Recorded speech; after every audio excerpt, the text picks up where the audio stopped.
No. Is your? I believe. Are we without audio? My producer just said that you're. Oh, I've been lied to. Apparently, we're fine. I got lied to. I apologize. I will keep going, and we'll hope that we can fix Trajan's audio during the meantime. Welcome, everybody, to the LPL. We've got some great games for us. These are not games that are without merit, without watching. I've got a wonderful co-caster beside me, who unfortunately seems to be going through some audio issues to begin with. A thorough welcome to the LPL to Trajan, everybody. Let's get some hearts and some love in our chats for his first appearance on the LPL. A very much needed appearance as well. But our first series of the day, we've got LNG versus EDG. Two teams, opposite ends of the standings, and we will do a test. How are we doing? Hello? I think that's it. Okay, I think we're here. I believe we are now live and in stereo, not just mono. Okay, so let's settle everybody. We're good. Let's take a look at the standings. Let's look at the actual games and we'll move past the text. So, thankfully, Rude, the LPL has been very kind to me and has left a couple of very key playoff positions unassigned for our series here today. They have. The crux of this is that our two teams that we are seeing playing at the lower end of the standings need to have perfect ends to the split. LNG need to 2-0 here if they do not want to be eliminated from the split. A single loss will cost them their chances at a post-season. And then the same to be said for JDG in the latter series as well.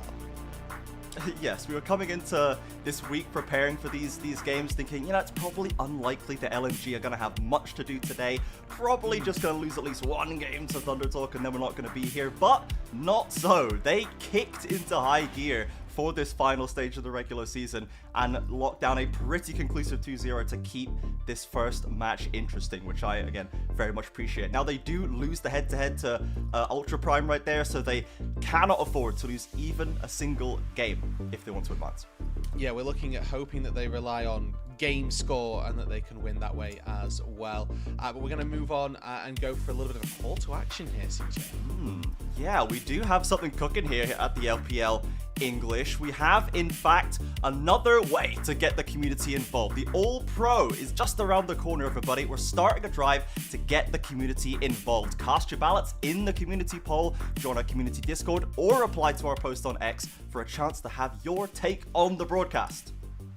A very important little ballot that we'd like to get as many people involved on as possible. As much community sentiment as possible is going to be very important when making sure that these votes are as well rounded as possible. So let's make sure that we can get everybody and anybody involved in all of this. I know that my votes are still waiting till the end of the season to get any final bits of recency bias to go in, and I definitely got flamed for Split 2 where I may have missed the deadline. Yeah, we do need as much data as possible, okay? At least one of the good things about the LPL is the one thing that we have is a lot of data. With this many games, certainly we could say who we can prefer at the very end. So hopefully we will hear from you all on that matter. Now, let's look at the teams in a little bit more detail. First, it's LNG on this desperation miracle run. They've got the first step completed. Now they're up against EDG, Zika, Xiaofeng, Haichao, Fish1, and Ovo here. Now, Rude, it has been quite the fall off in this year, but the very, very end is starting to tick up again. What do you think is actually causing this? Why are we finally seeing things start to lock in when it matters most? Well, weirdly, in the last series, it was a Haichao pentakill, which started the ball rolling for LNG, and that may have been the last place that LNG fans expected that to come from.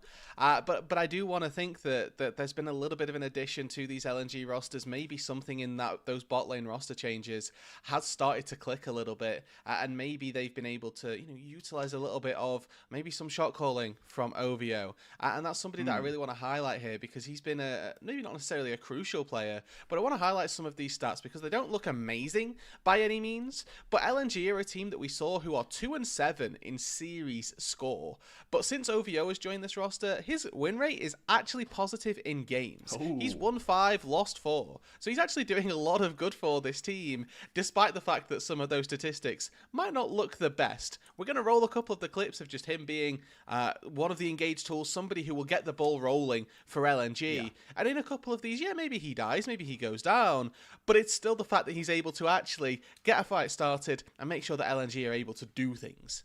Yeah, it can be a thankless job, it could be a dirty job being an engager support, an intangibles offering support, but it needs to be there. You need to be there in the clutch when it matters, and that's what LNG has been focusing on for a little bit, right? You can see that he is getting stuck in, and yes, he's always low. He's playing the engagers, Rakan, Leona. You're gonna die a lot on some of these champions, but ultimately OVO is making the difference, at least it seems. And I must say, certainly #1 All-Pro in hair for me. That is absolutely styling right there. But he is potentially going to be a difference maker in this game. We don't want him to end this series negative. He's got that 5-4 record to hold on to. We'd love to end it positive.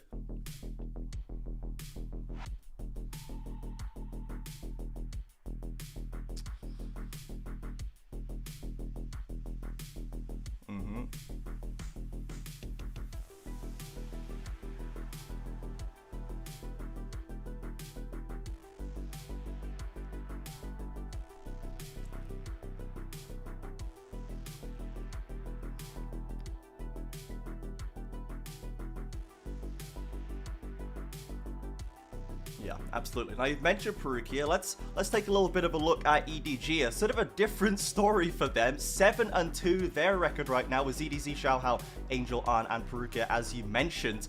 Now they were going to the moon at the start of this split. They went 7-0 in series score. They go for the battle at the top versus NIP. They lose it. All right, it happens. It was a 2-1. No worries. Then they lose against LGD, who have been settled into the mid-pack, and maybe some questions need to start being asked about EDG at the end of the split here, Rude.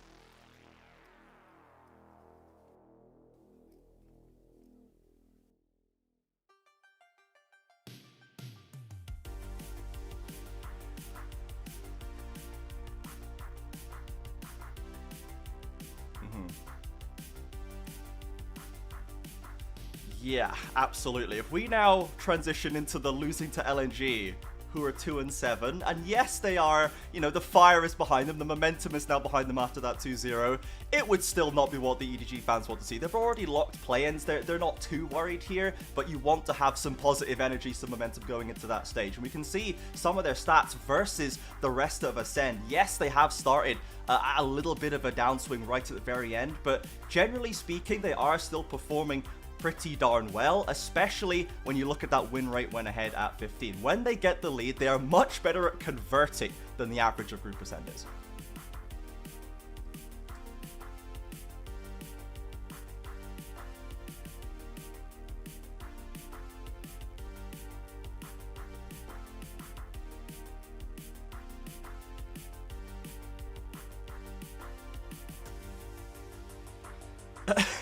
Yeah.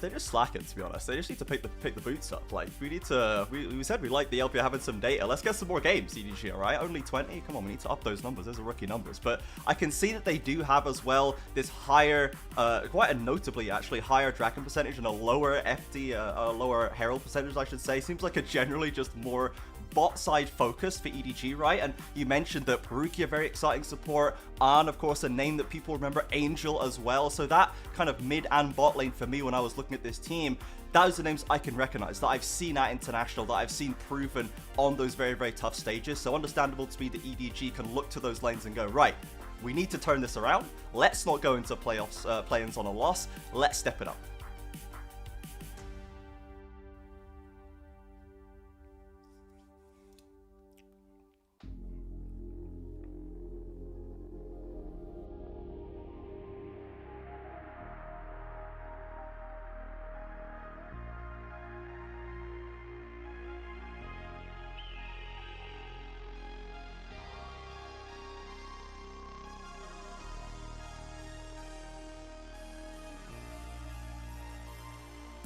Hasn't had as big an impactful start to his LPL career, but somebody who I'm still excited by nonetheless. Yeah, absolutely. I think Angel just being, it seems one of those kind of eternally underrated names, despite the fact that they've been to like World Finals unseening. You know, they're very, very accomplished as a player, but they don't quite have the same flashiness, the same explosive factor that some of the bigger names do, but absolutely a very high quality player. While we're waiting for the walkouts and for us to get into draft before too long, the other player that really stood out to me when I was looking at this matchup is Zika in the top lane for LNG. This is again a player that was top 8 in Worlds with LNG just last year, and now we're right down here at the bottom of Group Nirvana. We're seeing flashes of some of that previous form, especially in that Thunder Talk series. But what is your read on Zika right now, Rude? What do you think is really going on with this guy? There's an element of free my mans because he has been performing very, very well for the most part, and that really does feel quite bad, honestly. I do think that the top side actually of LNG has, for the most part, been pretty solid, and I think that the power that this new bot lane of LNG has offered them is that they're not losing the games before Zika gets to impact them as frequently as we've seen previously. So for Zika, I mean, Zika Rumble has been a thing from last year, from this year, through Split 3 in particular, that does seem to just secure LNG very good control. It's when we see Zika off of Rumble where his impact on the game decreases slightly, but he's still probably looking like the best performing member on this team for, I would say, 50, 60, 70% of the games that they're playing. And when there's 5 people on the roster and we're sharing that 30, 40% between 4 people, you get to see sort of the value that it is that Zika adds to a squad.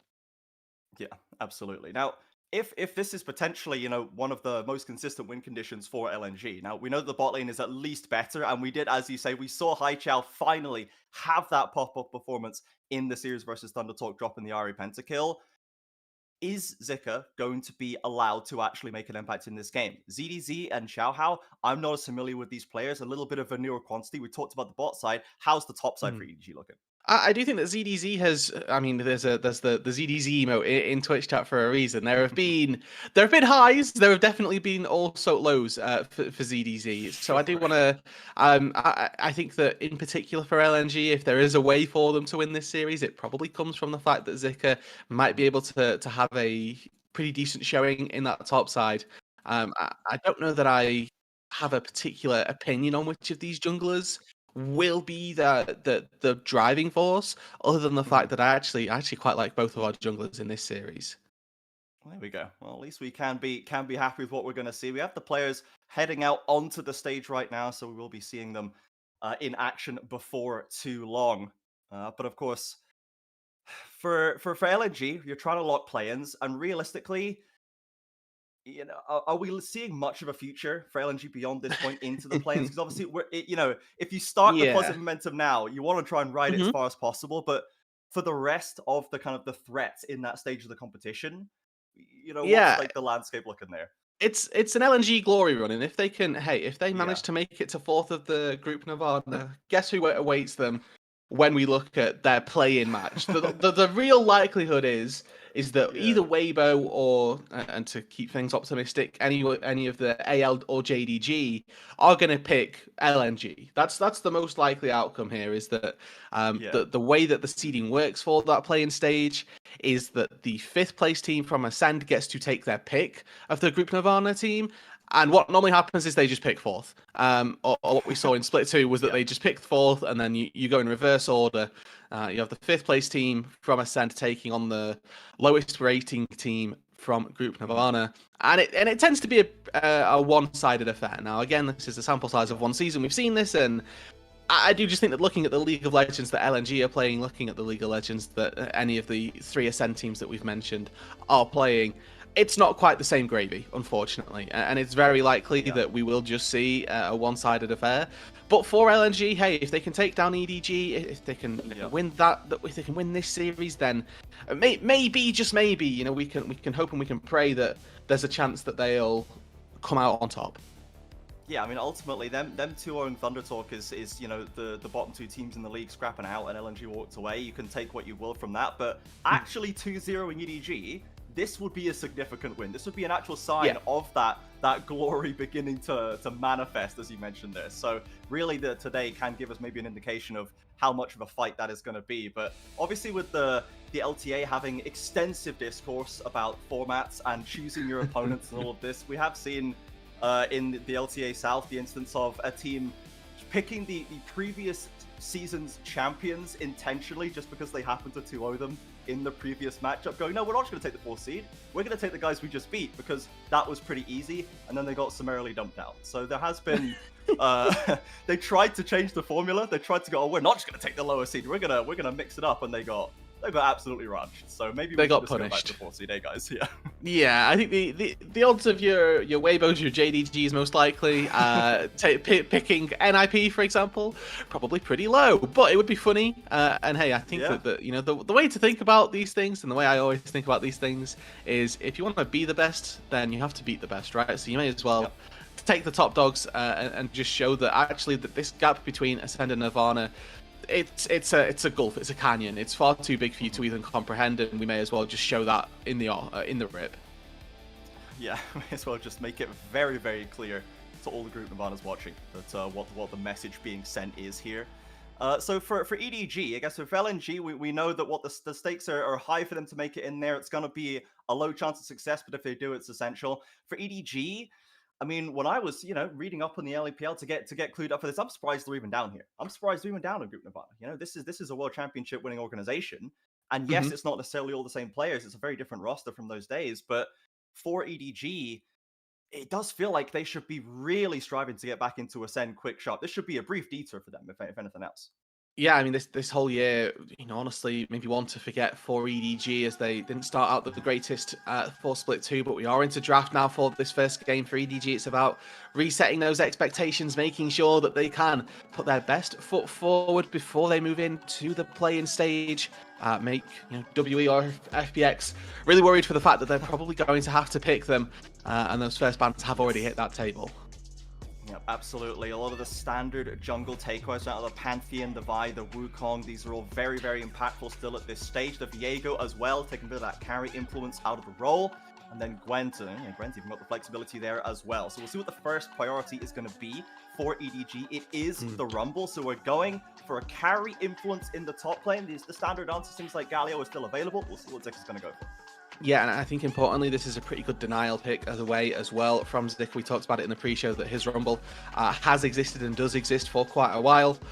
So getting that picked up nice and early, certainly something that EDG will feel happy about. And a word to the uninitiated as well, this Viego ban is a staple against LNG. Xiaofang will play this whenever he gets the opportunity, or has been playing it whenever he gets the opportunity, and has looked like a monster on this as well. As the Yunara does get locked in, this had previously been largely banned on all sides and got completely skipped through, made it to the R2 phase, which, not what we've seen frequently. Yeah, now how, as we got the J4 locked in for Xiaohao, so again, we've got the hot pot being constructed up on that top side already, and while we're waiting for Angels locking, which is, that's a crazy one on the top side, we've already constructed EDG. I'm seeing the message, but what is the state of LPL Yunara? Are we cooking with this champion, or are we running it down just a little bit when it gets through? It's actually been really good. I will say, I think that Elk's actually been having a couple of shaky performances where he looks like he's really good and then just fails in the late game team fights. But I think by and large, like, I've seen a couple of Taeyun from WE, he's had a couple pop-off performances. We've seen lots of actually 1xN pop-offs as well from the Yunara pick.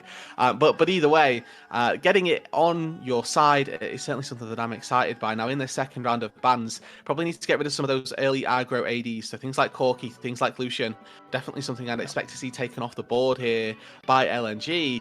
Making sure that this Yunara has a little bit of time to get to that Kraken Slayer, get up to a first item and to a real point of power before we end up seeing her start to take over, really. Yeah, now instead they have gone for the Rakan as the first option here, so maybe, again, it's another follow-up option that can come through on this top side engage, or maybe see if they want to keep focusing out engagers, things like the Leona, the Nautilus, the Rel. Maybe they want to just try and take a bit of sting out of that combination, though to be honest, I think the top side of EDG can do it all themselves. The Xin Zhao, the takeaway from EDG, so taking away another strong jungler from Xiaofang. And then Zika go over onto this Ornn, so he's not necessarily going for the carry, right? Ornn can steal kills in the early stage, but we're not going to necessarily see a takeover from that top side. Going to be more about setting up Fish One to do the absolute most in that late stage. Exactly, and I really, want to keep our eyes on how well Fish One can perform, but also to keep our eyes on this rest of what it is that EDG are going to look in. I think they're set up very nicely here for a combo pairing of Nautilus Kai'Sa. I think that Arn's Kai'Sa is probably what they will look towards here. They'll probably get their pick of engaged supports, right, with Rakan and Braum being taken off the table. It would make sense that Perukia just defaults to an Alistar if it doesn't get sniped away here by OVO. And that'll give them that really powerful bot lane duo that can synergize nicely with this Jarvan Ori composition. You put the ball on the Jarvan, he goes in, you get a nice shockwave, hot pot combo, the Kai'Sa goes in afterwards as well. Like it all syncs up really nicely for EDG for them to take this Kai'Sa, and now the Alistar here as well has even more priority since it's that favored matchup versus the Rel, and we'll keep our eyes on what it is that EDG look to do. Yeah, absolutely. OVO gonna once again take the probably thankless job of trying to force the engage, probably doing a bit more peeling than engaging necessarily against this combination from EDG. So we'll see how he can, if he can do the work, keeping Fish One alive. EDG cycling through all the potential options for Arn right here. Looks like we might settle on the Sivir. So with the ult, can enable to close that gap, force that engage once again, can stay relatively self-reliant on its own. So potentially Arn going to take a little bit more of a visual backseat, but obviously still can do massive damage later on. Don't know that I've seen Arn play Sivir this split just yet. I know it has been rising in the LPL, but not something that we've seen all that frequently from this EDG AD carry. But if it's nicely with the composition, as you highlighted, it does pretty well with all of the follow-up engage that EDG are going to be looking to lay down. Now for Xiaofang, it's what jungle pick does he want to go for now. They've saved him R5 for a reason. He's going to go back to the Lee Sin. So again, something that we've not yet seen from LNG this split, but something that, again, if you've been playing League of Legends for any number of seasons and you're a jungler, you've got Lee Sin in the pool. Yes, absolutely. It does have the ability to try and counteract a hard engaged force from Xiaohao, from Perukia. You can kick them right back out to try and loosen that combo a little bit. And obviously, you've got so much agency in the early game to try and control the lanes, to try and impact the 1v1 matchup in the jungle. Very versatile pick, not necessarily number one at anything, but can do a great deal, and especially if it gets ahead, this can maybe give Xiaofang some room to really impact this one. And as you say, LNG need momentum today. They need momentum in the series. They need to keep that energy forward. We don't want to see them sitting back on their laurels. They need to try and take the fight to EDG, I think. Now, it's going to be a tough fight. We know it is, but they've got good scaling. They've got Yunara. They've got some potential real win conditions here. I think the LNG are set up decently, as long as they can get to the early game. That is. Yeah, it really is going to be a battle, and I think that it's looking at Xiaofang in particular and sort of looking at how well he can impact that map. Hoping to see that there's a little bit of power that's been given over to both of our junglers, really, when you've got almost a Season 4 matchup here with, Jarvan versus Lee Sin. It's going to be a pretty heavy scrap from the get-go, right? Lee Sin theoretically can gank from level 2, Jarvan the exact same thing. Something that we've been missing from the LPL in, recent patches with those junglers is, unless you're taking a Xin Zhao or a Trundle, we're normally looking at these level 6 turn-on junglers, but this time round, it's action from the get-go here, Trajan. Yeah, absolutely. We're going to head on to the Rift right now for our first game of the day. LNG versus EDG. See, lock in the fate of Group Nirvana here in the summer split. All on the line for our underdogs here in LNG. And EDG trying to get that ship pointed in the right direction just in time for play-ins.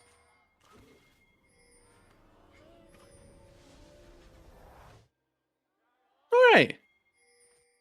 I'm not sure if you're familiar, Trajan, with our LPL customs of the gyroing, but this is a... There have been Nirvana games where it's been silent, okay? So the couple of gyros that we got there, they're a win. Yes, we have a couple of diehards in the audience. Love to see it.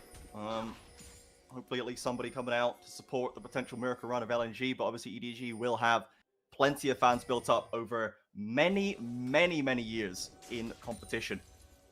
And who knows, this could be the start of a 2024 style run, and honestly more impactful, more more impressive almost, if they were to make this one through. From Nirvana, being put literally in the lower class, you know, in school right here. To make it all the way to the final, to at least some international representation would be lovely for them. OVO trying to take a bit of position, fighting over that vision. And you mentioned that, you know, potentially scared of seeing some aggressive ADCs from EDG to punish this Yunara in the lane. We've got the Sivir instead. Are we kind of giving Fish One a bit of free license here in the early lane? I mean, the thing is that Sivir should just be able to push the wave regardless, and then maybe make Yunara miss out on experience just by nature of being a little bit pushed under the turret. But you can actually see that OVO is positioning very aggressively here, recognizing, you know, this level 1 Alistar, haha, XD kind of vibes, because this champ does very little. And Fish One has actually been very aggressive with his positioning, so really happy with how LNG have actually played this very early stage of the game. And the fact that On actually goes for the W to try and establish push is pretty important, as we see Xiao Hao fishing around it in the mid lane here. Oh, Haichao looking for a trade, but it's going to receive the gank flash away, matched by Xiao Hao perfectly for the knockup, and it's first blood for J4. And those are really tricky ganks to pull off. Yes, you can expect to burn a flash, but having to wait to see where the Taliyah flashes to, moving your mouse to that, getting your flash in the right spot. Oh, Perugia, lovely engage. The Alistar went from XD to you're done, Fish One.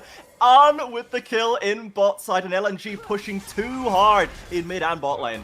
And this is the start that we wanted to see here from EDG.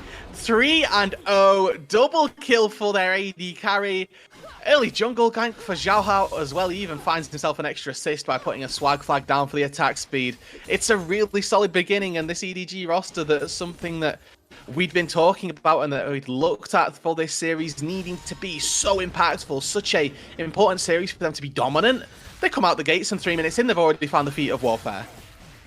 Could not ask for a better start for EDG. We can check in on top lane here, where Zika is just getting quietly pushed into the tower, as we would expect right here, but at least nothing untoward going up on this north side of the map. But now, Xiaofang as well on the Lee Sin is going to be looking like, okay, I'm on the Lee Sin, I really want to affect the game in this early and mid stage. I'm now down in mid and bot lane, right? Let's adjust the plans. Yeah, I mean, I think that this is one of those slight situations where, as Xiaofang, you know, and if you're a jungler in solo queue, right, you've not completed your full clear and your mid and your bot lane have already died, but, you know, to lend some other credence, right, Xiao Hao made an early play into that mid lane. He forced flash at level 2 pretty much and looked for that early skirmish. He gets to go back to base and now has a tunneler. This means that there's very little chance that Xiaofang can contest for this crab. Just the fact that the Jarvan has got so much extra stats at this stage means that he's able to walk on, take that for himself, go back to completing his second play of the map. And I mean, the early game for EDG has gotten about as off to the races as they could hope. For a composition that we said, yes, you know, they kind of want to hit this mid-game spike, and I think that they do.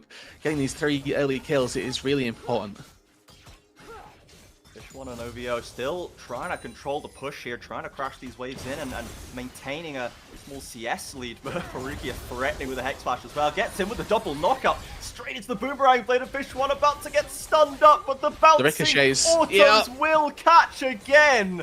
Perugia, you highlighted this player, Rude, dude. He's already made 2 beautiful kills happen. Yeah, and I mean, there's the reason that people favor taking the Alistar in this matchup. It's just so easy to find these engages. As On spell shields the strike. Xiaofang in a lovely position here, but the minion wave doing a good job of blocking, really limits that Lee Sin potential, and Perugia, of course, waiting to fend off any more attacks.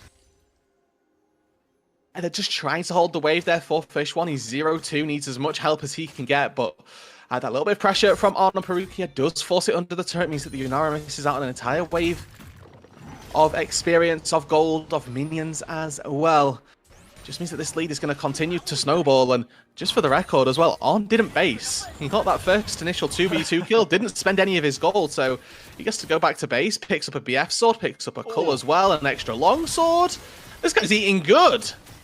These boomerang blades are going to be taking heads off without any second thought right now. An is in such a wonderful position. I don't know why I've not seen the Sivir so far. He's having a great time on it.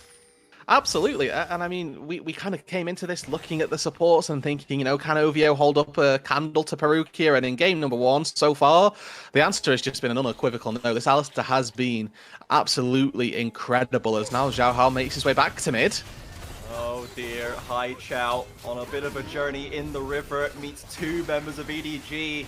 It is going from bad to worse on this bot side. Both mid and bot carries down 0-2. I would like to remind people that for LNG to have a postseason, they cannot lose a single game. Right now, they will be sweating, because if they lose this series, if they lose this game even, that resigns them to not being able to play in the play-ins. It gives Ultra Prime that berth into 4th place, and means that now the rest of this series is ultimately 4-0. As we see LNG actually moving Fish one up to this top side, maybe looking for a play onto ZDZ with that called the Forge God, but with Zika hanging around as well, he kind of needs to recall and make his way down to bot side to get some gold back. ZDZ aware of the bodies on his side of the map. That river wards. Fish one trying to get that wave crashed in. I respect the decision not to opt into that bot 2v2 anymore. Certainly it wasn't going super well for LNG, but ultimately I think ZDZ can just pull the recall, not going to be under too much pressure. The rest of EDG heading back out onto the map, and it has just been everything they've touched has turned to gold so far in this early game. Can't wait for the next play. Yeah, exactly. Just trying to find whatever it is that they can. They're able to take the early dragon. We've got Void Grub spawning in 15 seconds. They're moving. Their Sivir looks like so far into the mid lane for On. Angel's got teleport in about 10 seconds, so expectation is that he'll be able to walk down to bot side and be able to make any sort of play on the top side that EDG feel is appropriate.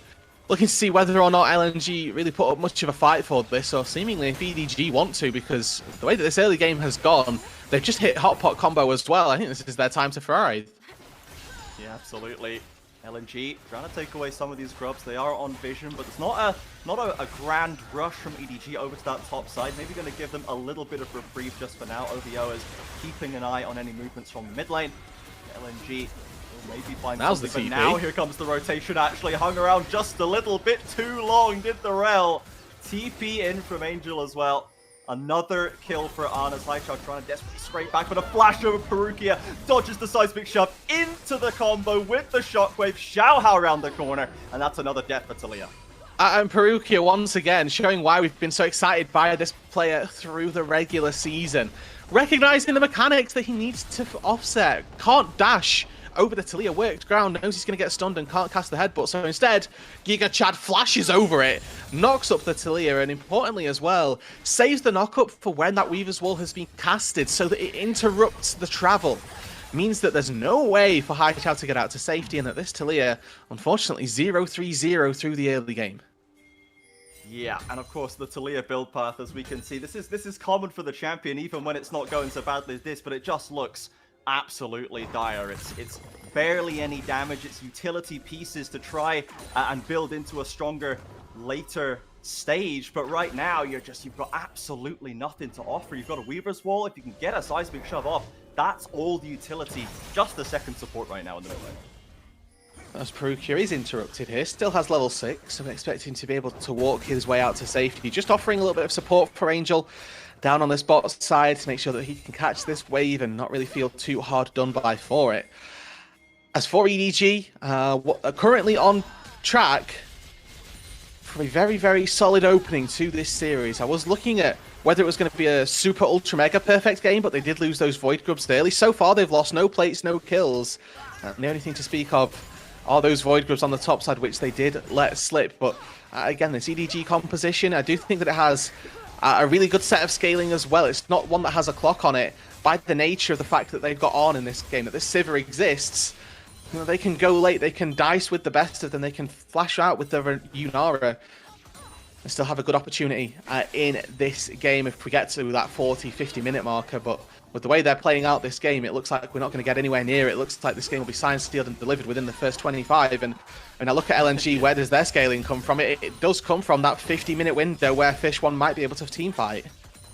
Yeah, I mean, I feel like I think we're a 2k down for LNG about the 5-6 minute mark. We're now over 3.5k down at the 11-minute mark. And remember that percentage of EDG when they're ahead. When they're ahead at 15 minutes, they are very consistent at closing the lead out. More consistent than Group Ascend is on average even.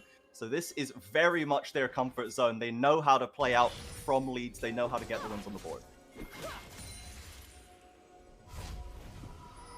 And it's not just been the Perukia show here, despite the 6 out of 7 kill participation. Shout out to Xiaohao for finding that early first blood to ruin the 100% KP. But it has really been this Bash Bros duo. I've really liked seeing Perukia link up with Xiao Hao. They found a couple of kills already this game. I think that that's going to be instrumental for them accelerating the pace of this matchup. You have an accelerated Jarvan, on top of the fact that you've got this Alistar who can chain CC, can knock up whoever it is that they're after, and look to find as many kills as possible still into the mid game as well. They've got a lot of tools in the mid game to make things happen. We've yet to see the hot pot truly utilized, but for ZDZ, he's more than happy. He's up 10 CS over his laning partner. He's just sat top lane throwing harpoons at minions, and he can keep his team in the, just without losing anything on the top side. He'll be more than happy. Now Fang has to dash back to OVO. Stuns up high. Xiao Hao on the engage. Perukia's ready. Gets a flash out of the rail. Out comes the equalizer. There's the hotbot combo and OVO. Nowhere to go. No more options. It's another kill for EDG. No flash. No follow-up. And if you guys want to know how you can make these big plays, quite like the pros, we've got just the people for you, CJ. We absolutely do. Pro diff. Everybody, all of the coaches on the platform are pro players from LTA, NACL, and the ERL system. You can code LPL10 for 10% off to support the LPL English. Improve your game with prodiff, and maybe your early games won't go this bad. I mean, for EDG, certainly studying some tape and looking at, how well it is that they've been able to execute on these early games as Xiao Hao looks to find that second dragon of the game. Don't expect that LNG will really be able to find a contest for these long before the Soul. It'll be a very tight window for them if they want to try and make their way back into this honestly in the next 10 minutes. And you can see they're looking onto this top side. They've put a ward down, which should signify to ZDZ, actually, I might be the one who's under a little bit of trouble. But you can see even at this point in the game that they just don't feel confident for it. They know that if there's even a TP or somebody shows up that they're not accounted for, they're going to be in trouble. I feel like this is the third time in this game we've seen members accumulate around ZDZ in the surrounding rushes, and just kind of go, I don't like this actually, I'm going home. But Perukia certainly cannot be dissuaded and takes another flash out of Talia. And once again, just the small things that Perukia is doing very well.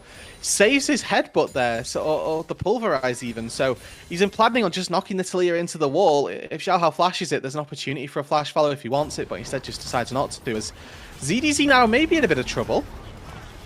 Zika with the knockup and the second rotation from Talia, not cowed by that top lane flash loss, and will actually finally secure first kill of the game, first kill of the day for LNG.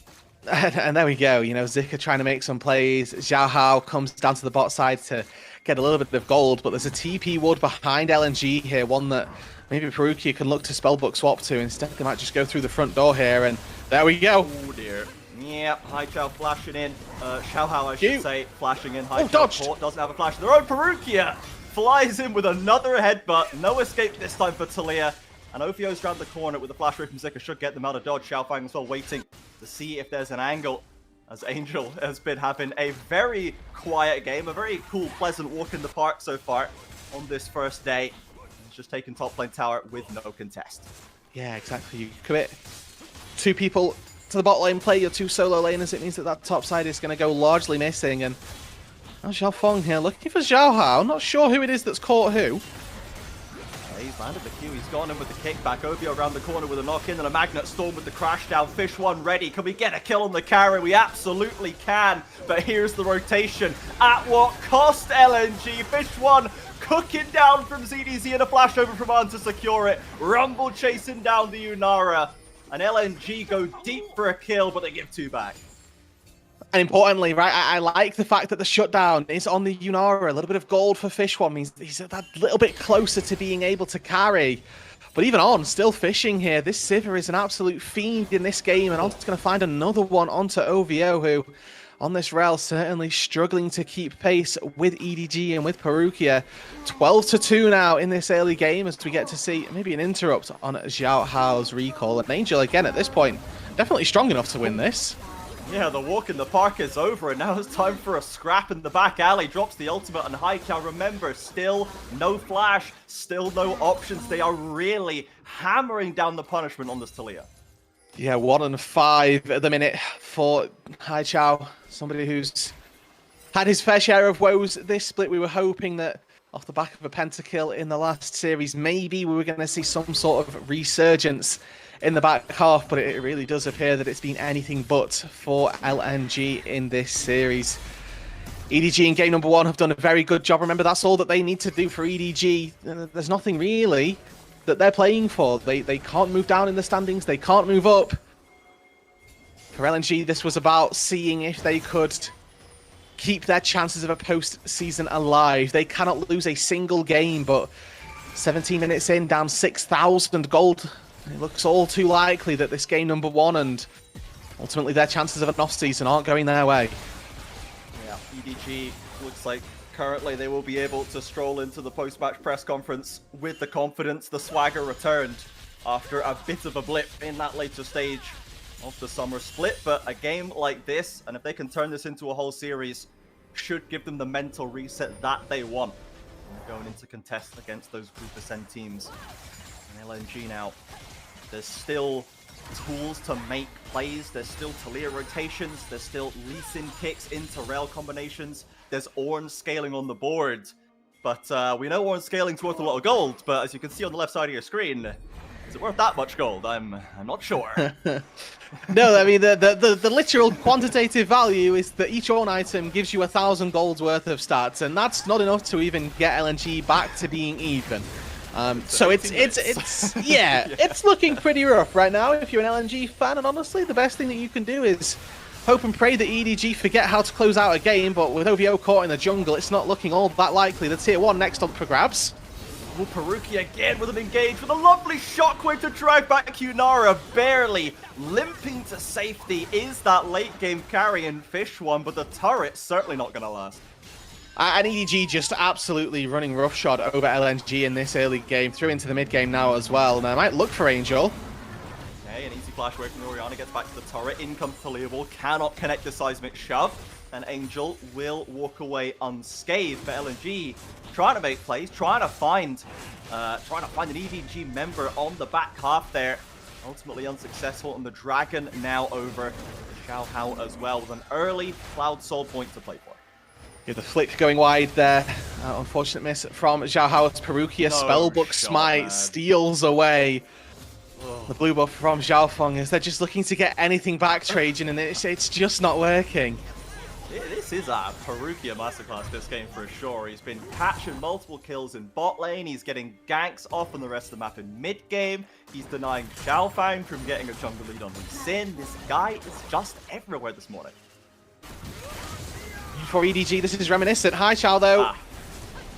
We've seen this before, and he doesn't have the flash, but thankfully is able to get away this time. No equalizer dropped, I believe, or rather, maybe we did. But, didn't drop it. It's coming up in about, coming up in about 5 seconds, and I think that honestly, if I'm EDG, I'm happy to take those fights, even if I don't have the equalizer, and you can kind of see why. They are very far ahead, and unfortunately not able to find that kill, not able to pick up the, maybe 130 gold that Hai Chao's worth at this stage in the game. But, keeping him behind the curve is always going to be important, making sure that this secondary carry for LNG is as weak as possible. Really, really important. But we do have Atakan up and alive, and I know you've been casting the LTA South, Trajan. Has Atakan been as big of a decider of games in that region as it has been here?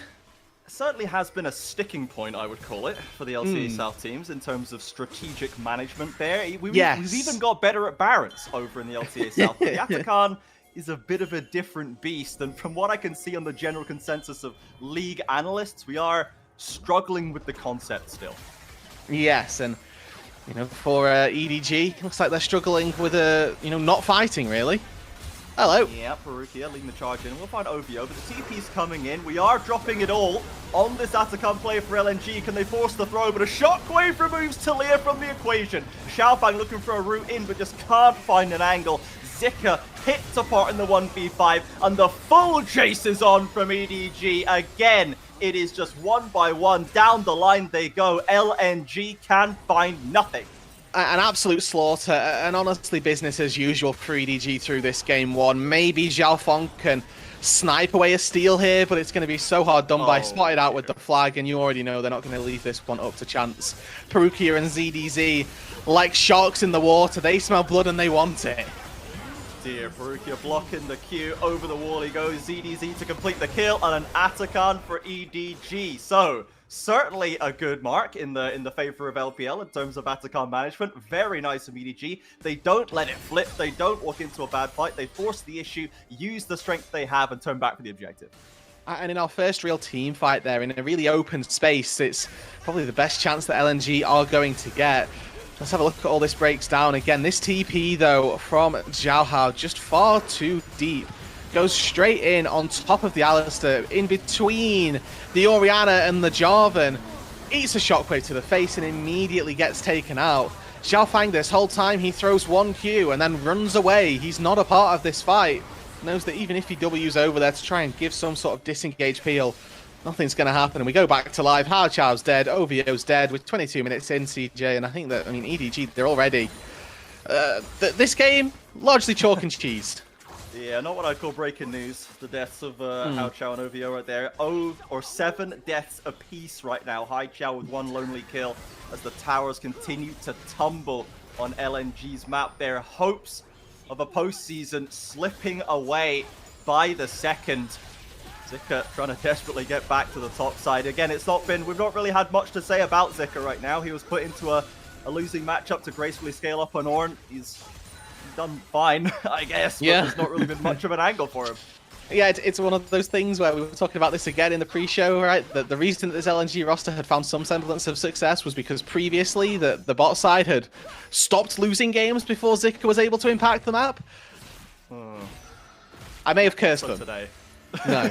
yeah, it might have been maybe one of the hardest losing bot lanes that we've seen from LNG, sadly. Not at the most optimal time for them. We're 23 minutes in right now with a potential Cloud Soul on the cards. Xiaohao with some pinks to sit on, step up behind the pit. And LNG, last team fight didn't go great, but they know they cannot just sit and wait or the game will just end. EDG forcing the issue once again. Xiaohao over the wall with a perfect flank. He's going to get 4 of them in there. Down comes the hotbot, the shockwave, the combos, the ults just layering one after another. And the double knockup from Perukia just to put a pretty bow on it and a cherry on top. EDG decisively sweep away LNG's hopes, LNG's dreams, and they are looking to get themselves right back on the path to victory.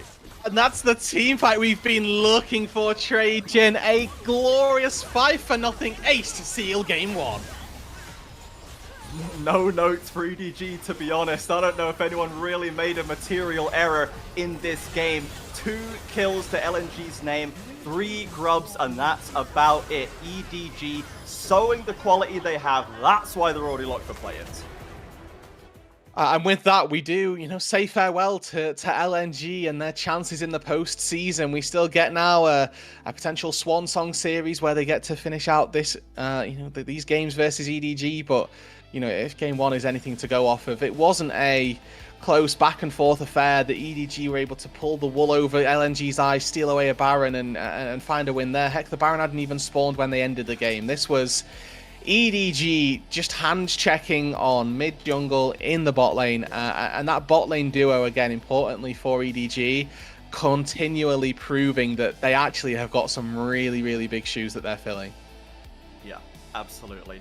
If one of the things that has struck me recently about this kind of current era of meta in League of Legends that has felt in many ways quite well balanced in terms of it's not necessarily seeming to be dominated by one role, is we're actually getting way more support MVPs and player of the games than I think we ever really used to, and I think this is another one of those, man. Perukia absolutely styling on everywhere on the map, every team fight. He's doing exactly what he needs to do, zoning out the carries, catching the vulnerable targets. Just a masterclass from the Alistair. Yeah, and I do think as well it's important to remember that this is the role that maybe we'd been a little bit hard on through the LPL for this year, and sort of coming into 2025 we were looking at who were going to be those next big names in the support role, where we're looking at the likes of Meiko and Crisp. They've not quite hit the same high markers that we were looking at, and maybe with Kael coming over in Split 2, we got to see the resurgence, or the main surgence, I guess, of a really promising prospect down there. But in Split 3, it's really been all about Perukia and his role in the support role, to see how EDG are so strong and what it is that he gives to them. Yeah, absolutely, and hopefully we can see plenty more of that. I'm sure we will. I'm sure this is going to be just the beginning of what we see from this guy down there. For the rest of EDG, the super reliable, consistent mid lane in Angel, just completely following up when needed, getting a couple of 1v1s off when required, but just a no-notes Orianna game, the quintessential Orianna play, right? You're ready to follow up on whatever the team is doing. Maybe you can get a catch here and there if the team doesn't respect the ball, but again, it's just understanding your role down to a T, and that I think has been a calling card of Angels for a long time. Yeah, and you know, with the Ori, like you say, just following up on those hot pots, the final fight was maybe the most glorious team fight that we've seen from Nirvana, and this game as well, maybe one of the more steady, the most established game wins that we could have expected to see. You know, looking at that, what is that, 17,000 gold gap at the end of the game, and EDG aren't strangers to this. They did this very recently as well, where they just absolutely slaughter their opponents, and you know, the biggest gold lead through the early game was 164, it looked like, for LNG there. That is a bit of a shocker right there. Just the steady climb up to success for EDG. Pretty even damage done as well. It's not even necessarily a single pop-off. It's everybody working in tandem. And we can see some of these highlights off the bot lane where just the tone was set really very early on down here. This is after they've already been double killed, by the way. Yeah. And you know, you can see that really, there's just no hope. It's a great engage from Perukia, and again, you know, maybe you can call that OVO shouldn't be wasting his Q under the turret like that, or throwing his Q like that under the turret for fear of something like that happening. But the second that OVO does throw Q there, you cannot then step back up. But again, to highlight the fact this is all about Alistar, again, look how he waits, holds his Q until that ulti gets channeled. Then they start layering the CC, then they start taking down the Talia, and it's just these small things, these bits of consciousness that you can see in Perukia's gameplay that are really important. Yeah, we have the one time, just literally the one time LNG got something going in this one where they had that set up on bot lane. They tried so many times to set up on top lane to find plays. This one they at least pulled the trigger on, but here's the response from EDG. It's just too little too late at this stage. Yeah, I mean, they already, you know, at this stage of the game, oh, it's only level 10, the game was over, unfortunately. Like, there was just really nothing that we could look to think of, or that even looked remotely close. I think this is Hai Chao's 5th death that we're seeing on screen right now, and you can just see he S-keys at a certain point. He knows, okay, well, I'm just chalked. Yeah, I'm going off season fast right now. We'll see you next year, guys, unfortunately. The one play that this is just, it's not a game highlight, it's just a Perukia highlight season right here. The way that Perukia zones off Fish One, the guy that has to be the carry, this Yunara has to be the solution, and he just can't get past this ulted Alistar for the entire time the TPs are coming in and the fight's unfolding. Fish One is just tickling the Alistar, and that's all he can do. Yeah, and I mean, you look at it, you think, well, you know, what is a Yunara supposed to do? Really, you have to wait for the Alistar to use his combo before you can even auto attack him, or you just get comboed back. But this is the glory team fight. 4-man Cataclysm, Rumble, Equalizer over the top, Shockwave layered as well. Like, everybody, you know, sit back, just enjoy. Yeah, soak it in. Just this is the kind of gameplay we need to see on a Sunday morning. You know, this is just gonna really get the juices flowing. Love that for EDG. So yeah, I mean, if Perukia doesn't get the player of the game, I'm gonna crash out. But I mean, you can even look at players like Xiao Hao, who again, like early ganks in mid lane, barely put a foot wrong ever, died once when he was actually safe in his own jungle because he had the priority for the team to rotate in to help him. So it's, you know, there's just so many threats here for EDG, but we shall see who gets the honors. Yeah, and I think that's, again, it should be coming down straight to Perukia, to be honest. There's a very small argument that we can maybe give it to jungle, and maybe that the Jarvan is slightly worth it, but it's again, just all about the fact that it feels like whenever there was a positive play being made, Perukia was the one initiating it, and maybe for that final team fight, the Jarvan will get it, but I think that Xiao Hao did a very good job not to try and take that away from him. It's just the fact that his support was kind of the GOAT. Yeah, it was a player of the game performance from him, and it is going to be Perukia. So, thankfully, all is right in the world. Xiao Hao just have to keep putting numbers like that up, I guess, to try and defeat Perukia. Hard to outvalue this guy, especially in that game. We've talked it to death, so I'm excited to see what we see from the next game, right? This was on the Alistar, and this was, again, in a bot lane where you were expecting the Alistar to come down, expecting it to be denied. but they end up putting him in a great position for it with the blind Rel take, leaving the Alistar up, and all the stars aligned here, and Barukia capitalized beautifully. Yeah, exactly. Game number 1 that EDG will be happy to play on from, and a game 1 that LNG will be looking to forget pretty quickly. Yeah, absolutely. Now, for now, we're going to go to a quick break. We'll be back with the rest of this series. However, don't forget, everybody, if you'd like to support the LPL English, please consider becoming a Ko-fi member. Ko-fi is the best way to support the LPL English project. The vast majority of those contributions that you give will go directly to the show. A lot of the initial payments have gone into upgrading the broadcast to bring you this wonderful product that we all love so much, but a huge bulk of it pays the on-air talent, pays the content creators. So if you can subscribe to the Ko-fi, it'll be linked in the chat. You can unlock perks like early access to content and the ability to ask interview questions for our unique on-site interviews. Yeah, exactly. Coffee, a great way to support us, to show us how much you value our product and, you know, what it is that we're able to do for the community. We do it for the love of the region and for the love of these players. So anything that you can provide is always incredibly useful, incredibly valuable to us. But with game number 1 signed, sealed and delivered, I think that the best thing for us to do is to get ourselves set and ready for the second one. Yeah, absolutely. We'll see you back here in just a few minutes. Don't go anywhere. Hey everyone, I'm Sajed, ADC for Dark Zero in the NACL, and I'm here to break down this FPX backdoor and our prodiff deep dive. Baron is spawning in 1 minute, and that's the objective to play for, and the next mid wave coming out of base kind of dictates which team will get set up. FPX kind of has a cheat code because they took the enemy inhibitor, so they have the super minions, which will help them push the wave faster and makes their wave tankier. And Silas, he's down 7k gold. He kind of knows he's pretty useless, so he opts to not even show on the side wave and just goes and overgroups on mid wave. On the flip side, IG has rookie TP to the top lane, and then he shifts down to mid. So that's the 2 big advantages FPX has going into this fight. They have TP advantage on their mid laner, and they took the enemy inhibitor. So the fight starts really well for IG. They burn a bunch of the enemy sums and ults, but the problem is, since they contested from top river, they never actually got the wave. Instantly, they start running to the wave. They take the fight away from the TP-less Victor, who's the most fed member in the game, and they just walk the wave down. They know that the game went long enough that winning a 5v5 is not the only way to win the game. They want to play around their advantages, and taking the fight away from the TP-less Victor and into the enemy nexus is their best bet. IG made the mistake of over-chasing into the enemy vision, and they never actually caught the wave. So FPX is actually able to just hit the nexus turrets and threaten an end. Gala never recalled. He opted to just walk to his nexus. Maybe he thought it was faster, but he never actually gets the impact the fight, and FPX actually does get the backdoor off. So in the end, it's really important to know what your advantages are in a game and just playing around them. FPX did that very well from a losing situation and actually won the game off that. Thanks for watching. You can check out one-on-one coaching from me and other pros at prodiff.gg.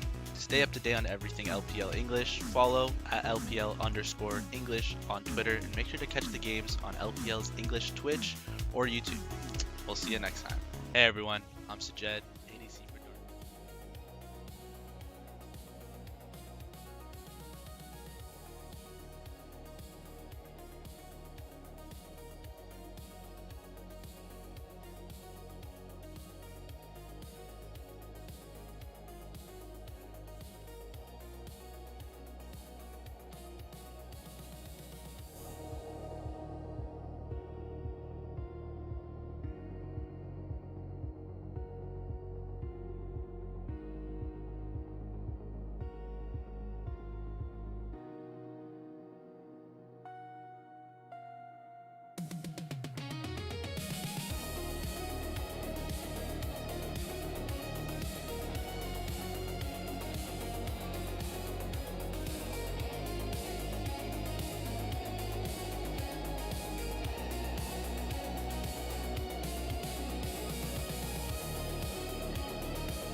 Welcome back, everybody, to the LPL English. Our first game went pretty swiftly and without much issue. EDG sweeping out LNG, ending their hopes for a play-in spot, but the series is not quite done, Rude. No, it's not. They do still have to dot the I's, cross the T's here, but for me, the expectation is that EDG come into this in 2-0. It should be a very clinical affair. I mean, if game number one's anything to go off of anyway, that was what I would look for.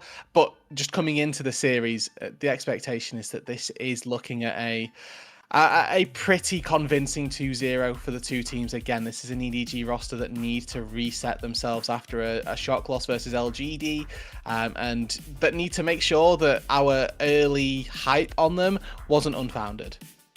Yes. Now, there is potentially an argument that LNG can make, that the coaches can make in the back room. To look, right, we lost this game in 3 minutes, okay? The rest of it doesn't matter. Just forget it. Didn't happen. We're not going to review this one, lads. Let's just get right back into it. And we'll start again 1-0 down. We're just giving ourselves a little bit of work right here. Maybe there's an angle that the pressure is now off. You see this so many times across multiple sports, esports, so many times, that once the hope of playoffs, the hope of a medal finish, the hope of whatever is actually out of the question, suddenly the gloves come off and the play gets a little freer. They're out of their own heads. Yeah, and I mean, at this point, this is now literally playing for nothing, because both of these teams' sort of seasons are decided. Let's get a little bit wacky. Let's get goofy in the draft. Let's see some fun things. And you know, I remember the days of old where you'd have regular season games that meant nothing at the back end of the split, and teams would, you know, have a little bit more fun with their picks. And if they want to lock a Draven in, maybe they will. You know. Absolutely. Why not? Literally. Why not? As we're going through the picks and the bans, it's a pretty similar ban phase from game number one so far, just a slightly shuffled order. LNG, of course, now on the blue side. We'll see what their priority is going to be. So we didn't really have like a place that seemed like it was going well for them last time. Now the Azir windmill slammed in B1. This has become such a common B1 right now, and maybe Haichao can have a little bit more to do.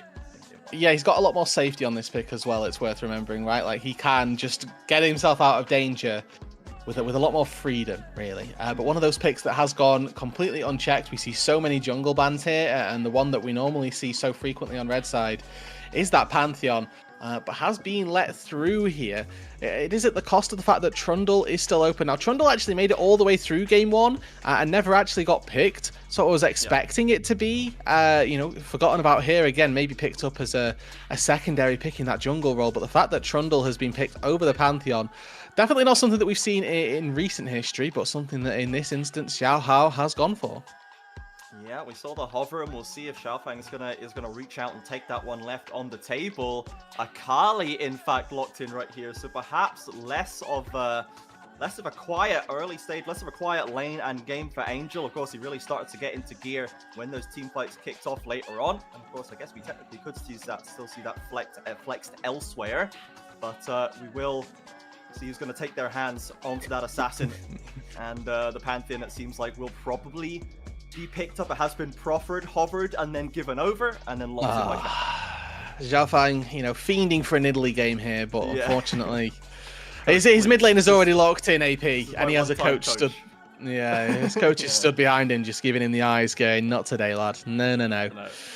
Italy is definitely an R5 jungler, unfortunately, and we are on blue side, and you've got no CC in your mid lane, so we're gonna say no to that one. We're gonna veto that early doors, and I'd also, as if that wasn't enough, the most broken jungler on the patch is still up. So let's just make sure that we're getting the Pantheon in. Let's get our reps in on these picks, and I do think as well that for these players, importantly, it's about remembering that they are still fighting for, you know, their contracts for next year, right? Off-season changes, they do happen, and you know, LNG are going to go into this off-season and think, who is it that we want to keep? Who is it that we want to try and find somebody who's a little bit better? This is effectively LNG at some point in this, having a five set of players that are fighting to keep themselves, with a job, or maybe looking to push themselves that little bit further up in the LPL if you think that you've been maybe hard done by your team. Yeah, absolutely. With the series against Thundertalk, if they can try to take some games off EDG, even if they cannot make the play-in spot, they would still be able to end on a pretty positive note, considering the season and the year that LNG has had. Now, Zika's locked in the Scion. It's going to be another weak side king moment for him, sadly. Into a Trundle as well, a little bit tough. But the best of the actual lane matchup is EDZ. And again, it's bot side left to second rotation. The Poppy, the first takeaway, and we'll see the other focus on those bans is going to be. Yeah, I think Poppy taken away when you've got a Carly on your side. Very, very clever, very important as well. The EDG do that. Now, looking at, you know, our supports, we still got the likes of the Braum open, which is something that a lot of our supports have gone to in game 2 and game 3s. I didn't think that the Rakan was going to be able to make it through. I mean, Perukia has looked pretty darn decent on this for the most part, and getting that band away from him has been a route that some teams have taken, not necessarily to success, because there's so many engaged supports that he's able to typically pick up whatever he wants and do very well with it. But even still, picking up this Xayah ban as well now for EDG does suggest that, you know, they're gonna be very heavily focused on that dive. And for EDG and for Perukia, we've got things like Nautilus still open, Leona still available if he wants to take either of those, and just something to give him a bit of free time in that bot side to kind of engage at will. Yeah, we'd love to see a little bit some hard lockdown on the side of EDG. Plenty of mobility there. We've got good target selection. We've got burst. We've got sustained damage. What we could do with that first pick element, and looks like Nautilus will be the choice. A classic of the genre, but this does at least give OVO this time the chance to potentially try and counterpick if he wishes. Now the Alistar away, the Poppy banned away, Rakan and Nika removed by themselves, and we'll see if LNG have some room to give us a little bit of spice in that bot lane, or if we're just going to try and actually win the game. We shall see. Lucian Braum, Lucian Braum, Lucian Braum. Come on now, you know what you need to do, LNG. Lock it in. There we go. Thank you.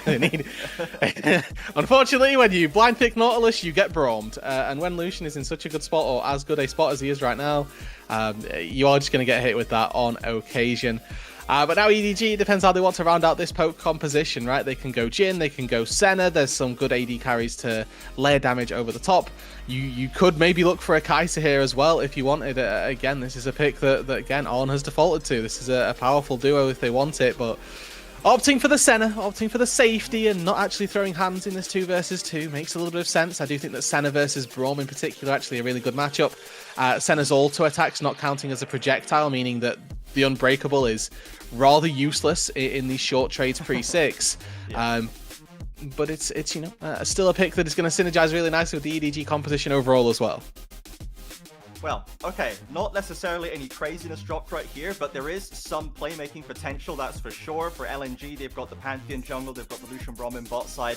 We can potentially see some action here. Maybe try and flip the script from game number 1. That would be nice for them. But EDG, we do have plenty of outplay potential as well in those solo lanes. First game, it's all about jungle, it's all about bot lane. Let's see if EDG, Angel, and ZDZ can step up and give us some highlights this time around. Yeah, and you know, you've got to importantly remember that this is a front-to-back composition for LNG. They're maybe looking to play on, you know, that 1-2 item spike with the Lucian, but they've got that DPS threat as the game gets later in the Azir as well.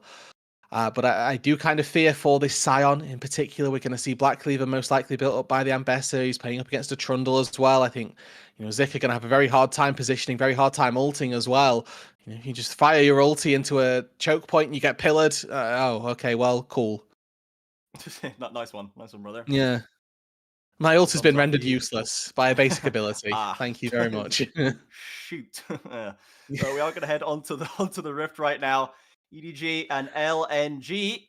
We'll see if we can have a different story right here. Now, at the very least, so we still have decent, you know, we've got good backstop scaling for LNG. We had it in game number 1. We just did not really get to see any of that one, but we've now got the Azir for Haichao and level 1. Kill. Calls with the Braum and the Sion. Xiaohao in trouble right now. Of course, Haichao poking away with the sand shoulders, and EDG will not give the game away, but they have at least been pushed back. LNG with a positive start to this game. Yeah, very, very, very rude there of LNG to interrupt their fans and stop their Jayo from owing. And unfortunately, you know, for Xiaohao, he plays the first 5 minutes of this game with no flash. Looking at our little AI bot down on the bottom, always good to see how much I disagree with this thing. With LNG being, you know, favoured as this game gets later. Again, I do wonder if they've ever seen Senna and whether or not, you know, the scaling that this champion provides offers anything or means anything to them. You're going to get a replay of how this broke down. Xiaohao, I mean, he walked into a brush where there was a Braum and a Pantheon waiting. Yeah, and such is life, such is the reward you will receive for behavior like this, and has to flash away. Let's take a little bit of sting out of that Trundle early on, but Perukia going straight in with the hook. Now again, the Brom passive does slow this play down once again, but it gives An a couple of nice, lovely center passive stacks. And they actually walk away pretty happy with this trade, especially now. Yeah, and remember, any trade that the EDG take that isn't an all-in for LNG is winning for this EDG bot lane. Senna can just heal them up, and the range of Senna actually already really starting to prove its worth. Oh no, the hook and he gets the early barrier from Fish 1. An is just peppering them down with these autos. It feels like he's ignoring minions at this point because there's always an LNG player in range. This is disgusting. They've already done a very good job through the early stages of this lane, and again, this is Senna who's going to have heals on tap, right? With the little heal that she can provide, it's going to make sure that these trades have been very, very beneficial for EDG. Hoping that On can maybe try and find a couple of CS as well, as, like you say, he was largely ignoring those, so he's actually only got 5 out of the first 2 waves, which is maybe a little bit lower than typical. Perukia with a max range hook, and Fish 1 trying to complete the back, trying to leave OVO in the lurch, but they might get an exhaustion of Brom stun down. The cleanse comes out from the center, and now they can start turning it around. Perukia's got so much else to play with. Another stun lands, Brom going lower and lower. A flash away from Fish 1 as Perukia finally misses a hook, but An and Perukia have just once again completely dominated this early stage.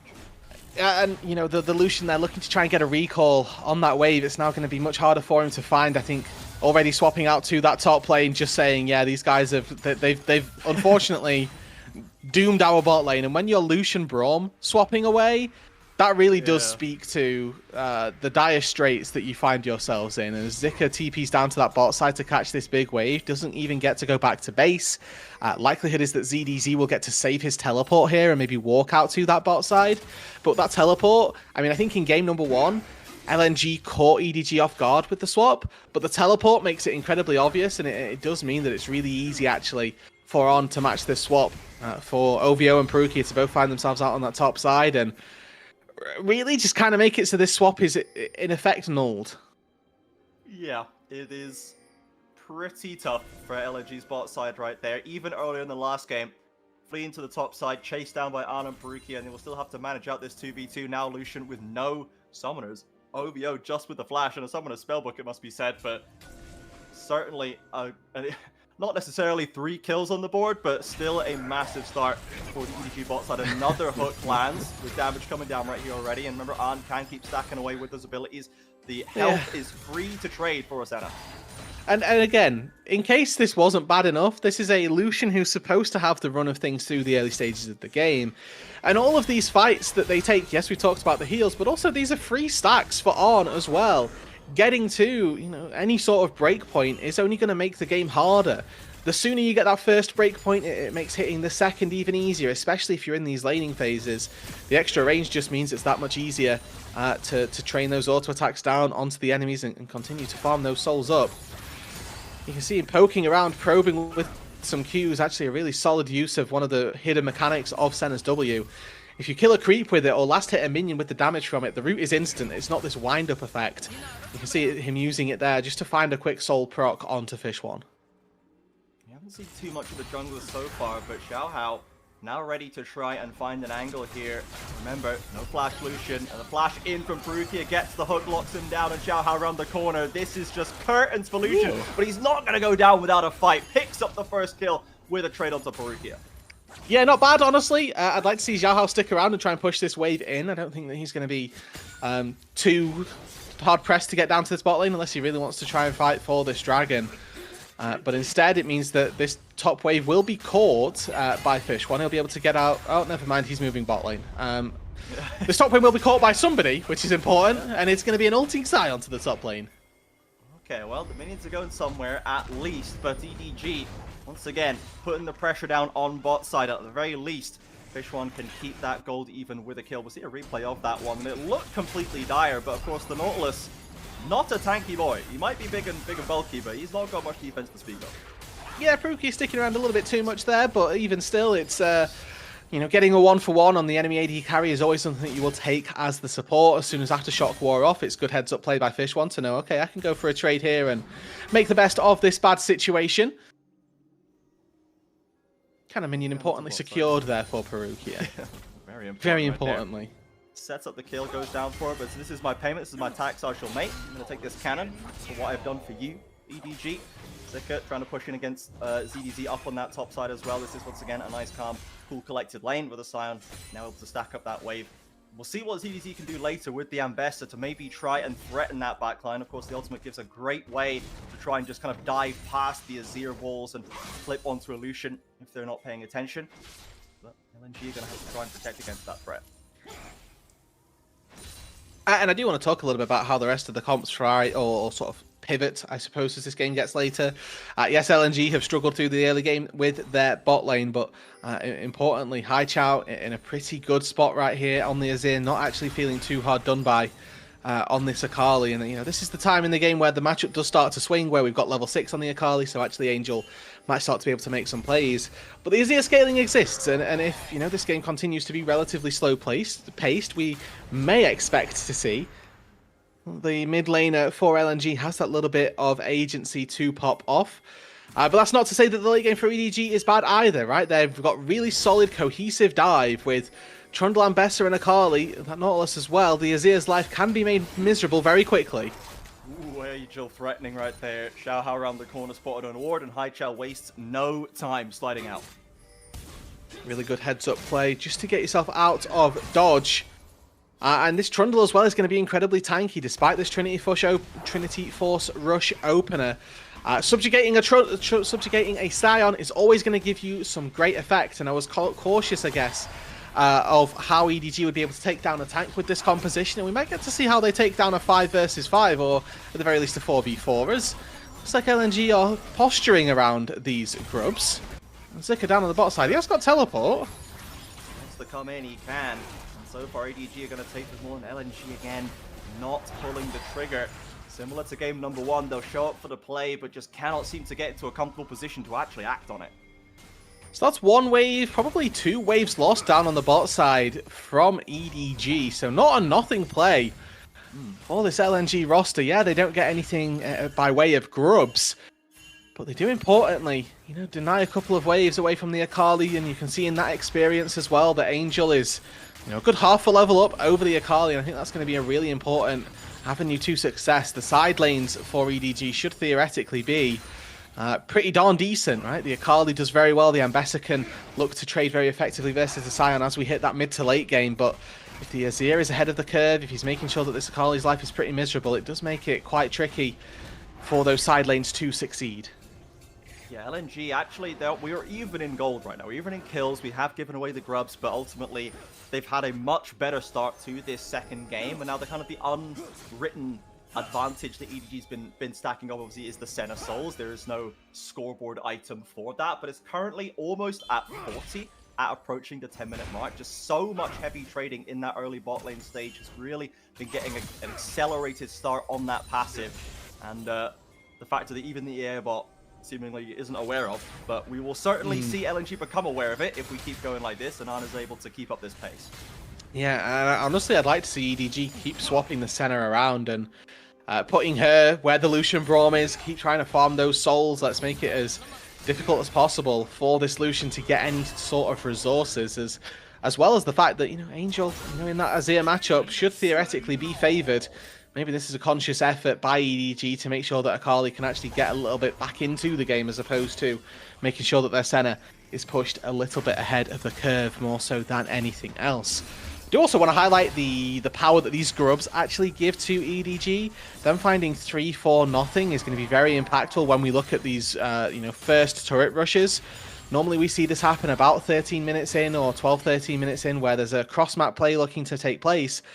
Trundle absolutely destroys turrets. Yeah. If he has grubs, he destroys turrets even faster. If he has a Sheen, he destroys turrets even faster. And currently Xiaohao hitting 3-4-3 of those, only going to be exemplified when he finishes off that Trinity Force. But a quick poke around the dragon, doesn't find anything, and again, importantly, it's when Trundle gets access to these turrets that we're really going to see the power of those grubs come to fruition. EDG respecting the LNG composition right now and backing away. They have some vision down, but will not go out of their way to protect it to a fault at this point. And with Xiaofeng on the Pantheon, we've not really seen a Pantheon play hit the rift so far, but he's got ultimate. He's just completed the Sundered Sky as well. He's ready to get stuck in with the Braum, with the Lucian that's got that first item. Everybody except for Zika, in fact, in LNG, has that first big ticket in the inventory that needs it. And this means that they can actually look for a play if they want. So EDG, they're aware of this. They're not going to overforce it. There's no rush for them in this game. Yeah, and importantly, that is in contrast to EDG, who have yet to find those recalls, who have yet to put the finishing touches on that first item. Not quite going to be able to interrupt the recalls there, so On does get to go back, finish off that static shiv, and now can start to play for priority in this mid lane. Still waiting to see that Proto Belt come through. The 24's now finished off for Xiao Hao, and there we go. Those first round of items still have been now picked up by EDG, and importantly, LNG didn't use that window, right? That was a timer for them to maybe try and find a dragon, maybe try and find any sort of fight, where those first items weren't on the board for EDG, and instead they were able to get to those first items. And On here, again, just farming a couple extra stacks. He can queue off of minions, he can heal up. These trades, again, don't really mean anything. Yep, absolutely. EDG rock solid in this early stage. Rookie and Xiao Hao looking to catch up to OVO. The trundle is there. OVO simply will jump back to Fish 1. And I'm really waiting for Xiaofang to pull the trigger right here. All the resources, all the ability that Pantheon has to make plays. And we're just looking for something, anything, to get LEG some momentum into this game. We can't be sitting around for too long. Now that we have these items. And Arn has now been actually matched back up into the Solution Braum as we would have wanted to keep those souls rolling in. Yeah, I mean, 48 it looks like already. 13 minutes in, he is eating incredibly good in this early to mid game. This is a very, very accelerated center by way of stacks, not necessarily by way of gold, but you know, it's feeling pretty good about their position in this game. And if they can stay alive, find a little fight here, you know, the amount of souls that you're going to get, that's another one onto OVO. So whether or not he can stand and T-pose like that in the face of LNG without punishment. He doesn't quite land the hook, and the Trundle Killer will slowly advance. Dragon already completed. Now LNG a little bunched up. Actually, Engage comes in from Xiao. Hi, Xiao. But they engage right back in there. The public execution from CDG separates them off. Angel with the first kill into OVO. Finally, Xiaofang on the board, but they cannot get the Akali off this Azir's back. Fishon with the barrier to keep himself topped up. Can do a little bit of damage. But EDG, they get the objective. They slow the LNG advance, and they make the play after. Yeah, 2 for 1 in the play. They only lose out on Perukia, who once again is more than happy to give his life for the cause. It's a pick up onto OVO and one onto Haichao as well. Finally, we get to see Angel lay waste to the Azir, something that had been not really happening through this entire early game. And this is largely decided by the top side of this fight. I like the heads-up play by Perukia to try and engage onto Haichao to begin with. And the scoop in from the Azir, unfortunately, as soon as he gets knocked up, ZDZ uses him for an escape as well. It's great timing from the Ambessa to be absolutely fine and make sure that there's no real way that this is ever a threat to her. You see the barrier forced on the backside as well, so Fish One now in a little bit more trouble than maybe he might have liked. You really get a sense of the self-sufficiency of the solo laners of EDG in that play. ZDZ gets scooped in, but uses it to get all the way back out. Angel can dip and dive through the front of the fight to get onto Haichao in the backline. It's so difficult to lock these champions down, and LNG just experienced that firsthand, and now finally the gold still fairly even, but the feat of warfare completed, very just slightly starting to diverge for EDG. The Trundle Pillar cannot cancel the culling, not too much damage thrown back either way. Xiaofang may be looking for a follow-up again. We've not seen too much of the Pantheon. Got to kill that last fight. Stun onto An. Fishron round the corner, gets the flash at least out of the center, and they'll have to step back. And that's a win for LNG. Finding Flash off of Arn there is not a nothing summoner spell. This now opens up for pretty much any mid-wave that Arn steps to. He can get Pantheon ulted. He can get Focus fired by this LNG roster. They're going to use that advantage to try to take this Rift Herald, but EDG again, teleports ready, heals ready, Storming Shadow coming up off cooldown.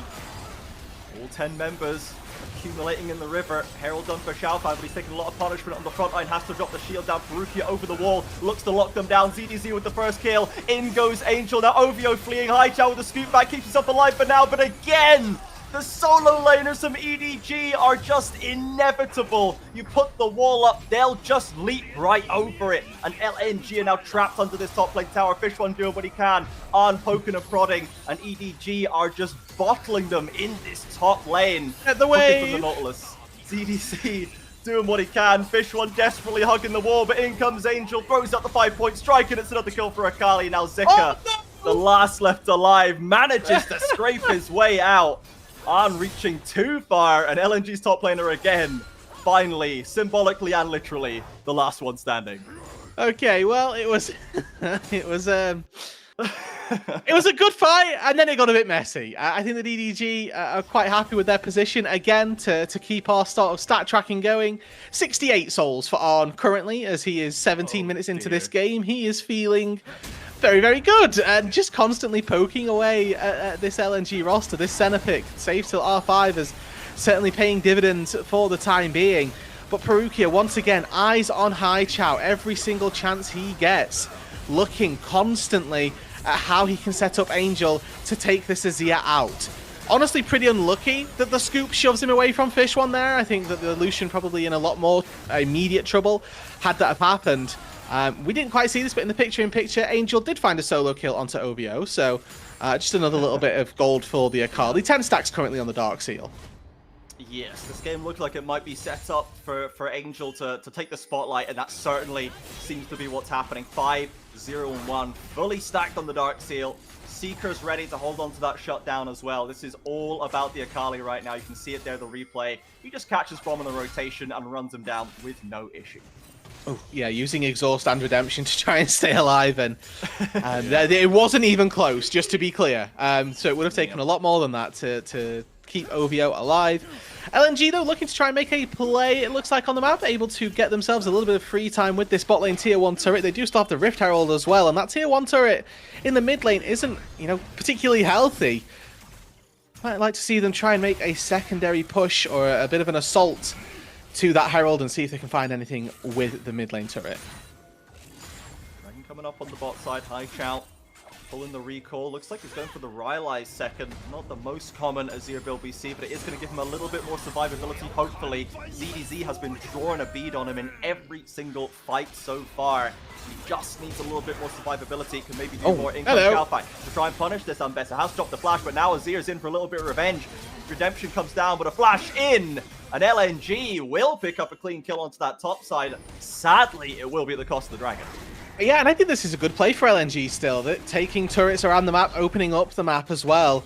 Actually, you know, looks pretty good for them at this stage. Might even be able to find a bit of a play for the second turret with all 5 members making their way up to this top side. I would be concerned about the response by EDG if they might look to try and make a play in the mid lane, but looks like just some posturing, just some shielding to their solo laners as they kind of think better of committing for that tier 2 turret, knowing they don't have a lot of vision on that top side jungle makes it quite tricky for the likes of Illusion. Even the Braum to try and walk in there can be quite dangerous.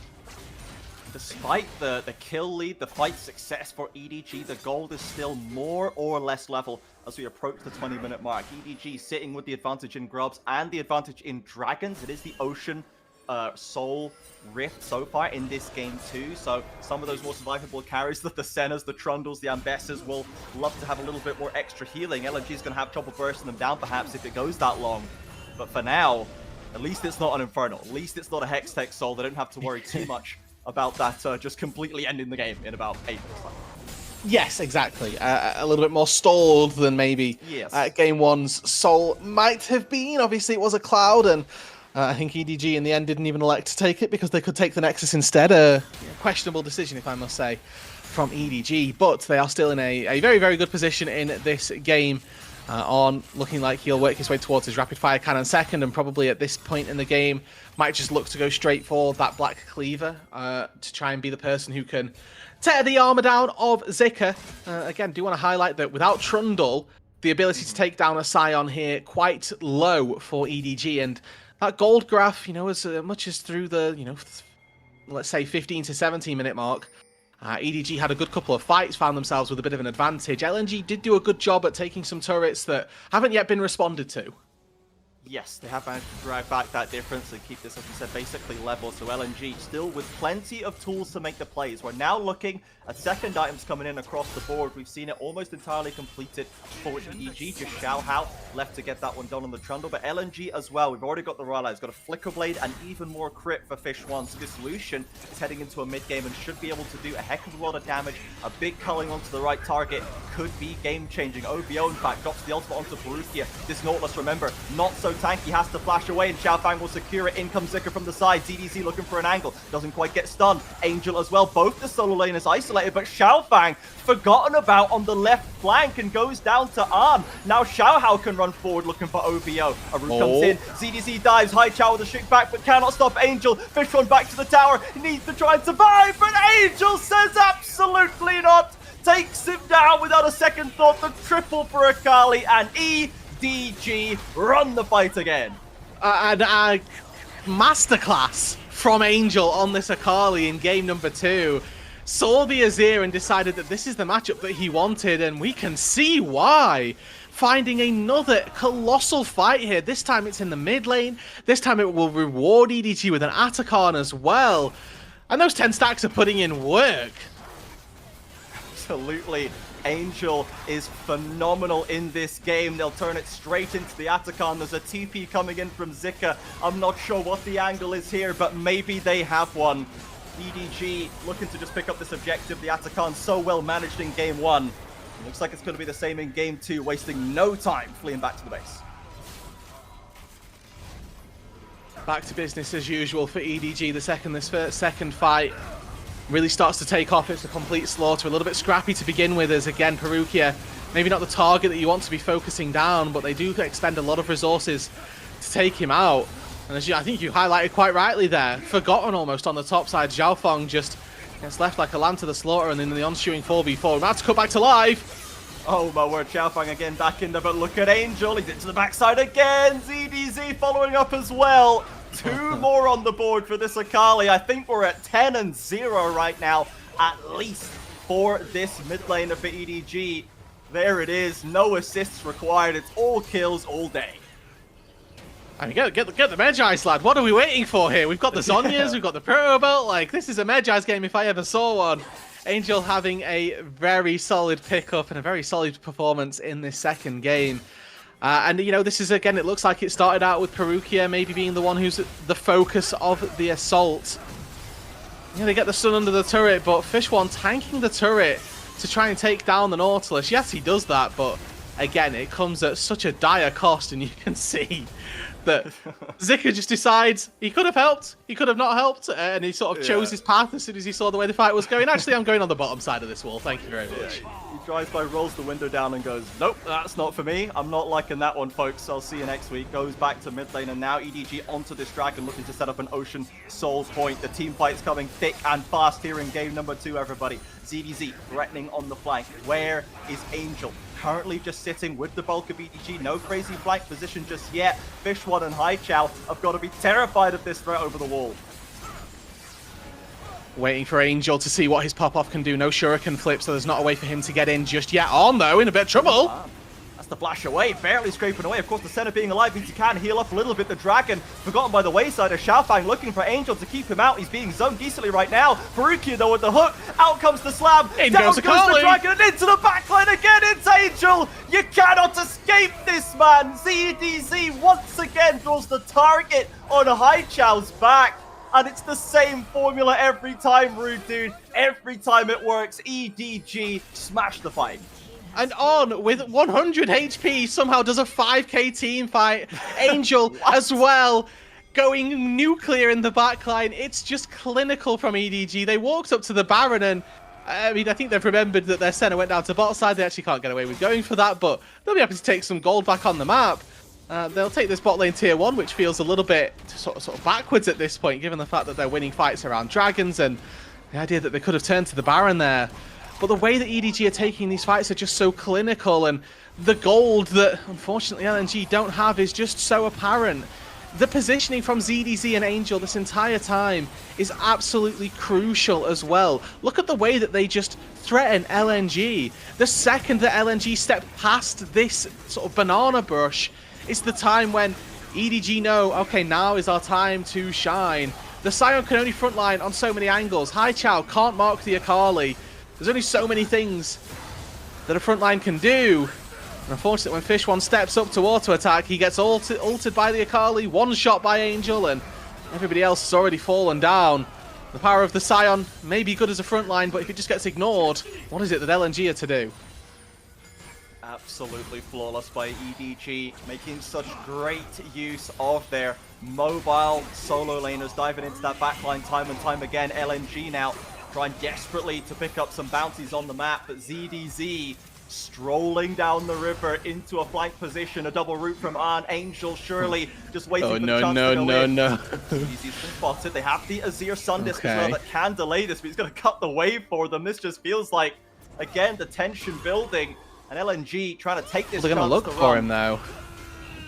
Can he ult OVO? Very isolated. Lovely follow-up by Zika, and Fishon with the kill. There's something back for LNG now. Go Baron. Honestly, this game is so difficult as we get later. This is your best chance to get the Baron and also your best chance at trying to deny it. Stop Angel from getting in, steal away the Baron. Either of those are your win cons here, and it's still difficult. Yeah, maybe Hai Chao can finally not get publicly executed in this play. They're already backing away. In comes the flank. Fish One, how is he so low already? Arn with the ultimate moves the deal. Angel beautifully stasising through the Emperor's Divide and now annihilated on the backline as well. Takes out one, forces the flash from the second, dashes over for that one, and oh my word, EDG, it is just the same every single time. Even 4v5, Angel picks up the slack and does the work of both solo laners. Zika will get a last-ditch kill, but now the Baron's exposed. Yeah, Perukia cursing his AD carry there a little bit because Arn decided to hit 4 auto-attacks on the control ward in the pit instead of taking down the Sion, who eventually takes out the Nautilus. So no Baron buff for the Anchor Man, but EDG will be more than happy with the fact that they found 5 kills, and once again there was very little response available from this LNG roster.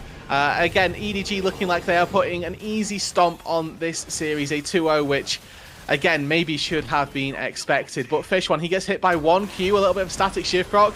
He's half HP, 1 chomp, subjugate, he's dead. It's unfortunate nature of this Lucian in the mid game, trying to play out these team fights. It's just so difficult.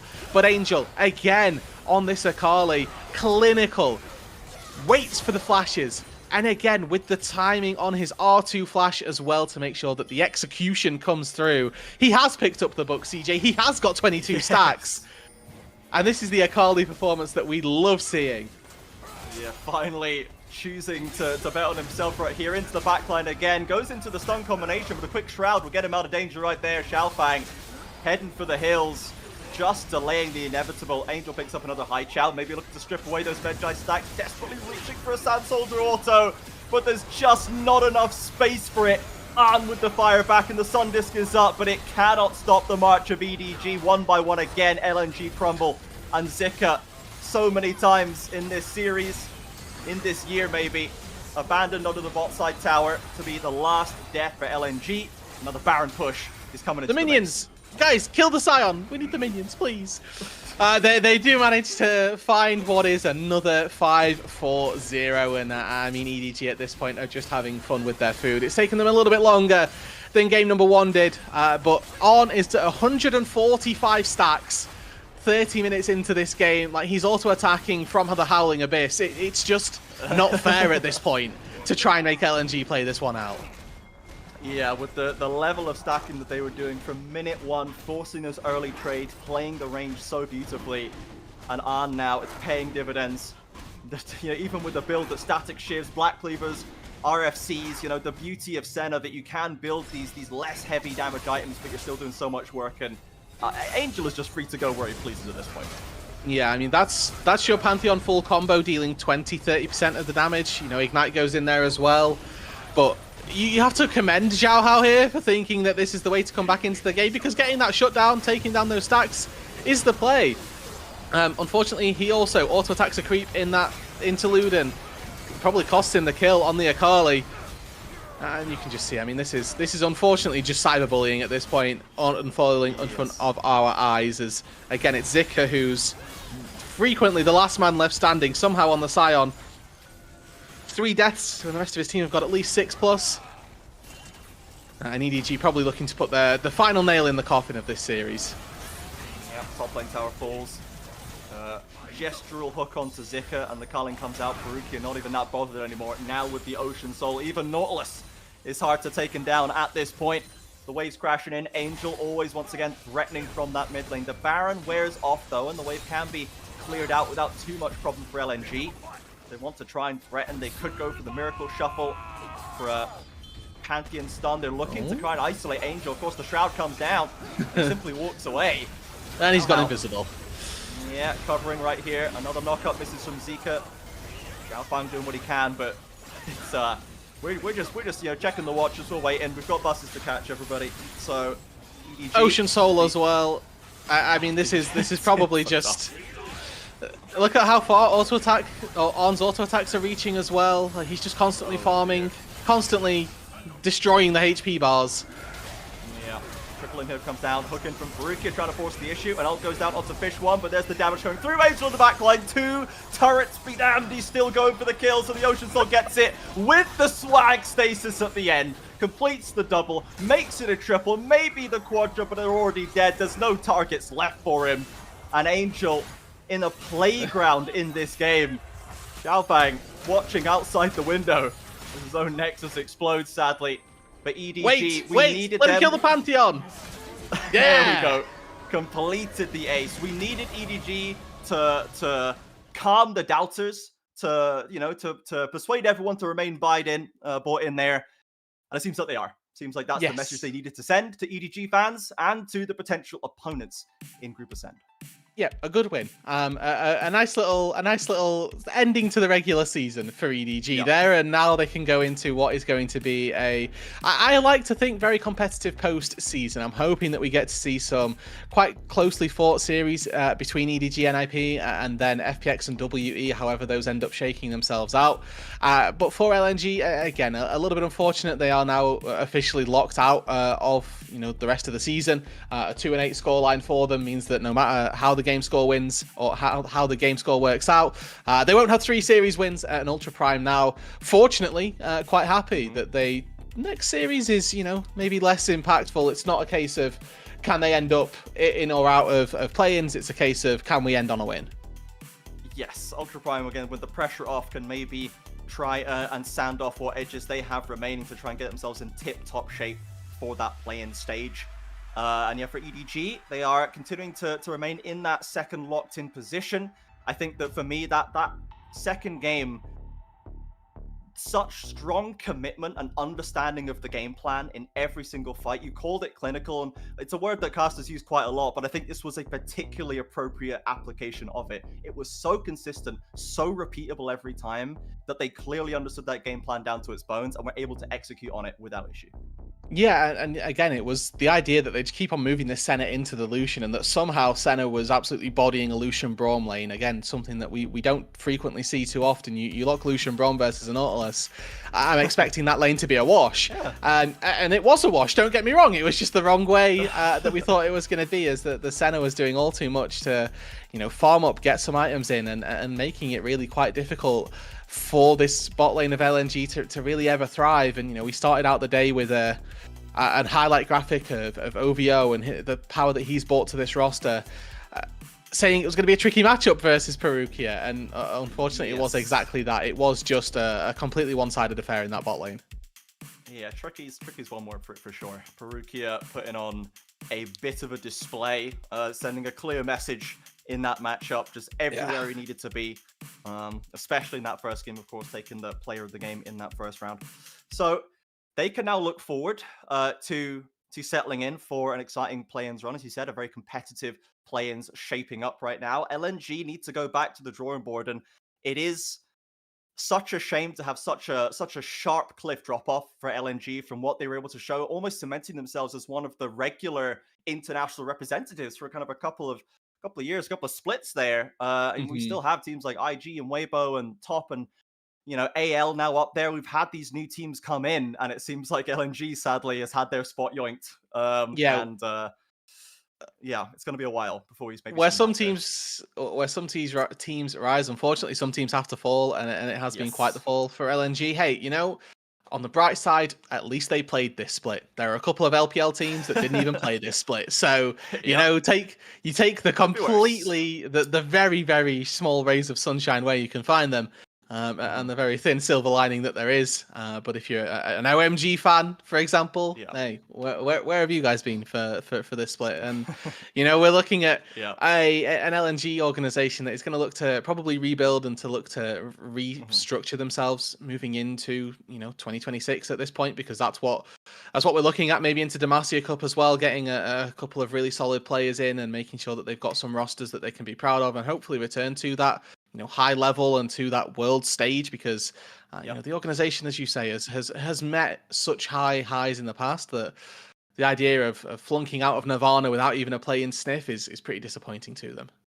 Yeah, and we can see the gold graph here that it is a little bit more compressed. We had a lot more time on an even keel right there. LNG, as you'd said, able to make plays that were not answered to just get pure gold advantages on the map at times, but ultimately you can see when the team fights, and it's just a step. It is a staircase down. Angel team fight, Angel team fight, Angel team fight, and it's that's when it's somewhat lost control for LNG. Couldn't really get their hands on it again. Yeah, and I will say as well, whilst it was Angel who was popping off in the team fights, the damage percentage, like, On was going crazy. Like, you're asking how is this person solo HP all the time? It was always On. The answer was just always this Senna who was frontlining, T-posing on LNG for the most part of this game, constantly whittling away at health bars with that massive range that he had, just really never even making it close. Yeah, and people, it's kind of puts paid to the idea that, guys, Senna's a supportive ADC. You know, if you play like this, if you completely outtrade the Lucian Brom, and then you're playing on the line in these fights, baiting your opponent into bad spots, doing huge amounts of damage in that backside, even if you're still building that slightly more supportive build path, you can do so much on this pick, especially when you've got like 70 stacks by 16 minutes. You know, that certainly goes a long way. The pacing on this Senna was crazy. Like, this might have been the fastest stacked Senna that competitive League of Legends has ever seen. Unironically, there are probably going to be, you know, a couple of games that come close, but I don't think there's anything that quite tops this, as it was just action constantly for this bot lane, and we focused on it so much for this exact reason that even though in these team fights, yes, it's Angel who's doing the critical damage, but the fact that On is just able to so frequently, you know, free hit almost in these team fights just makes it so scary, and means that those Dawning Shadows have that much more impact, that those heals are coming through and again are doing so much more. Yeah, you can get 3-4 Relentless Pursuits off in one fight as Fish One. It's not going to keep Akali off your back. Those ult charges are so long, ZDZ so precise with the public execution, with the spammable dashes that Ambessa can bring as well. And the backline was just completely under assault from LNG the entire way through. Love the picks for EDG to try and achieve this, the way they played it out, as we said. And despite LNG trying to make a couple of plays, trying to find desperation moves back in, it's all they could do, right? And it's what you have to do. But EDG's quality just a bit too high. They're not going to leave the door open. They're not going to give the freebies back over. No, and again, like we talked about the EDG expectations for this series, this was, you know, the standard. This was what we were hoping to happen. For LNG, unfortunately, they weren't really able to keep their hopes of going into the postseason alive. And, you know, after the first round robin, we maybe thought that might have been possible, but it was always going to be a difficult road, an uphill battle for them. And unfortunately, one that they couldn't really do enough with. I think that Ultra Prime, you know, to sing their praises, have done a really good job. You know, they came into the first round robin as a team that we were hoping for good things for. We saw anything but good things from them in the first round robin, and then did clutch their way back, clawed their way back into what is now a position where they can do a play-in series. Yeah, absolutely. They have earned the right to be there, and we'll see if they can bring us a little bit more excitement in that later stage. So, I mean, there must be a home for Zika somewhere. Surely, we must have a home for Zika somewhere. Today was a pretty shining example of the problems that he has had. And again, it's an Ornn and a Sion game. There's just not too much you can do on your own, right? You're a very strong piece of a team composition, but we need a team. We need a team to have this composition, you know? Yeah, exactly. Unfortunately, the bot lane, again, completely outclassed in this series. And, you know, for LNG, they are a sub-bot lane coming in, or a replacement bot lane from their start-outs, but it's still a really tricky position for them to find themselves, as we do get confirmation. Angel, the player of the game, for game number 2, and I don't really think that anybody is too surprised. No, not with a 7k gold lead. Not super surprised about that one. Almost dropping a 20 bomb on them. in this second game, just to move Yeah. LNG summarily out of that league, unfortunately. So, Angel, as we said, you know, it's certainly not a player to forget, despite the fact that not necessarily thought of as those flashiest, most symbolic LPL mid laners, has been around for a long old time and can put on truly monstrous performances when the time calls for it. Exactly, and you know, the time maybe in an LNG series it wasn't called for today, but he did it anyway. And I think that moving into the future series, right, this play-in series that they're going to play, it's one best of 5 to see whether or not they make it to playoffs. It's time, you know, when you play against FPX up against WE, and I do think that, you know, just looking at it, you know, both of those mid lane matchups don't look particularly awful as I look across the board. So, you know, you've got Karish, you've got Care, they're two mid laners who have been okay, serviceable, but that have definitely been sort of highlighted in this group ascend for being ones that aren't necessarily up to par with the rest of the squad. So definitely an area that Angel probably can look to exploit. Yes, absolutely. But we have to wait for play-ins to see if he's able to do so. For now, we're making good time today so far on that first series route. We're going to go to another break, and we'll be back in just a little while with our second series, JDG taking on Anyone's Legend. We're going up to Group Ascend for that second round, and there are still positions to lock in that play-ins and playoffs picture. So don't go anywhere, guys. You're not going to want to miss it.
And we are back here at the LPL English. The regular season continues its slow but constant wrap-up.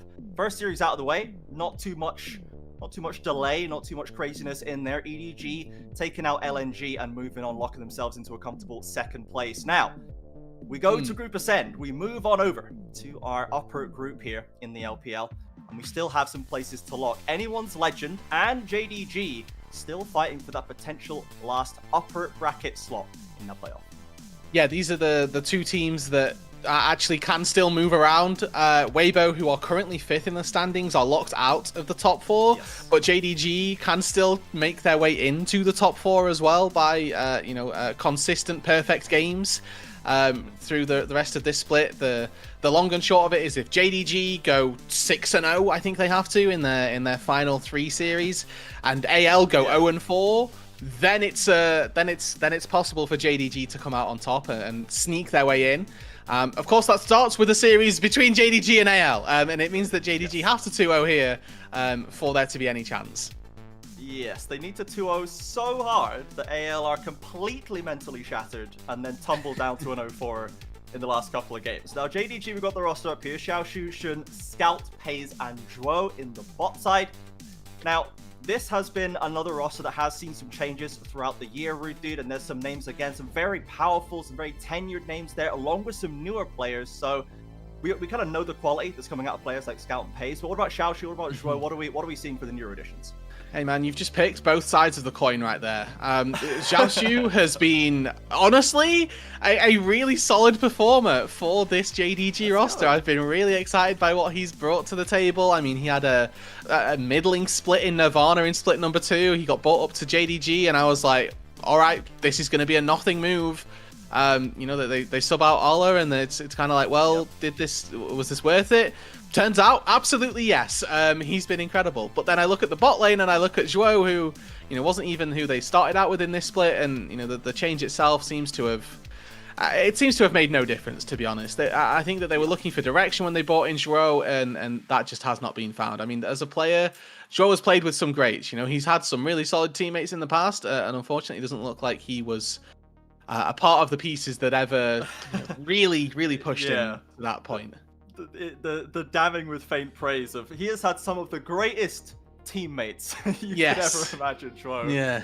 And he's got another one right now. He's got Pays. We love Pays. Yeah. Pays has been putting up numbers for years now. This is a very, very strong AD carry, but sadly, perhaps not able to drag that 2v2 into a place of comfort.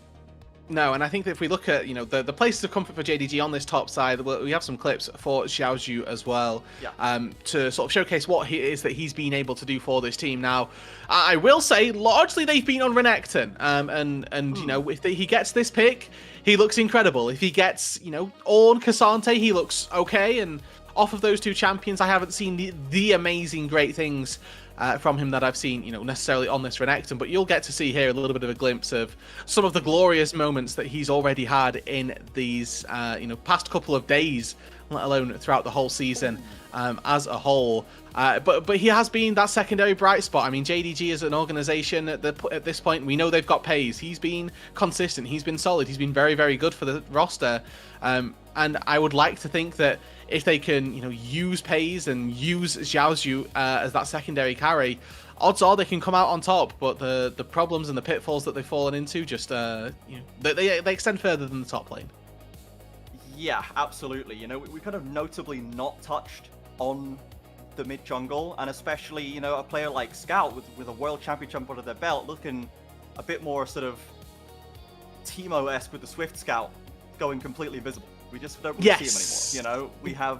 We've lost sight of this mid laner, and we're waiting for a re-emergence, perhaps at the perfect moment now to re-emerge and defeat AL and get yourself into upper bracket. Now is the last opportunity, Scout. Let's come back, shall we? And in the last series as well, right? They just had a really close series versus BLG, where actually Scout's doing incredibly well. The first games, he's playing versus Knight. He's dumping on him, and then in game number 3, Aurora versus Ziggs, he burns his flash level 2, and then he's just completely neutered throughout the entire game. And it's, I remember that one. you know, the highs and the lows are just so palpable with JDG. And I mean, Jun and Scout both earned All Pro nods from the LPL talent team in split number 2. I would be very surprised if they get them in split 3, just because of how much worse really that consistency has become. They are so frequently the reasons for failure on this squad. And it just feels bad to see what JDG have fallen to, let's say. Yes, it is a bit tough. There's a chance for redemption here once again, as we had in the first series, but it's not going to be an easy climb, that's for sure. Let's take a look at their opponents and see just how difficult that is going to be. Anyone's legend is, you know, an international representative of the LPL in this year. Flandre, Tarzan, Shanks, Hope, and Kyle in the bot side. And players especially like Tarzan are being talked about as not just the best in their role, but potentially even the best in the world at their role still at this point. So there is certainly a huge amount of power to go up against them. Now, it must be said, it's not like they're first. They're not sitting at the top of the standings right now. So for anyone's legend, despite the fact that we were maybe contesting MSI titles not too long ago, why are we maybe now only 7-5? What's kind of holding them back at this stage? Well, I will say I do think that AL are largely back. They had a shock loss in the second round robin, but the reason that they have such a negative game score, I think they started out this split like 1-4 with effectively an MSI hangover. Right. So we kind of attributed a little bit of that to the fact that they started out 0-3. They had a really weak start to the split, and you know, you look at the top teams in the split in the tournament right now. Top esports have dropped 2 series the entire season long. So you drop 3 off the rip, you're not going to be able to catch up with them until playoffs. But for AL, you know, they've been reliant so heavily on their bot lane, I feel like, and for Hope in particular, as we roll some of, you know, the highlight reel of him, he's been the part of this AL puzzle that even through the hangover was consistently popping off, was always that bright spot, and even when they were struggling, he was one of the players that we looked at as a bright spot. Yeah, absolutely. This guy is not necessarily, you know, we're not dropping pentakills every game. We're not even necessarily getting massive kind of 1v9 outplays, but the value this guy brings is so high. He is always doing his job correctly. Every team fight is in the right place. He's not getting caught. He's pumping out huge numbers. This is just such a reliable win condition for anyone's legend. As you say, that's kind of what they needed, right? When they were hanging from MSI, they needed someone to always be there when they needed it, and Hope was that guy. And the evolution of Hope as well has been, you know, quite nice to see. Whereas, you know, previously or in previous years, he was a player who we'd, you know, associated with, you know, your Jinxes, your Aphelios, the ability to go late and to play scaling. But, you know, in 2025, he's become Kai'Sa. He's turned into, you know, having a really good Ezreal. We saw on the MSI stage, he had a Lucian performance that absolutely ripped Korea to shreds. Like, there have been... Yeah. Highlight reel after highlight reel of him playing every single AD carry almost, and it feels like this guy's pockets are constantly, you know, getting deeper and deeper and being in such a good spot that he can actually be one of these top tier AD carries in the role, and that for me has been one of, if not the best ADCs through this split to, you know, consistently keep himself in contention for, you know, first All Pro. One of the players that is always going to be looked at as a, you know, difficult opponent in a laning phase. And I think with Kyle by his side, that is also very important to highlight that. Yes. We've talked about both of these AD carries, and I think we'll continue to through this series as real key players for their team. But the distinction between their support pairings has to be made, because Kyle also, again, All Pro support from last split, coming into this split maybe not quite as highly prized and had a little bit of a shaky start, but has started to return to that form. He and Tarzan have started to link up again and found that power that they found in split number 2 really well in this third split. But Paze has still been a really solid AD carry. Unfortunately, he's paired alongside Zhuo, who since his addition to the roster, for me, has felt neutered, hasn't felt like a big player that JDG need. Yeah, it's the pairing just isn't seem to working that well. We're not getting the most out of Paze. We know there's more to see right there, but unfortunately, we just haven't seen it. Now is maybe the time we'll have to. Now, against Hope and Kyle, this is going to be very difficult.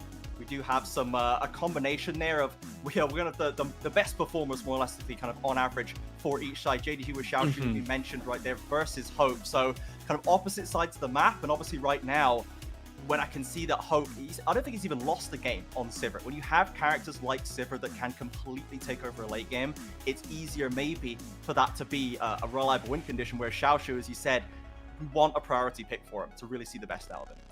Yeah, and I mean, it's getting Hope, the power in that bot lane is always going to be really important, and I think that this little blurb for Xiaoshu as well, actually really important. I mean, if you guys are struggling to try and find your third all-pro top laner, right, we've got people like the Shy, we've got Bin, consider maybe Xiaoshu as your third vote, because he's been up there, he's been one of the best performing top laners of this split. And you can maybe look to people like Flandre if you want as that third spot, but I think that pound for pound, Xiaoshu certainly making a very good case to earn at least some nods in that All-Pro voting. Absolutely. If you want to cast that community All-Pro vote, join in and let your voice be known. Let's see how they match up today. We've got Flandre versus Xiaoshu to try and fight for that third spot in the hearts and minds of the public, perhaps. Today, so maybe a good performance from JDG's top side will earn them some honors, even if JDG are not able to necessarily get the wins they need. It is, as we said, a very long road back, not necessarily even entirely in their hands. So we'll see if they can do at least as much as they can, or if AL can shut that one down quick sharp, as we saw EDG do in the last series. So for JDG, we know that top side is at least playable. We're looking for the re-emergence, the performance of players like Scout and Pace to step up and carry when it matters. But for AL, we talked about the bot lane. How's the rest of the map shaping up for them? Because obviously Flandre very reliable, and Tarzan and Shanks, given that assuming Scout maybe is alive, assuming he's present on the Rift today, what are we thinking about that mid-jungle matchup into the Shanks and Tarzan? I actually, I've been really enamored with the story of Shanks as well. I'll get to that maybe a little bit later on. But the fact that Tarzan has been relatively consistent, I'd say, through the back half of this second round robin. I mean, we'll ignore the 2-0 that they lost against Top Esports, where Kanavi kind of put on a show on a Z, but then also was, whatever. Even still, I think that Tarzan has been one of the key players for AL, regardless of their successes or their failures. I think that he's, causing a lot of things to happen, whether it's for good or for bad. And up against Jun as well, I think that's kind of the same story, where Jun has largely been somebody who will, in the past, pull out these carry junglers, go absolutely nuclear on a Kindred, for example, but also a player who's been known to struggle when it gets to crunch time, when it's a difficult matchup for him. It's not always easy for this jungler to pop off, and I think in split number 3 that's been showcased most more than anything else, because he's actually had a lot of flubs, a lot of struggles through this second split or third split, where actually a lot of junglers are outclassing him, or not just outclassing him, but not making as many mistakes as he is. I think is the more important caveat to put on it. Yeah, I've mentioned earlier that I'm pretty happy with how the meta has settled so far in recent times in this split. It feels like there's a lot of different options and a lot of lanes. Obviously, it's now starting to narrow a bit more, and for me, especially jungle, seems to have really narrowed down on these bridging junglers, the Xin, Trundle, J4, a bit of Wukong in there. That one seems to have shortened, and we're not seeing necessarily carries in there. We're not seeing those options for Shun. I don't know how you feel about the viability of picks like that. We saw a little cheeky Nidalee hover in the last game, but is it just not worth doing at this point? Do we just have to bite the bullet and pick the Pantheon, or is there room for Shun to try and push the boat out and get an advantage? He has tried. I believe there's already been a Kindred game in this split from him where, again, you've looked at trying to take the pick. I think it was probably against a WE or an FPX where they find those wins, and maybe it's a product of the champion or the people that they're playing against, and knowing that the caliber is slightly weaker, that he goes for it. But I think it depends on how those bans go. If JDG elect to try and ban that pool quite heavily, there's a world where they can force Tarzan onto something that he's a little less comfortable on. But I remember back in split number 1, like, Tarzan was making big moves on Zac, right? Like, this is this is a guy with incredibly deep pockets as well, and maybe they aren't deep in the same vein, but they are still, very, very good in terms of, or very deep in terms of the amount of champions that you can pull out. And they might do different things, absolutely, but I think there's absolutely a world where we could see heavy bans onto that jungle role, focus on trying to get Jun onto a carry instead of those bridging junglers who are just that little bit too powerful. Yeah, we can maybe take some of the carry onus off Scout and Pace, who maybe have not necessarily been able to find as much value in that style, give them a little bit more of a supportive option. And of course, I think with the bot lane, especially that when they do have these more, as we said, supportive options that can still carry games. We saw Arn on the support of Senna completely dominate. Sivir that can be very self-reliant and still smash a late game. There's room, I think, to adjust the draft in that way. Whether we'll see JDG actually try and achieve this, they do have a best of 3, of course, so there's options to try a little bit of different strategies there, but maybe it's just going to be they have to play for the top side, you know, go for Xiaoshu and Shun, get them both locked in there, get some 2v1 dives going, the rest of the map's just chilling out, get a Ziggs in mid, you know, let's just... Maybe they have to completely look away from Hope and just go, alright, we're not going to touch you, right, you're a bit too good, that's fine. Yeah. Elsewhere. Like, I think that's... You know, if you want to look at an area of the map that can be exploited, I think that Flandre for AL maybe, you know, and this is, you know, said with all the respect in the world, but maybe the weakest part of maybe the weakest part of this roster, because the rest of the squad looks so good. And you know, you think about Tarzan, well, he's a typically pretty tricky jungler to try and shut down. In the mid lane as well, Shanks is a player who, coming into 2025, I actually think had a really big story to try and tell, and he's actually done a really good job at that. It was he and Cream who'd both been on struggling rosters, but were frequently the bright spots of this, with you know, Shanks being taken from a WE roster that was struggling a lot, Cream being taken from an OMG roster that struggled, and then both being given these, you know, highly sought after mid lane positions. Shanks has done a much better job at that, or with that, for me, than Cream, and I think that Shanks actually, you know, stepping into his own as being one of these mid laners who are, you know, looking for all pro votes, looking for being considered best in role. Maybe not quite at that top 1 level just yet, but he's definitely a class and a level above above Cream, who, for me, they came in on even footing, and it does feel like Shanks has been able to heavily outclass that. Yeah, for sure. Now, this is obviously going into a long... Obviously, the LPL plays so many games. The playoffs is still going to be a drawn-out process. There's going to be a lot more data in games to see before we find out who the LPL is sending to Worlds. But it does seem like we've had so many roster changes. We've had... feels like a lot of upsets at times with anyone's Legend now lower down than we'd expect. Top Esports, of course, everyone going to get the fall for it again more with them. But there's... You know, Weibo now dropping out and IG looking suspicious, but somehow winning over and over games. If you had to actually try and draw a bead on who you think's actually going to be representing LPL right now, going into playoffs, it seems like a very difficult decision. You said it was going to be very competitive playoffs, but if you had to try and pick out some certainties that you could, if you wanted to bet some money, you know, on who's going to actually lock it. My top 4 for LPL. I'm going currently, my top 4 for LPL, the world's representatives that I think will go, and I've low-key, I'm gonna throw a spanner in the works here. I think BLG will make it quite easily. I think AL will make it again. I'm scared of saying, and I think Top Esports will make it as well. But my wild card is WE, and I actually think their playoffs, crazy they are such a good team. WE have won 13 games this split. They just haven't won any series. I think in best of 5s, WE are going to make another miracle run. And I think WE are going to do it. I've been saying this in Twitch chats when they're playing, so I haven't got to cast any of their games. But I actually want WE to make it to Worlds. And I think low-key, they will go. They'll get stomped and they'll lose awfully.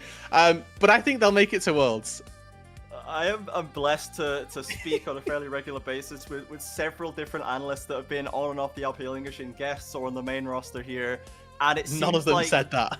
No, you are either, there's no middle ground. There's no like WE alright. It's always like, guys, no trust. Hold this. They're going to the moon any day now. It's gonna be sick. They're gonna make Worlds, guys. Or it's like, why? Who is still talking about this team? These guys are the biggest frauds on the entire history. Like, if we sent such a polarizing roster.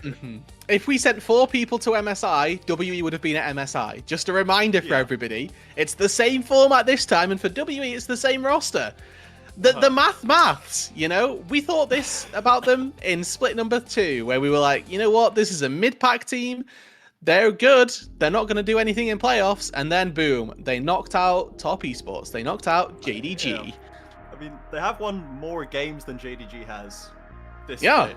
And they're 2 series down, and they've won 8 more games than FPX, who are 1 series behind them. So they're certainly statistical anomalies, I will give you this much, but you're saying Top, BLG, AL, and then we're dumping out IG, who are 9-3. We're dumping out Weibo. We're dumping Serial out chokers. Serial chokers, all of them. A lot of them. But no hope. WE. Sneak up from Nirvana. WE are the Divock Origi of the LPL, okay, and that's Right. what's important. That they're the big game players. When it matters most, Okay. they'll come out. They'll give you the performance that they need. Sure, man. Mark my words. Mark my words. Okay, well, we'll all have to check back on that at some stage. We'll get When they onto the get game. O2 and immediately lose. Yeah, it's gonna get absolutely blasted out by like Nip. EDG in the play-ins. first- Yeah. yeah. I mean, if EDG's looking like that, I don't know. It's not feeling. Then too hot, EDG will especially, make worlds. Because then we're gonna have the same death sentiment. It's gonna be we've got Vampire versus Perukia, and like, oh, Vampire when he makes plays looks really good. He's very important, and then Perukia goes just no, just stop. Yeah. Stop talking about this, man. Let's talk about me some more. And that's, I mean, that's fair play to Perukia, to be honest. I mean, it appears there's some semblance of delay. Not really sure what's going on with the LPL main broadcast at the minute, so we're just having a good time discussing our, our dreams almost of the LPL in my case, where we're hoping for WE to make some semblance of a late game run. Yeah. I joked about, Top Esports always selling everyone the Fell for It Again award already, just because they seem to be like just truly generationally bad at international. Beyond all reasonable kind of realization. As someone who's actually watches the LPL on the regular, who has a bit more insight maybe into this, you've already mentioned how Kanavi's gapping people, and from the games that I've watched of them, what is your take as to why the translation is completely impossible on the international tape games? Hey man, that's a question for the top esports coaches, but for what I can see, I mean, it does feel like that. I know this might be a bit of a weird one. Kanavi won MVP in game number 2 versus AL, where I think his mechanics he picked Zed jungle R5. His mechanics were really weak through the mid game and even into the late game. Like there was one play that he made, which fine, it won them the game. Okay, fine. Yeah. But through the mid game, he was throwing, like he was tossing the game right back to AL through the mid game, and then he still won MVP. And I was like, dog, like this guy, he played pretty poorly. And I think that, there are instances where actually the mechanics of top esports sometimes just kind of cost them. And, I'm looking at, when you take a Zed jungle, for instance, you have to make the game about you. And Kanavi does that. That's one of the things that he does very well. But then you also need to be able to back that up with the mechanics and with the ability and the know-how to get away with that. And unfortunately, there are small instances where that doesn't happen. I actually think that 369 has been, actually rather consistent for the top side of top esports as well. So that's somebody that you can maybe consider as a bright spot for the organization. But again, going into Split 2 or going into the playoffs, really, we'd seen Jackie Love have a pretty weak Split number 2, I'd say, and then they didn't make international. This time round, he's looking at being maybe one of the MVP considerates for Split number 3 for my money. And if he can have that international performance again, that's somewhere where top esports can really thrive. If, however, he's just not looking like it, because I think that the best comparison to draw is literally the BLG and AL difference, where AL just looked like completely different level to BLG at MSI, where they are taking LCK teams to 5 games. If they face an NA or an EU team, it's okay, just another day at the office, swept aside. Whereas BLG, like, they're sweating 5 games to try and take down FlyQuest, which, no disrespect to FlyQuest, they're maybe the best Western team that there is at the minute. But there's no reason that an Eastern team, that a team from the LPL or the LCK, should ever be getting forced to a series that looks that close. And I think that when you look at the international performances, like, Hope was looking really, really good. And Jackie Love is going to need to do that again if top esports are in any vein supposed to make it to to that international success. I'm very glad to hear that Jackie Love seems to have cleaned up his act a little bit, because that was always a guy where I was watching and just be like, I'm just waiting for the moment where it all goes wrong. Like, obviously so much strong positives there, but so much consistent kind of errors in judgment that we saw for almost years of Jackie Love play, that I'd come to expect it. And now we actually, if we can actually clean that one up and put a lid on it while keeping some of that Jackie Love ceiling, that will be perfect for top esports for sure. And we can get some of those massive LPL AD carries taking names again. But yeah, I mean, you're right. I think it was we're not necessarily expecting LPL teams to be sweating quite as hard for BLG. When I've been like tuning in and watching this seems like a very strange sort of, they were almost like, well, now we're not just the best team in the LPL, we're now the franchise LPL team with a marquee name. and then suddenly we're swapping players multiple times. We're just absolutely biffing games. Bin's not even winning lanes anymore. Like we're completely off the rails. And are we at least back on the rails now? Are we like, have we managed to sort it out? Or are we still kind of, well, you're 9-3 because you were good before, but like, are we sweating for BLG? I guess is the I'm question bro. I've got the flannel out. Like I'm buckets. I'm really worried about BLG. I'm gonna be honest. Their late games have not inspired confidence in me. I mean, they had a run of some pretty deep late games that they were just constantly flubbing in. They lost a series up against IG at the start of last week. The week before that was the absolute turbo banger series that they played against AL, and then they took 3 games against Weibo. They got slammed by Top Esports. Like the second round robin has not been convincing for BLG, and I think that in playoffs they are also going to have a big task to sort of make a case for themselves as a team that they probably make it to Worlds, but they want a better performance at Worlds than they did at MSI, I think. Yeah, absolutely. We do now have the players heading out onto the stage, so we'll be getting into the draft very shortly. Just to wrap up this kind of ruse theorems on Worlds reps from LPL. Why have we ditched IG? Why are we on the IG hater train? If we're believing, I don't know, man. Why are we ditching look, IG? somebody has to go out. Somebody has to lose to WE for them to get to Worlds. That's the thing. Right. Okay. The most vulnerable WE target. It's IG. Somehow it's IG, because there will be a gauntlet as well. Like there's going to be the team that qualifies off of winning summer, and then we have like the gauntlet run afterwards. So playoffs doesn't exactly decide everything.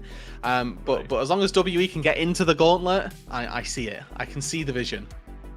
Okay, well, someone's gotta. So you gotta back your boys. Even when the going gets tough, that's true fandom right there. So we shall see if that's going to be vindicating for Rude later on. But we are going to get into the draft very shortly. So I'm trying to remember who is on the blue side. I mean, I assume it's JDG just by the arrangement of the names on the bottom of the screen, but by the arrangement of the cameras makes me think it's the other way. So I'm not going to guess, and I'm going to remind everybody of our expectations, because we took a bit of a tangent, and we definitely went on down a rabbit hole there trying to stall for the day. Again, expectations, or rather necessities for this series, is that JDG need to 2-0 to keep their chances of making playoffs a reality. You can see by the scores, JDG have still got 3 series to play, AL have still got 2 series to play. JDG need to go 6-0 in those series. If AL win a single game, it's pretty much over for JDG. It then can be broken down into some wonky tiebreakers and head-to-heads if AL lose a game later on. But for JDG here in this game, obviously they need to win the series. That's just a given. But to 2-0 it will also give them a standing and to put them in a position where they can still qualify to be top 4. For AL, it's just about making sure that they look like the best team that they can be. And honestly, it's about them looking like a team that can go and compete at internationals as well as they did. I also want to talk about JDG's 4 series wins here, because so far, obviously, 4 wins in the LPL, not the highest, but also they've only beaten FPX and WE.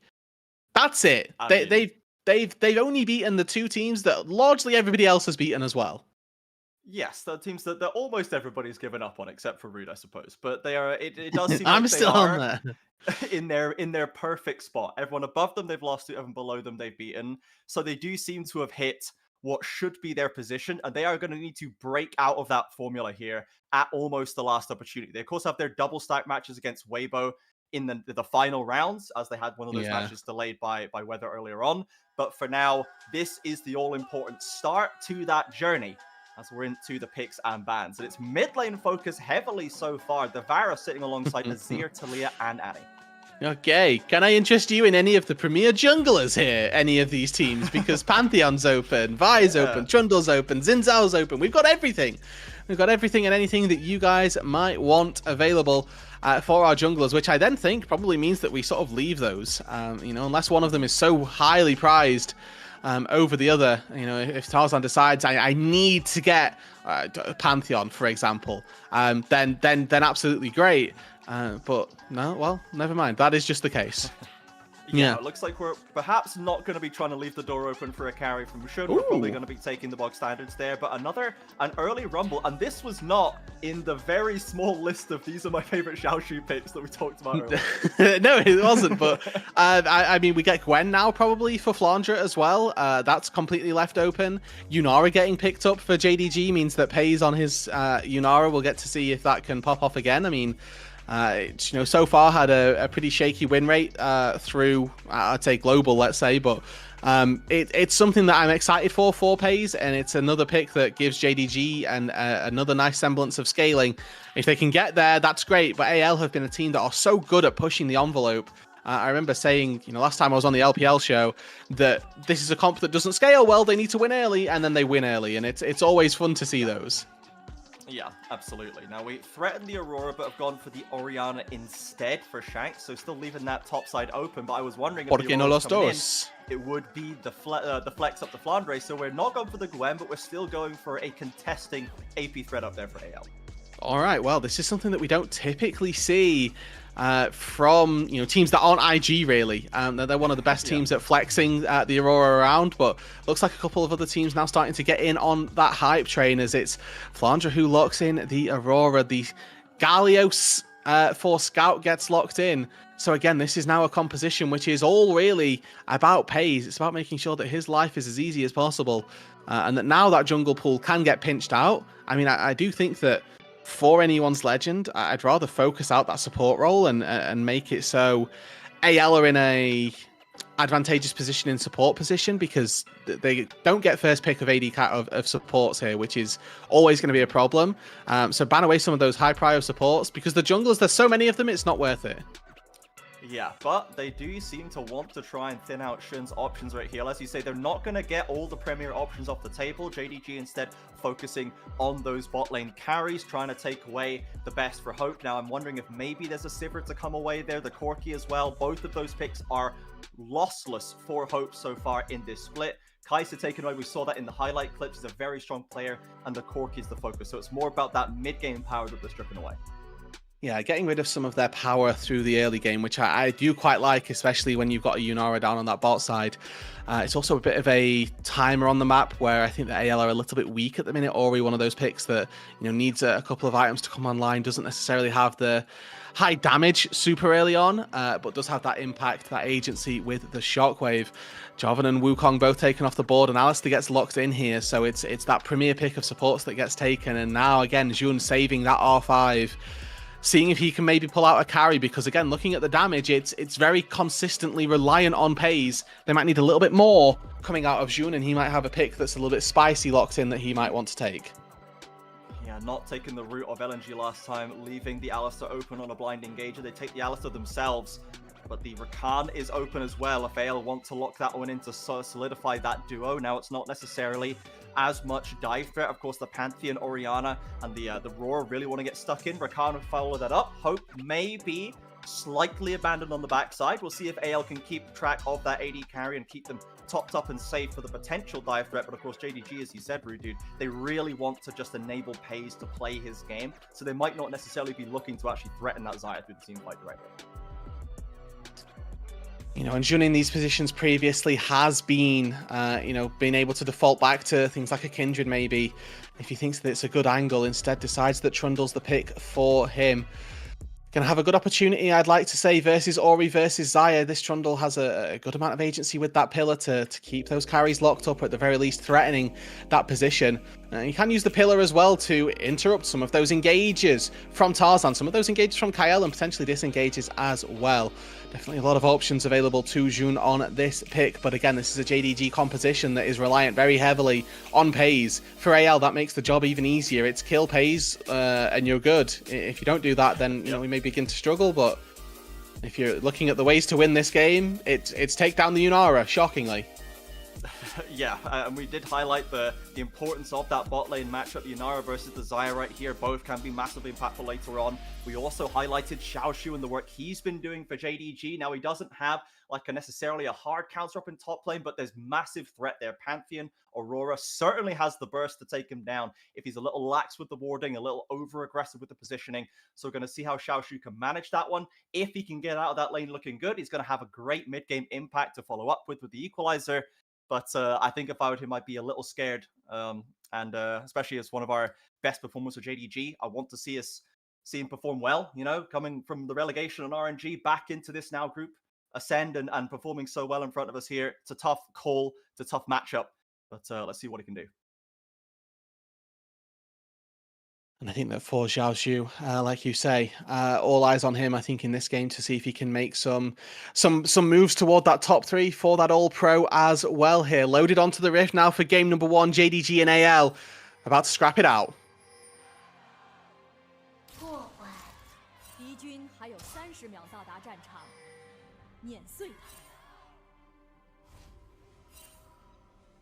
Bit more of the Jayoan. Bit more of a heavy presence right there. We'll love to see it. Obviously expected from Group Ascend, but some supportive fans in the audience. Obviously, the LPL fans are, you know, second to none in many ways. The engagement, the investment, the fan signs, just truly unmatched. We're LTA South graduates. We can't be saying things like that.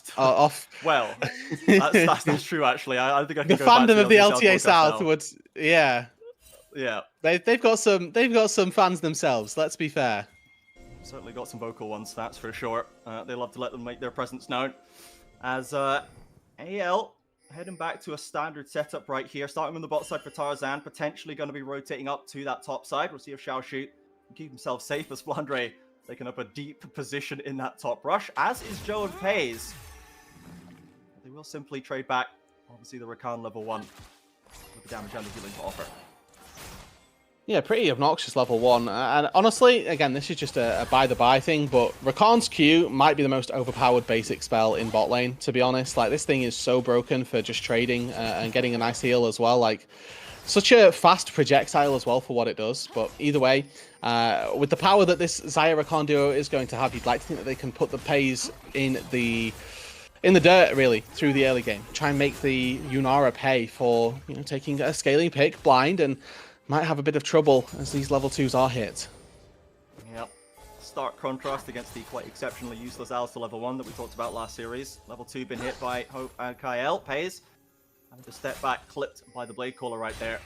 Of course, we know Yunara a massive, massive threat later on.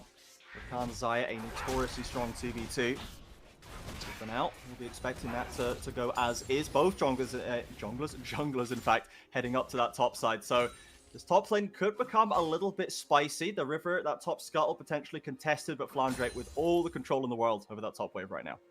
Yeah, you'd expect to see Jun path back down toward this bot side so that he can, you know, at least find something by way of a scuttle crab. Expectation with double pushing solo laners is that AL will be able to take the crab on the top side and then maybe look to find a reset for their Pantheon and let him back out onto the map with that little bit of extra gold, as you can actually see that Tarzan already halfway through finishing his blue buff before Jun has even started up his.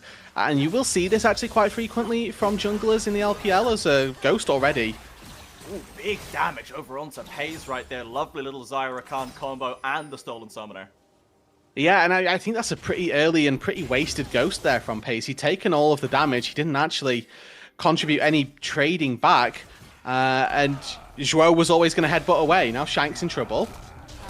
Too much mana to speak of, just flashes away from the barest edge of the taunt from Scout, so a lovely pickup by JDG to fire back and potentially set up a threat for later.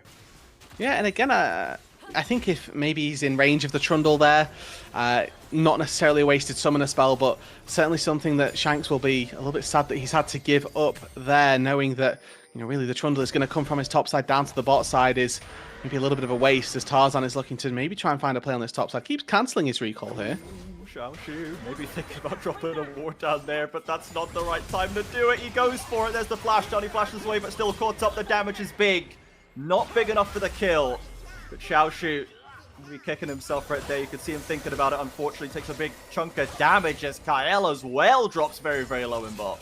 Yeah, but it was to hold the wave to save some CS, and also importantly, it stops the recall from Pays and Zhuo. So they can't really go back to base without necessarily losing out on a lot down on that bot side. Looks like Hope goes back to base, picks up his Cull and Longsword. And he's a little bit scared, actually, of stepping up to the wave. So I think that fortunately for JDG, they're not going to be punished, and they are, in fact, going to have an advantage down in that bot lane. So you can see Xiao Zhu continues to trade aggressively here, despite the fact that he's down 10 CS, despite the fact he's got no flash. It's the presence of that ward in the pixel brush that now gives him the freedom to be able to do that. Scout will trade onto Shanks in that mid lane as well, pushing forward with the Galio. Has already gone back for his boots and his Dark Seal as well. A bit of extra damage and mobility in that lane, but yeah, credit to Xiao Zhu for, despite losing so much HP in that trade, manages to trade back into Flandre decently, can hold that wave, pick up some CS. So JDG struggling a little bit early on, but they've not given up massive advantages just yet. And some of these lane matchups we would at least expect to go this way for now. Good to see that Pays is able to grab the majority of that farm under the turret, so doesn't miss out on a lot of experience. About half a level down on Hope as a byproduct of the nice early scuffle that we saw from Kael, and already looking for a bit of a fight, and looks like that's the same to be said on both of our sides. Oh, whoa! Dearie me, Xiao Zhu. Get down, everybody, get down! Sends it into the Summoner's Rift over the way. Cannot quite land it right there. Lovely ability to hit 6 early, but can't miss the harpoon and then the ult as well. Maybe expecting like a juke into the brush. I'm not sure. Ultimately, that's a flub. Yeah. News reports in China of a wildfire outside the stadium they're playing in are unfortunately being founded as Scout finds a good trade onto Scout in this, onto Shanks rather, in this mid lane. But that was definitely a flash to be burned there. Flandre, at the very least, his ulti. Would have liked to see him have to force the flash out from the Aurora, who was level 5 at the time, and you know that's unfortunately just not the case. Maybe looking for anything extra would have been a little bit greedy, but Xiao Zhu there, whiffed ulti, definitely feels bad. But you know, it's a calibration ulti. It didn't do it at the big team fight moment, so he's got it safer for later. Yeah, we've adjusted the sights, so next time it's going to be bang on target for sure. Just wait and see. And you know, he did the hard part. He managed to rectify the lane, get the wave back under control, get the health advantage, and just actually hitting the skill shot ended up being the problem right there. But for now, he has gone back and got the Merc Treads. He's got a little bit of extra defense right there, protect against potential more attention from Tarzan. And JDG have stabilized in bot side as well. Small CS deficits in top and bot, but they are at least able to control the waves. And now I'm waiting to see what Shun can do. He's got level 6, got the Subjugate ready and waiting. Perhaps he can find some influence on this map to get those important carries scaling up. Remember, we need Pays to be strong for JDG to really play through it later. Oh, good play here. Actually, massive damage onto Hope. They've got the barrier. Level 6 has been ticked though, just when he needs it. Pays without the same. And Hope holds on to the ultimate. But now Shun's arrived to potentially keep the pressure on as he snuck past his vision from Kael. Headbutted into range by Zhuo, but a simple W. Keep Rakan out of danger. Yeah, Zhuo here actually playing the lane pretty darn decently as he, you know, dodges the grand entrance there by engaging onto Hope. I think catching the AD carry a little bit off guard and forcing him to go back to base. He's going to miss this wave under the turret. You can see Kael trying to make sure that there's nothing too badly lost, and Shanks actually comes in to bail out the bot lane, but you can see that these movements are costing JD or costing AL on the map. Means that the Orianna's got to go down to the bot side to catch that. Zaya has to move into the mid lane, and looks like there's a T-piece from the spell book from anyone's legend, and they're going to try and make the most of this play. With push still happening on that top side, it is giving the window over to AL, and credit to Flandre here, this counter pick of Aurora onto the Rumble. It's given them prio over not just crabs, but now these grubs as well. Safe to say that this Aurora pick is working out for now. Great pivot by anyone's legend to head over to that top side after the bot lane was not looking in such a great state. So it's going to be a trade of objectives across the map right here. Scout as well now, once again matched up into Shanks, still trying to trade heavily. But actually gets ultimated. Shockwave doing a fair bit of damage, and Scout fairly slow, of course. Still has Can flash. keep the damage coming in. Still has flash, as you say. Will walk away as a TP if needed as well. But Shockwave needs to be burnt and be available for a little bit. Steal away with the red buff on this top side initiated by Tarzan, and you can see that Xun walking back down to his bot side. He knows that he doesn't have really any opportunity to walk in here. We might actually see Scout looking for a fight here. No mana on Shanks means that Justice punch forward and a swift walk away. Lovely stuff. Great action. Yeah, Scout certainly trying to assert some dominance here, trying to keep the pressure onto Shanks right now on this Galio. Has the ultimate ready himself as well, so can quickly rotate over to a play if JDG find a good angle for it. You can see this early game continues to be relatively quiet. No one able to get a strong foothold in this all-important series for JDG. AL really just trying to set the record for the beginning of their bracket run. They would love to lock that top 4 today. Just a single game win in this series will cement that for them. The series obviously doing so much more than that, and maybe starting to push them into a position where they can maybe choose their opponent of 2 picks instead of being the 4th pick that are just going to get left with whichever team none of the rest of the Ascend top 4 want to play against. But very quiet early start to this, and again, we don't necessarily hate this if we're JDG. Down 800 gold at the minute, but they've got the Yunara, they've got that late game scaling and that potential to go long in these team fights. As Pace now knocked up, but... exhausted as well, and Hope dropping the aggressive ultimate, gets the flash, but it can't get him out of dodge, Wow. and Kale follows up, but now the Galio ultimate with a shield, just in time to get Pace out of dodge. Scout looking for more. Hope already used the defensive options aggressively. The Blade Caller roots up Scout, but AL find a lovely little window to strip the flash off of Pace. And ulti as well from Pace. Want to highlight, if you're not familiar with Yunara, you'll recall maybe the years of Zeri that we had in years gone by, and we were talking about the fact that Oh, yes. Zeri is a champion that relies so heavily on her ultimate. In late game team fights, in these mid game team fights as well, Yunara, the same exact style. If you don't have that ulti ready and if it's not popped, then you're just so much weaker really as a champion, and you definitely need that ulti to be able to function, to be able to fight. It's a relatively short cooldown, so not something that Pace needs to be particularly worried about. Will be available for the Dragon, for the fight around the Herald if there is to be one. But just something to think about as we get later and later. The transcending Yunara definitely going to be something that anyone's Legend need to keep track of, and whether or not Pace can pump out the DPS or not. Looks like we may be contesting around the river just now. No Dragon for 90 seconds, but Tarzan with an item completed. No Triforce available for Shun just yet. We've not seen too much out of the Pantheon. Bit of pressure on that top side, but he's ready to get stuck in, I dare say now. He's going to fight for that river control well in advance of that Cloud Drake. Would love to open that gold lead up a little bit. Of course, they managed to build it for themselves, and Flandry now trading heavily onto Xiaoshu, the Aurora. Once you get some levels in those abilities, the burst becomes absolutely massive, and it's a defensive equalizer just to clear out that wave. Ooh, Xiaoxu was hoping that the equalizer would take the kind of minion. He cancels his recall. He knows that 81 gold, very worthwhile, but he's going to be slightly delayed now on his play. Going to have to teleport either back out to that top side, which then gives a very sizable advantage over to Flandre, as he can recall, probably walk out toward that bot side, maybe set up for the Dragon, catch a wave on top side with teleport later on. Does give a good advantage over to anyone's Legend. We'll see if they look to utilize that, or if Flandre is just going to slowly walk and pace his way back out to that top side. I do want to quickly draw your attention to those items, though, Trajan, and to people at home. We've got Blade of the Ruin King for Pace being picked up here instead of the Kraken Slayer, which is an item that's been, I think, largely propping up Yunara.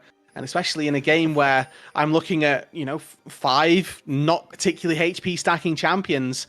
Yeah. Definitely a little bit curious as to whether or not Pace is going to be able to find the purchase in these team fights that he thinks he's clearly going to be able to with that Blade.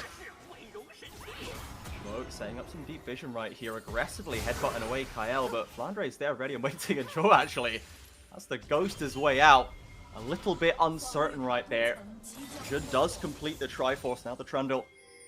And the tower threat, as we mentioned earlier, as well as having a lot more bite in that team fight. Pace still working on Blade of the Ruin King. It does feel like Blade of the Ruin King was one of the first, oh, this item's so broken on Yunara, guys. It's the secret strat that was very early on release, and we have now tilted away from that, and we've instead settled on the Kraken, but Pays keeping it real with the old school build from a week ago. And still on the boat of the Ruin King as AL actually might want to get in here. Shuo flashing in to get the knock up and the Galio to follow. Pantheon on that front line struggling. Pays has the ultimate. He is transcendent. He is firing. He is free hitting. The shockwave clips him though. Out comes the equalizer. First kill down to Tarzan. Flandre's arrived. The Aurora damage is big, but JDG already controlled the fight. Scout, a massive team fight from him. And it's the red side team that open it up first. A 4-for-0 in our first skirmish of this series. JDG absolutely slaughter anyone's legend as they were trying to get a bit fancy, trying to steal away a blue buff. Instead, they'll lose out on the fight, they'll lose out on 4 kills and the dragon to boot. This JDG composition for a comp that we said was looking to scale, they found a very good team fight nice and early on into this game. Zhuo starts it off, and I love the combo of Alistair Headbutt into this Galio's Heroes entrance as well. But a triple flash taunt into Jun immediately following up on the backline is just far more impactful than the one-man equalizer, the one-man charm that we got to see from AL. They didn't quite have the tools left in the tank, and Kael, only really charming up Pays to pull him back into the shockwave. And in fairness, you have to give credit over to Zhaozhu there in that fight as well for all the memes we gave him about the calibration equalizer. He's calibrated, he's back, he's ready. That one landed square on the chin of AL, no question about it. Scout going to pick up that bot lane turret more or less uncontested right now, assuming he has the wave to do it, as AL, not deterred, will head straight onto the Rift Herald. And JDG, looks like they don't feel confident enough to contest it just now, but folks, if you want to learn to team fight like Scout, please draw your attention to prodiff.gg. All the coaches are players from the LTA, NACL, and ERL system. You can use code LPL10 for 10% off and support the LPL English broadcast, because my word, brother, I want to be able to play like that. Maybe we'll, show one of the plays to our pros. They'll tell us all about it. I know that in a couple of days we've actually got a guest on once again. It was a pleasure having Rhino on a couple of days ago. We've got another one joining us just before we round out the regular season. So thank you to prodiff, as well as thank you to those pros for giving us their time and for making sure that you guys at home can improve on your play as well. As JDG, not many notes from that first team fight. It's all about replicating that and making sure that they're in a good position to do it again. Is Kael able to nimbly evade the headbutt pulverize combo? A lot of our questions for JDG being answered kind of in that first play. We wanted the re-emergence of Scout. We wanted the lock-in from Zhuo, and both of them arrived in a big, big way. Zhaozhu, though, under pressure. Early flash away, keeps him out of range of that stun from Pantheon. And the Rumble remains deathless, handling the pressure very well this game. Yeah, and this is not level 5 anymore. The Aurora, the Pantheon, they've got the burst to take you down if they land that stun. Teleport up to the top side, as we are going to see first brick fall for Scout as he TPs up to the top side. We're in a fight in the river as well. Hope's already dropped the ult, but KL buys some more time. Show him around the corner, cannot patch out Hope, but KL is not so lucky. JDG with a 5th kill on the board as they manage to hold up the top turret as well. Yeah, now they can look to collapse on this top side as well. You can see Flandre took a pretty rough trade at some stage, and now Jun here with the Trundle, the Trinity Force, and that Frozen Domain as well. You can see will absolutely rip through this turret. Here it is, the real value starting to come online here. AL had started to build up a moderate gold lead from that early game, but the fight breaks out, and now it's JDG 1.5k ahead. Both dragons to their name as well. Just the grubs on hand for anyone's legend right now. Now, they absolutely still have the tools to break back. They'll always have the Pantheon, the Orianna, the Rakan there. Pick potential is very, very strong. But if JDG don't leave the door open, set themselves up, do their vision lines properly, and approach team fights like they did before, they could be looking to get the first step on this road to upper bracket started off right. Yeah, and I think that, again, reminder for people that JDG, yes, they've got 4 series wins, but they were all against FPX and WE, almost the freebies of the LPL that Split number 2 Ascend has had, or Split 3 of Ascend has had to offer. Now moving into a very good start out versus anyone's legend. They still need to try to dot the I's and cross the T's, as an early transcendence from Pays and a great dodge as well gets himself away from being rooted up. Hope able to get away with the flash and with the Feather Storm, but no such luck for Kael, as he's unfortunately left out to the Wolves, and that pillar does a good job at separating the 2 bot laners. Only real downside there is that Paze has not been able to get any of these kills himself. A 0-0-5 for the Yunara. Still already 2 items deep before the 20-minute mark. He's going to be happy with that one, as is Hope. But we really want to start to get some gold funneling into this Yunara. It seems like he's playing very, very well. Knows how to pilot it, knows where the strengths are. And if this guy gets rolling, he is going to be able to absolutely take over a team fight. Call already finished as well, so that 2-item power spike, that injection has been found. A teleport down to the mid lane tier 1 turret here from Xiaoshu, as he is definitely making a very sizable impact on this game. He's been a good pressure sponge for JDG through game number 1, hasn't really given away anything either. Double pink wards in this brush from JDG just to confirm that there is no vision in here for anyone's legend, but setting up around the dragon, which has now spawned. Again, last time we saw these two teams take it out, it was Zhuo looking for the engage that found it. And now JDG need to repeat that success. Scout on the flank has been discovered, though, by Flandre and Tarzan. He's going to maybe lead them on a merry chase right here. Gets the ult off just in time. No vision for AL to stop him, and the Dragon's already done. The fight's still happening. Kale caught in the front line. Massive burst to knock him down. Scout again with another kill. The equalizer slowing the retreat. Shockwave only connects onto one, and Paze hunting for more. Looking for that first kill. The Yunara hungry for the pop-off, but cannot quite get it. JDG split on 2 fronts, but Flandre finds himself abandoned, isolated in the backside of the play. Can escape from Judge. Still has the ult and gets burst onto as well. Yeah. Switches position, looks for more. Tarzan's back in. AL with the re-engage. They take down 2, but Xiaoshu hunting down for Shanks. Gonna get him range for the harpoon in a bit of a dangerous pincer, but the top laner escapes. And AL firing back in that fight. Now a flash and a stun to clean up yet another kill. And the Atakan starts it up straight away. And Flandre actually coming up huge here for anyone's legend. This was a fight that JDG had won, but they thought they'd caught out the Aurora. Little did they know that with all the bursts still waiting and ready to be dished out, it was Flandre who was looking to sign the death warrants of some of these JDG members. As the Atakan is going to fall down on that bot side, anyone's legend find a big swing back. And this game, Trajan, right back to level pegging as both of these two teams sat about 100 gold apart from each other. Looked like JDG could do no wrong in this first game, but and even here from Scout, such a nifty escape right here, a very fine margin. You thought that was just the fight done. It's such a split for AL, but ultimately, as you say, Flandre biding his time for the perfect moment to turn it. Yeah, Zhuo once again just picking off the squishy Rakan here, one of the pitfalls off that champion. Equalizer this time doesn't really catch, you know, forces Hope out and a little bit of damage there. You can see Paze dashing forward quite aggressively. But then committing onto Shanks here, don't quite find that kill. And Flandre just with an insane amount of burst here. This is a 5-man between worlds, only 4 actually, because we see Paze actually goes back to the mid lane. But a good E, almost takes down Jun as well. He goes back in, decides he wants a double kill, but the rest of the squad follow up quite nicely. Able to find a nice pick and not quite get the reset out to safety. But it's Xiaoshu who takes him down and ultimately falls after the fact. Great capitalization from anyone's legend. Back to even footing on the gold, as you said. Now JDG, they still got the dragon. They are still on Infernal Soul Point. If they can lock that one up, surely that will get them right back in the driver's seat. One lost team fight will not end the game just yet, but now they have to give the respect. Flandre especially showed the value that he has right there. And Paze didn't get too much done on the Yunara, still waiting for that gold injection to give him a bit more freedom, a bit more power. The scaling is massive there. Ultimately, we're still waiting for it to come online. JDG still confidently contesting this River Vision, though. And I mean, Spellbook exhaust put down. Yeah, okay, here we go. Scout onto Shanks right now. Maybe this time they can get the kill done, but watch for the Hope ultimate. Scout is deep with a defensive ultimate to reposition. The Shockwave onto 4, it slows down the rest, but Xiaoshu is in! Burns down the Orianna, and this time anyone's legend can do nothing about it.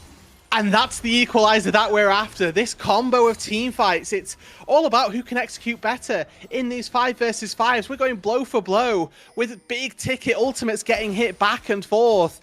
As this time round, it's a 4-man Shockwave on top of the in-between worlds, but there's not quite enough damage left in that tank. Scout here, heads up play, knows that he's going to be on vision, flashes immediately onto Shanks, catches him out, but fortunately enough for the Orianna, she's actually able to just walk this one out to safety, and then look at that equalizer, catches out 3, A 4-man Shockwave into 5-man in between worlds, but it's just not enough because Hope has to walk off of that equalizer. He can't pull the feathers back through, which would have been that final nail in the coffin. Kael almost caught out by Patient Draw once again. Has to use the Summoner Spellbook to drop a quick ghost, but now Hope under threat. Has got everything he needs, loses the flash. JDG still pressing and pressing onto anyone's legend. The gold's so even, but it really feels like JDG are in such the driver's seat right now. And so much of it has come from this man in the mid lane, from Scout, who has rocketed back into the rift. The Shroud now caught on the Shockwave. And a bit too aggressive there from the JDG support. Gives one back.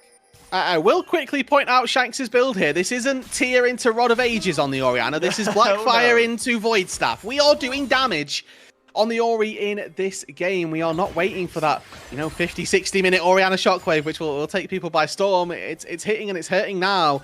And that might just be the ticket to break open this bot side turret for anyone's legend. They've got 3 people walking their way down. Actually, everybody from both teams is making their way down here. Shun taking a tough trade there against Tarzan. Ale with the number advantage. Scout ready and waiting onto the turret. 7 seconds till the hero's entrance comes back in. They'll be able to be comfortably aligned right there with Droid TPing back into the business. So JDG trying to get control of this mid lane push, and AL with the movement into bot side river might lose the turret, but the Dragon's been double knock up in. That's a nice equalizer. Forces the only art from Hope. They're looking for Shanks again, but Scout this time can't find it. A Flandre does less damage, but Zhuo still abandoned on the front line. Tarzan's in! Perfect target selection, nails onto Pays, Xiaozhu to follow, and Scout now this time abandoned. It's another great taunt. The damage is huge, but it's not quite enough, and the Infernal Soul will have to wait. AP Galio triple kills there for Scout, unfortunately, but that was still a very, very close run thing. AL barely able to come out on top, and they do put that soul to rest. Again, these resets on the Atacon, honestly, having a massive impact. If there was an Atacon for JDG there, I genuinely think Scout finds all 3 kills, and that's a pretty good run of things. But AL, they're not settling with just the Dragon. They recognize the death timers on Pays are still going. Xiaoshu too, Scout as well. It's Baron time.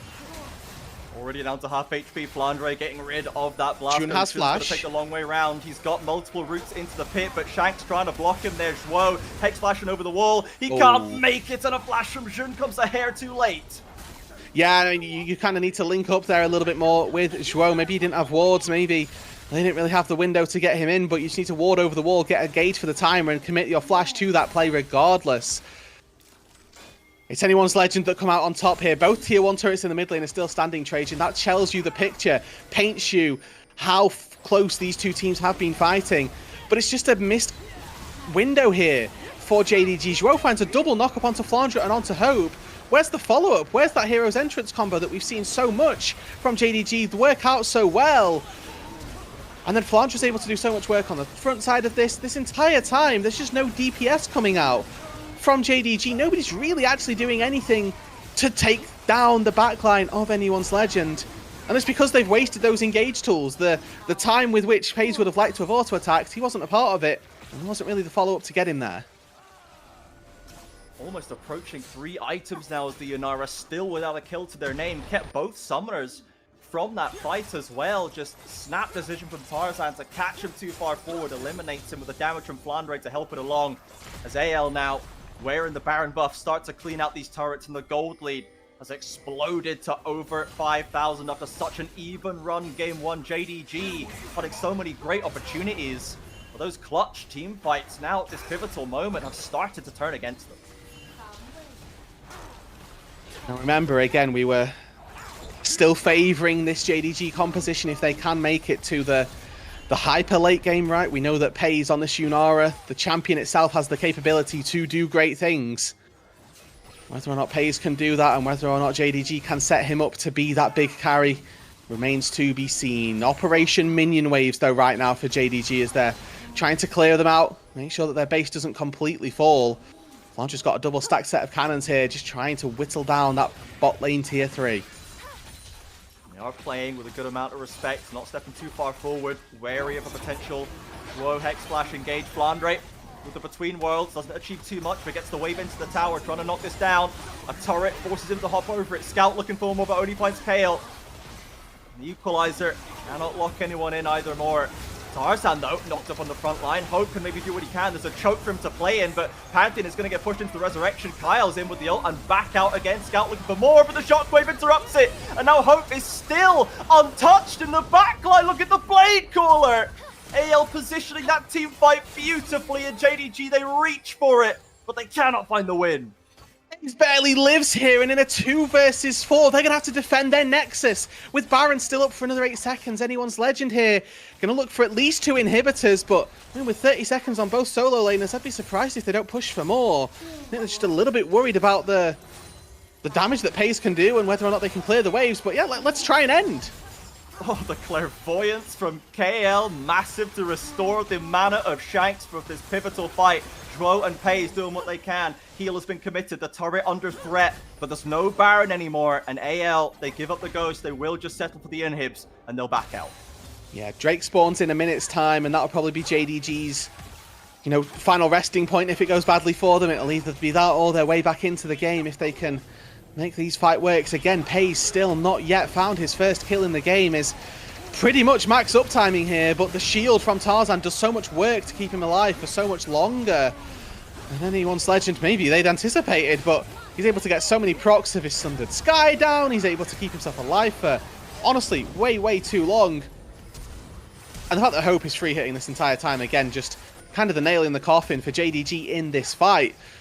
They've now got to rip this dragon off the spawn. We've got 20 seconds on that. They've got pushing waves in mid lane, pushing waves in bot lane, so if they don't do anything with them, very much anticipated that AL can just end the game with those super creeps, or that those creeps themselves will end up doing a pretty darn decent amount of work.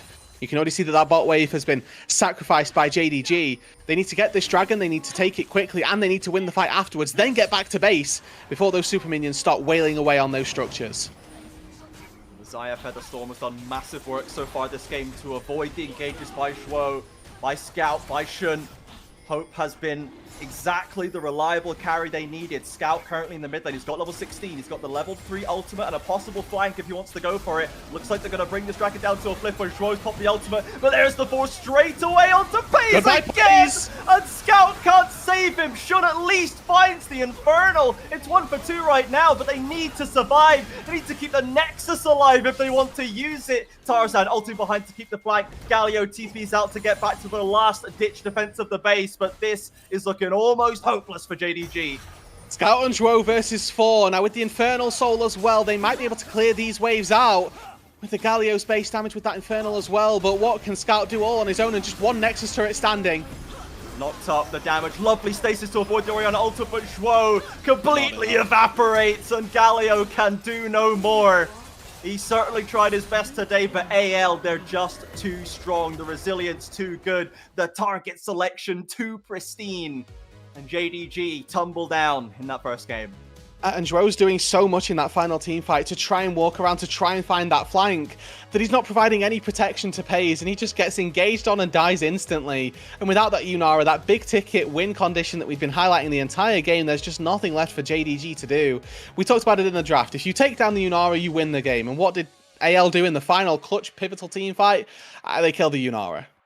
Yep.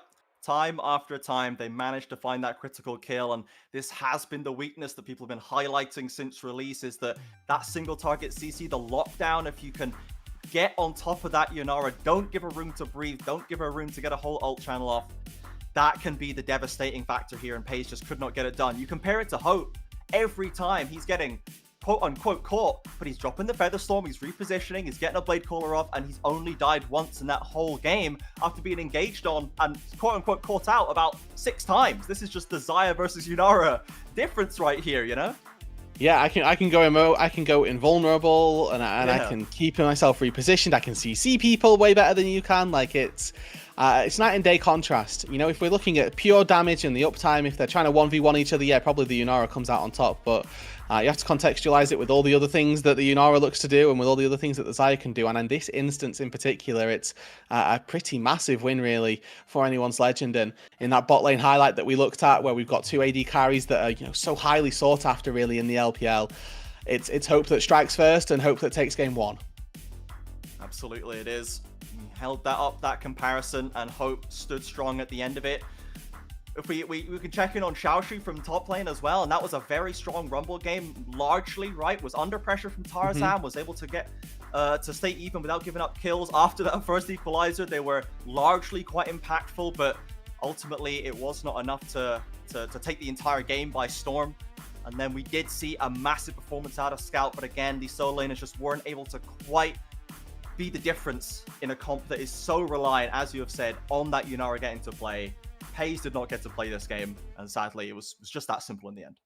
Yeah, I mean, it's unfortunate for JDG because, you know, but if my maths is correct, this now signs them out of the top 4. It pretty much secures AL as top 4 as well.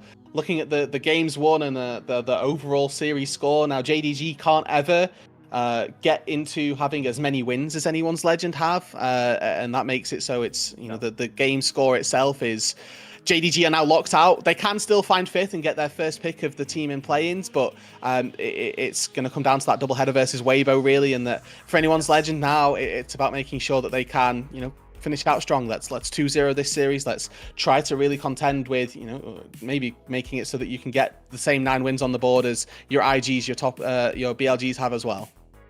Yeah, absolutely. They looked very resilient, very calm in the face of pretty significant adversity in this game, and the gold graph really tells the story. Pretty back and forth early on, but JDG able to eke out a decent lead, about 2.5k at one point there, and then the team fight starts to go a little bit wrong, and AL, to their credit, when they were in control of the lead, once they had the game in their hands, it is such a steep rise from a small lead all the way to game-winning, overwhelming advantage. And I mean, I think that the story I want to paint here is in that kill participation, and in particular for Shanks, because this Orianna was actually very, very crucial to not just winning them actual team fights, but also to stopping them from losing team fights as badly as, you know, they could have done, to slowing down the pace of the game more than anything.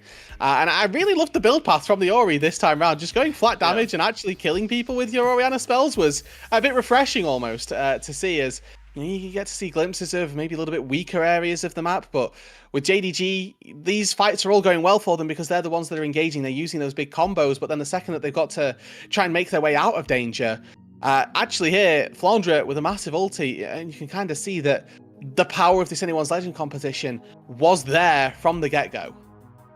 Yeah, absolutely. As much as Xiaoxu did a good job to manage out that top lane, Flandre was still very strong when he needed to be.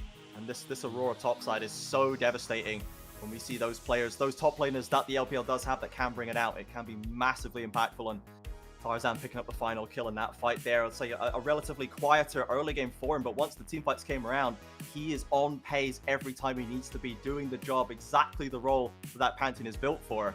So not necessarily the flashiest solo 1v9 performance again, but it is so essential for what AL needed to achieve. And you know, here you get to see some of those disjointed plays where you're thinking, well, why hasn't Galio actually just ulted on top of this double knockup that I've got? Well, you know, you're taunted Tarzan on the bottom side of the fight, but then from here, where is the uptime? Where is the ability for JDG to really do any damage? Well, the Galio's ulted, the fight's already over, and it just feels a little bit lackluster. And JDG, after a really, really strong start, had this unfortunate fall almost, where they end up they do end up losing out on this game, and where Anyone's Legend are able to team fight their way back in. And honestly, you know, kind of in a similar vein to how we've seen from them, where they are, you know, becoming very quickly, alongside Top Esports, one of these really, really strong team fighting teams that can seem to scrap their way out of any of these bad spots. Yeah, absolutely. Whenever there is an opportunity, AL were there to capture it. And even here as well, you can see that they're really desperately trying to find the pick, but AL are so good at, as you said, slowing the pace down, avoiding that first engage, drawing JDD into a bad situation and pouncing with the tools that they have. That is just the mark of quality that Anyone's Legends has. Now, at the very least, we can say that I think Zhuo had a much better early and mid game than maybe he has been. He's looking much more connected with pace, much more on the ball, was getting great advantages, and was a big part of JDG opening up that reasonable gold lead. Ultimately, it certainly looked a lot harder to play after a while, and was trying to find his way onto hope, but there wasn't the follow-up that you mentioned. So there's definitely some good things for JDG to take away from this, even if they are now just playing for that top seed in the play-in. We may be starting to see some things click a little bit more into place, and this is the time to get back on track. Yeah, exactly. And I think that, with JDG, having such a strong early game, it goes to show you that they can tussle with the best of them. We got to 20 minutes and they were up in gold. I think that this team composition has legs of 5 players. They just need to be able to take it over the line more so and sort of round out that final end game call. Yes, and it is going to be the Flandre player of the game right here. Again, that's a game where it's tough to call, right? You spoke about the kind of the intangibles and the less visible impact that Shanks was having a lot of the time with that KP. Hope, of course, getting away from all those aggressive maneuvers on his head, managing that very well. But Flandre, that turnaround play that we saw in the highlight package was just so impactful to keep AL in the game when it was a danger of running away from them. They were going to go down against an early Infernal Soul. The gold could have spiraled away, but Flandre clutched up when it was needed and did so much damage on that Aurora. Yeah, it's important that those clutches do happen, right? And that, when you've got Flandre, one of these again, top laners that, maybe again, we're maybe arguing maybe one of the weaker parts of anyone's legend, and he's winning MVPs. That goes to show you the power that anyone's legend has. Yes, absolutely. The weakest part is still the MVP of the game. It's a pretty good formula to play with, that's for sure. For now, it's time for another break, everybody. We'll be back with game 2 of the series. Anyone's legend 1-0 up versus JDG for now. Come back in just a few minutes. We'll find out how the series continues.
Welcome back, everybody, to the LPL English. It is our second series of the day. JDG unable to find that first win over AL despite a strong opening game. For now, it's back to the drawing board. There's definitely a lot to build on. There's positives that they can bring forward into the rest of this series, but AL, they're looking damn good. Yeah, I mean, like I sort of highlighted and sort of mentioned, I think coming into this pre-show, I do think this Anyone's Legends team are back to their, maybe not fully back to their international level, but I think that domestically, a team like JDG probably aren't going to pose too much of a threat. And, you know, as much as through that early game, there were ups, there were downs, and I think there were positives for JDG to look at. Anyone's Legend, I mean, again, the consistency that Hope provides seeming to shine through. The star power that actually Flandre and Shanks are proving to have in these series, again, shines through. And, you know, you look at this from the JDG perspective, they had a really solid early game. They actually moved into a mid-game where, you know, 20 minutes in, they're sat at Soul Point, they've got a 1.5k gold lead, and they still can't take it over the line. And it just does speak to that quality that this Anyone's Legend team have got, the power that they have to take things all the way and know exactly where the limits are. Yeah, so for JDG, given what they were able to achieve in that first game, what are we looking for from them to see? I guess, what are we expecting them to try and index into it in game number 2? Are we trying to look for more 2v2 in the bot lane? Is there maybe room to give Xiaoshu one of these premier picks that we can hope for him? Or I guess, where do you think they should be trying to exploit out AL? It's a pretty hard question trying to exploit this AL team, but JDG's we're looking for find something, right? Xiaoshu Renekton has been JDG's ticket to success for a large part of this split, and if they can get their hands on that again, it would be very surprising to me if they went and, you know, elected to not do that. I think that that's a really good avenue that they've had. I do think that, again, Scout for the most part of that set first game was doing a very good job on the Galio, but it's on a Galio, right? Like, this is a player who we've known so frequently to be able to pull out hyper carry performances from the mid lane, and on a Galio you don't have that same agency, you don't have that same power.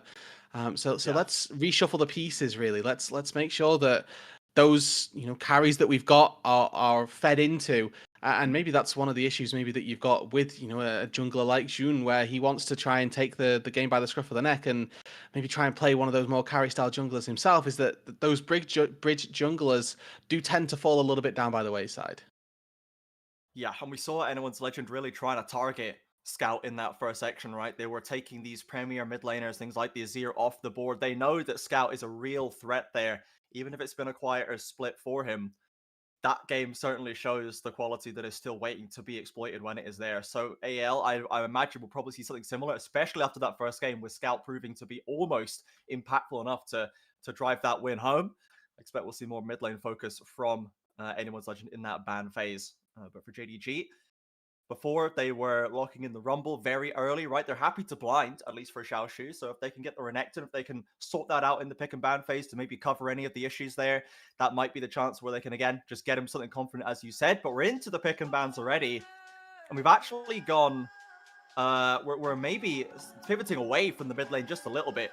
JDG's taking that Nico away, and AL with the perennial Varus ban of their own. Yeah, these bans were the same, but we still saw Annie, Azir, Talia taken off the board in those bans in game number 1. So I expect those to be sort of maybe given over. Gwen went completely through our first draft for game 1, which was completely waiting, you know, just to, you know, disappear really almost. And I'm waiting to see if it can crop back up again as an instant Wukong ban comes in from Anyone's Legend, knowing exactly what they're looking for even. Yeah, absolutely. And it's actually JDG thinning out that mid lane pool just a little bit, perhaps taking some of the more resilient, versatile mid laners out of that equation. The Poppy removed once again as well, leaving room for a bit of mobility to get around these team fights. AL will give us the last ban before JDG have the potential for a B1. So I'm waiting to see if there's going to be an Azir ban, or if we're going to let that through and let Scout get a champion that's been so successful for him over his career. And it seems like everybody's happy to just slam that one basically whenever right now. Yeah, exactly. So it's going to be the left open Azir and Talia. I expect the trade to come through. It just depends which side of the dice JDG want to roll with. And I think that giving Shanks, you know, the Azir, it's a bit of a gamble here. Again, this is a player that, if we go back and look back a little bit in his history, on WE, he was sort of known as this Azir one trick, where WE would cash in their free Azir win, and then have to struggle their way through the rest of the series. This is a pick that he's very comfortable on. And one that we expect to see get picked up here in game number 2. The Sion for Flandre, though, here, I mean, this isn't, again, this is a matchup that you can quite easily take this Renekton into if you want to. Definitely possible to punish a Sion and have control, have priority over him through the early stages of this game. So if we're looking at those win conditions that we've highlighted for Xiaoxu, then maybe that's the case, but the Ambessa gets locked in instead, and maybe arguably an even better matchup and more favourable again for Xiaoxu on this top side if he can make some plays happen in that top lane. We know that this is an area that has been previously successful for JDG. We need to see it again, though. Yep, absolutely. They did, in fact, give the Azir trade over to AL, who were not hesitant to lock that one in. Scout going on the Talia, so not necessarily going for a 1v9 carry, but still very mobile, can affect the map a lot. And AL picking up the Corki, going for something confident, not wanting to risk getting banned out once again. And again, the Corki is X and O for Hope right now in this split. So certainly a highly competitive pick for him. And now they're going to thin out the bot lane pool themselves. And something that he's defaulted back to very, very commonly. One of our, I think one of the few AD carries that I sort of trust on the Corki. I mean, he can have such a really great impact, but so frequently we'll see teams and players not quite able to fully utilize that. But again, Hope, one of the people that we trust with this pick. As anyone's legend locking their 3 carries to begin with, it means that jungle and that support role can get pinched. We've got a lot of supports still up and available, Rel notably that big ticket support that we see very frequently locked in for teams. And I really like the Rel takeaway here if AL can get their hands on it on this second phase. Denying an extra dive champion who, when you've already got to be staring down Ambessa and Vi, that can be pretty big. I mean, by extension, things like Braum kind of increasing priority for Kael. Maybe even a Renata or a Bard or something like that you can take a really good disengage support and stop all of this engage that they've got. 2 diving bot laners removed by AL. Plays Lucian and the Kai'Sa taken away. Xin and Skarner. Removals from JDG. We're still waiting to see what that Tarzan pick is going to be. So it looks like AL considering a support lock-in right now. Kael had a pretty solid game 1. Relatively quiet compared to the rest of AL, but we're still doing a job when required. And the Rel will be locked in right here. The Alistar, of course, already removed by the Fearless format. And now let's see what JDG have for us. So maybe give Paze a little bit more chance to play the game. A little bit more self-sufficiency. Potentially something they can still do well in the 2v2, as their lane was pretty good. Yeah, Ezreal could be a choice right here. Looks like that's what they're thinking about. And yeah, I liked what Paige and Shaw were doing early on. So something they can still be aggressive with would be nice. But instead, they're still trying to lock down that late game. But at least they have a spell shield now. So that's something, I suppose. Okay, they considered one, have opted for the other, and I do think that this pairs much nicer with the dive as well. Just Sivir movement, speeding everybody to get in, always feels good. And then you've got a Braum there as well, which does feel a little bit just disjointed, I will say, but it's a good laning matchup as well. It gives now an option for a pivot, let's say, for JDG. If they need to play these team fights a little bit slower, I mean, anyone's legend, if they try to dive into JDG, are really going to struggle going through Unraveled Earth into a Braum as well. Like, that's not a good combo. So something that can play a little bit more slower, a little bit further back is definitely something that I would hope for. Instead, they go completely against that and decide, no, we're diving and we're going to dive well. Yep, Tarzan locking in that J4 to round out a pretty meaty front line for AL, I will say. Sion, Jarvan, Rel, all in front of Hope and Shanks. So Shanks should have plenty of space to try and dish out that damage later on, and Hope on the Corki holding down that mid in early game, perhaps. So for JDG, if you're looking for a dive, at least you don't have to pick from too many targets, because there's only really 2 that you want to be diving on. You they are take one away. Mobile. Yeah. Yes, if you can get one of them out, you've taken away half of the entire damage profile of AL. So big value with a catch, but making that catch happen is far from easy, I think. It is. They're going to have to go through a very big front line. It's all about if we can see Xiaoxu take these nice flank angles, and really, if that can time up nicely with the way that we see Vi engage as well. And I do want to, kind of highlight that when you've got this slightly desynced composition, right? Normally, I think that Nautilus here for JDG would have gone really nicely, and they could just like start a fight, right? At a whim, they could just go, okay, we want this target, we'll try and take them down. Maybe the Sion makes it a little bit more difficult, but You know, it is what it is. So when you're thinking about how JDG look to play this fight out, it is difficult because they've got to try and use Ambessa flanks on one side, time that well with a Sivir ulti to get the Talir on another flank angle, with the Vi trying to go through some other side as well. So it is definitely a situation where JDG have got to execute very, very well, and one where they've got to kind of route this Sion before they can get access to the backline. Yes, not the easiest of tasks, that's for sure. JDG were able to find ways onto the carries in game 1, but ultimately could not win the team fights. As out we head now onto the Rift for game number 2. JDG looking to put a win on the board against the massive threats that are anyone's legend. For now. Jayo's still Good strong. fan support. Yeah. Absolutely. And after that game 1, I think that's fair. Both teams gave us plenty to cheer about. Oh no, oh no, oh no, oh It's no. not going to have much to cheer about here. Right into the fully stacked Sion queue. Gets the shield from a Vault Breaker and will escape from the flag drop from Tarzan there. Holds onto his summoners, but bit of a sweaty one to start this off. Yeah, Q start Vi as well is not the best clear rate of the jungle. Normally you'll actually see, you know, sometimes you can get up to level 3 without taking that Q, and that's not necessarily going to be the case, as Kael's going to try and stop this ward from being destroyed.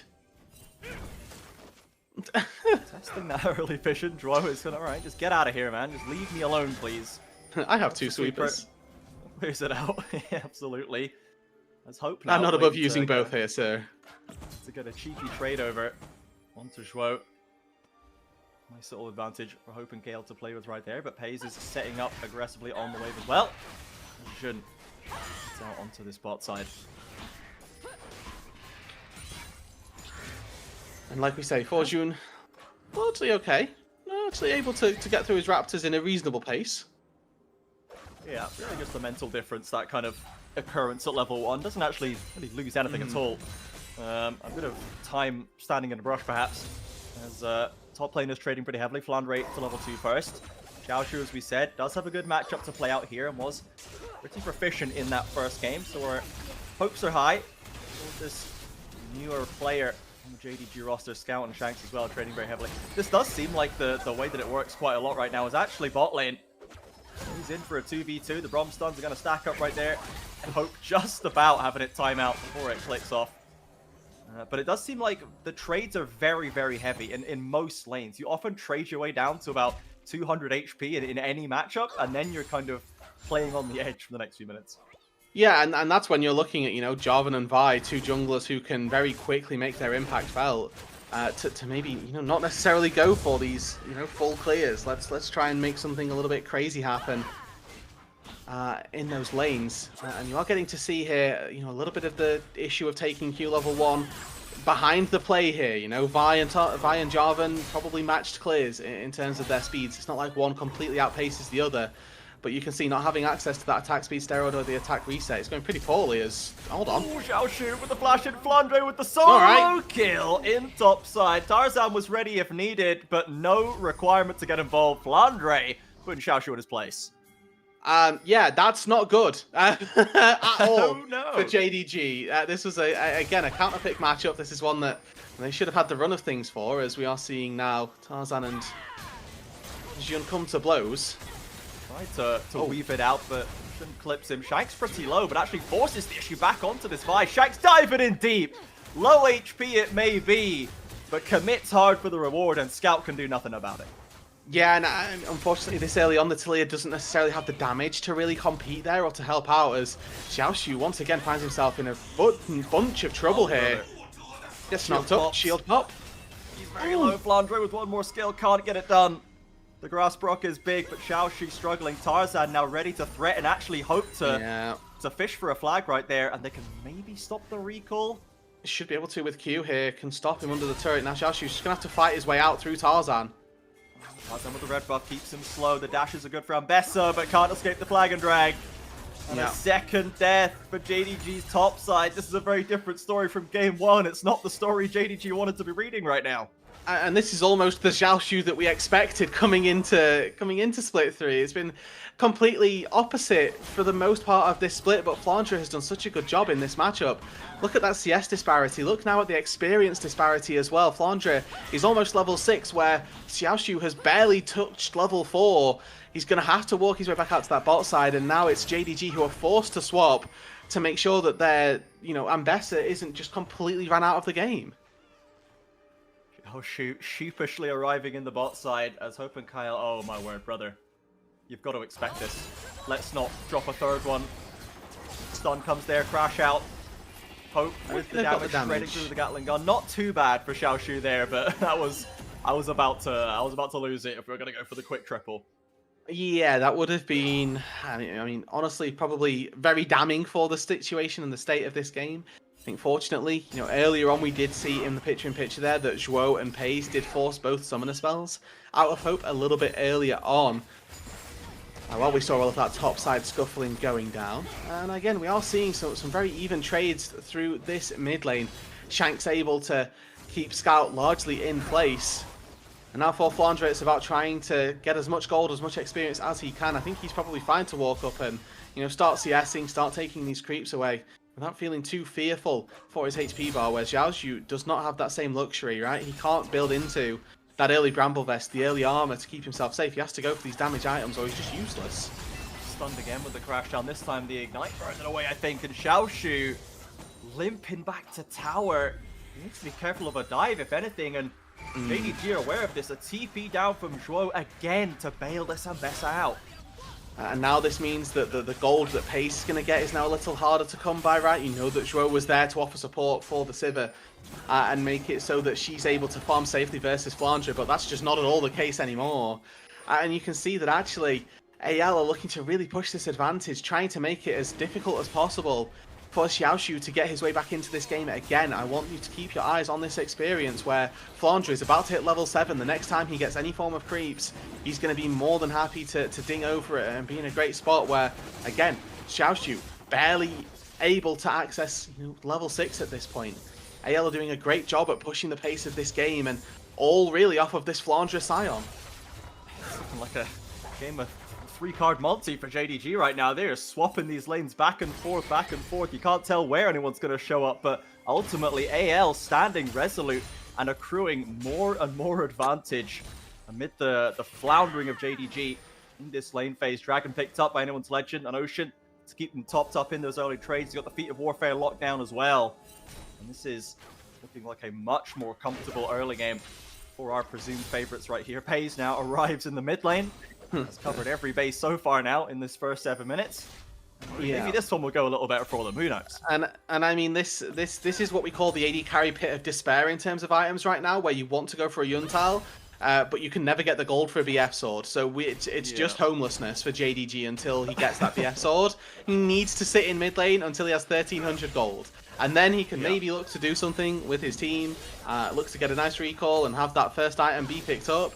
But it is full despair time for Pays right now, and honestly the same to be said for the lot of this JDG roster. As you can see, Flandre just... yeah, it's just walk up, mate. Why not? Yeah, a Bramble Vest and a dream is all that's needed right there. Scout just cannot touch this man with a tear in Lucidity boots. It's Tarzan starting up the grubs. Now, there's a contest from JDG here. We've got a bit of movement, bit of action on the map right here, Zhuo.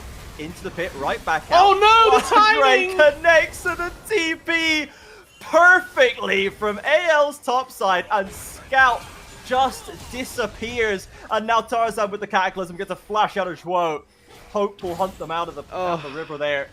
But that is just exceptional from Flandre. And you have to assume that that's chance. That is just pure coincidence. But Scout had flash. I don't know that there was a frame that he could use it. Like, that timing was just so perfect that there's nothing that Scout can do. He gets caught up. He gets taken down.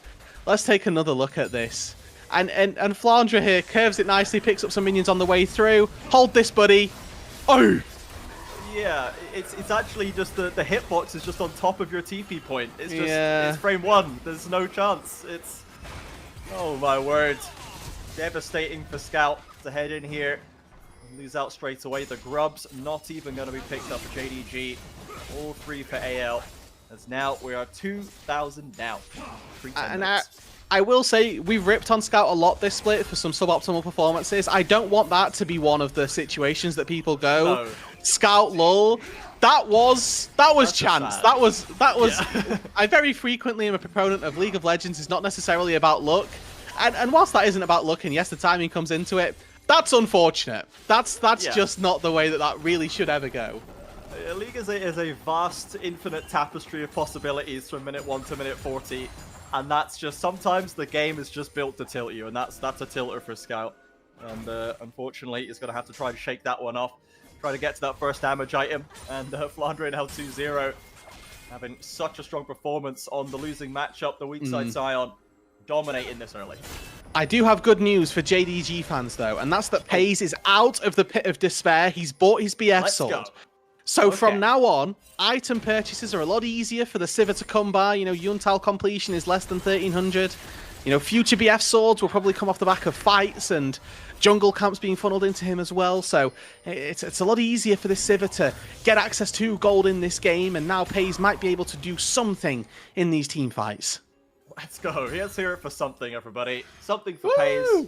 Here we go. And Hope going to be just, you know, trundling towards that Triforce without a care in the world. As AL, with some aggressive positioning around this bot tower. It's a 3v3 for now. No AD carries present and should with big damage. Scout as well. With the Vi Talia combo, Cataclysm has dropped. Shun slips away. Zhuo on the wrong side of town, but in back goes the Vi. A clutch shield for Tarzan keeps him alive, and Scout now shredded down by the Sand Soldiers. JDG, a valiant effort, but AL stands strong again. And this is Shanks' Azir again. You're trying to go toe-to-toe with one of the best Azirs that we have. Hope, though. Hope pays. Oh, BF sword time. Here's for something in the mid lane. The barrier's traded. Flash for Hope, but pays with a solo kill. Let's go.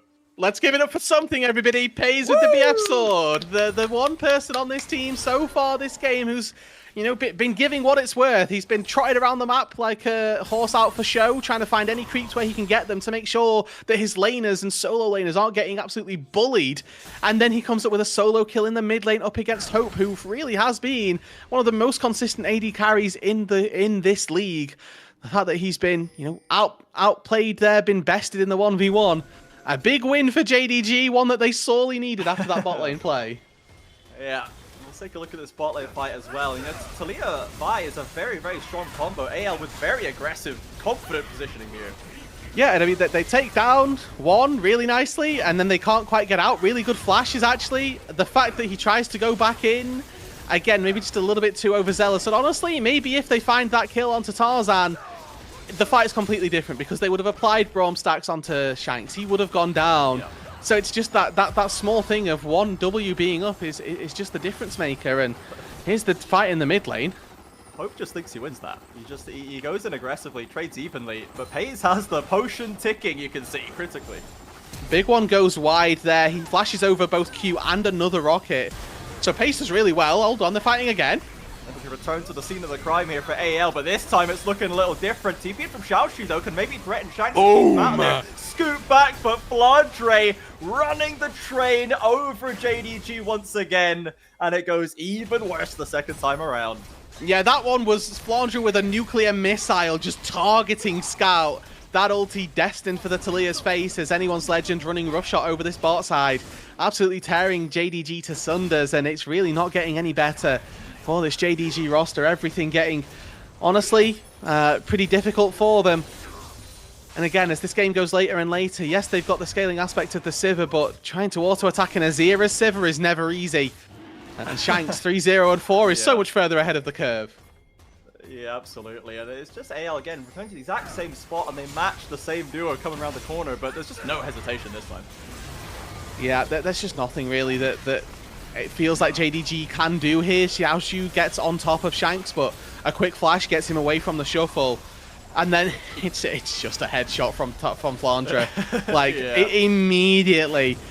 Bullet train straight on top of the Talia. She's down in levels, down in gold, down in really every metric you can look to conceive of. And JDG don't have really all that much to think about where they've got a bright spot. They've got Pays, who's slightly ahead of the Corki, but I don't think Pays is getting through Flandre before 4 or 5 items. No, not at this rate, when Scout has been so summarily shut down this game by the Shanks Azir. There's just no reason for Flandre to adjust the build path. It's just going to be armor stacked on armor, a gestural null magic mantle, just to pay a little bit of respect, I suppose. But ultimately, Pays has to be the one, and Flandre is the one, unfortunately, right now. Absolutely, and I mean, looking at the gold, you can see that it's not just Flandre either. As much as he has been running the show through the early game, Shanks and Tarzan have also done a very good job at getting themselves gold, and I think that, you know, as much as this will be most likely be another win on the Corky notch for Hope, maybe one where he's more eager to forget than others. Yeah. Certainly present, but not necessarily the biggest part of it so far. The top side of AL doing more than enough work for an entire 5-stack, as the Herald's going to be stacked up. They will likely be, I was about to say uncontested on this, but the TPs are coming in, and JDG looks like they might be want to try and catch them on the back end, but reticent to just stroll in as they have in the past. A ghost from Zhuo to look for maybe a Q, lands it onto Hope, but that looks like no. Around the corner again. Smashes into Zhuo, not too much damage passed back, and Scout's actually starting to do something here. But AL, they still walk away with the objective. Again, you know, if Scout gets free time with the Scion, he's the one person on the team who can do large amounts of damage. That longsword not doing, or the null magic mantle not doing the greatest, and a good wall actually stops the Herald in its tracks. Pays, though, takes half of his HP to try and do that, as the rest of the minions will go the long way round. Yeah, the Herald taking an abnormal path right here is going to get into range and doesn't seem to remember that charging is possible. It seems to have become thoroughly bamboozled by the whole affair, and JDG actually managed that pretty darn well, holding on to most of that mid lane turret HP. Yeah, and all that said, they are still down, you know, 6,000 gold, albeit here, and it's really not the greatest position for them to find themselves in, but you know, stalling the play is always going to be really important, but AL are so far ahead that they can just continue to make these plays. Look at the top side, right? Shanks is going to get this turret uncontested. This isn't a point of conversation for AL. It's just a foregone conclusion, and it's more gold being funneled into this Azir, who now has the luxury of being able to go for Zhonya's Hourglass super early on. Usually we don't see this, and Flandre just TP'd straight in. Turning to the mid lane tower, Troy doing what he can to hold the line, and the tower's still pretty healthy, but AL bearing down on this last remaining outer. Tarzan on vision, doesn't even matter. The threat of him could put the fear into JDG as they're pulling the recalls. So fortunately enough here, JDG still do have Sivir, right? The notorious AD carry that clears waves indefinitely and doesn't really falter in that. You know, you just auto-attack the wave 3 times, you put W on, and you're pretty much good to go. So the siege capability for anyone's legend without that Baron in this mid lane is pretty weak, not by nature of their champions, but by nature of Pays. Absolutely. They will now manage to get Pays a chance to get back to base and buy, hoping for that second knight to come through for him. The Flicker Blades now online. The Sivir continues to scale as the pressure mounts on JDG. Hold AL back. Putting down defensive vision lines, trying to make sure they're not getting caught out. And the Dragon in 1 minute as well. Cloud Rift, game number 2. But AL would love the extra mobility. We'll see if JDG even wants to contest this right now. They're not going to feel strong, but maybe they'll feel like they have no choice. Oh, yeah. Shanks is, in terms of gold, a full item up over Scout here with being able to buy a guise, be able to buy this stopwatch effectively as well with the Seeker's Arm Guard. Just feels like that this Talia is so far from relevance that even though, you know, she might be able to do a little bit of damage to Flandre, it's just nothing. It pales in comparison to Shanks as a big one to summarily thrown over the wall, just yoinkies away the Raptor. Yeah, again, it's a game designed to frustrate JDG and Hope just piling it on. Pays will at least get a red buff to work with right here, but you could feel that JDG, they're just kind of stifled in this game, waiting for something to happen so they can try to desperately scrap their way out of it. The Dragon now spawning, and AL making their way over. We'll see if JDG wants to even think about it, but finding a path in proves hard enough. But it seems like the answer is a resounding no. Let's recall. Let's use this time to get a little bit more, or a few more items, really. Well, we know that AL aren't going to be able to make a play on the map. They are able to make a play for neutral objectives, so that's going to be good enough for JDG to say, yep, we're out of there. Actually, we've had enough. And I think really it's on that third item. And Pays, unfortunately, this game, he probably has to go LDR, right? Like, you're not cutting through Sion without it. And that means that you're delaying your Infinity Edge, which means that Sivir needs 4 items before she's strong, which means you've got to stall the game out for your Sivir to get, you know, what is that, 6,400 gold almost? Like, Yeah. good luck is my message to JDG, because that's not an easy task. Yeah, Godspeed, my friends. This is going to be a tough one. AL, they haven't been pushing quite as hard as they were previously, where they were running it into bot lane and forcing the issue multiple times. They have slowed down the pace. They've got themselves the dragon. The Atakan now, though, has given them something to wait for. League of Legends has offered an objective for them to take, and again, JDG looks like they're trying to contest this time, though. I mean, they're late coming into this. This is pretty much already gone, and there's a Scion behind them as well. Oh no, oh no. Get out, oh dear. Flandre crashing in again. Just Xiaoshu though. Doesn't take too much damage, not that Shun can really do anything about that, as the Weaver's Wall slows AL from following up. The Atakan's already done. Good wall there from Scout to stop AL from just slaughtering them in the river, but again, they lost out on the Atakan, and it feels like they'd kind of just forgotten that it was going to happen. AL did a really good job at just making sure they were in the right place to make sure that they could take down both of those neutral objectives without too much of a say-so. Not that I think that the fight would have been winning for JDG if they'd have gone to take it, but if they were going to decide to do that fight, it would have been good to see them be there a little bit earlier on. JDG back to the drawing board. No objectives contested in the last few minutes.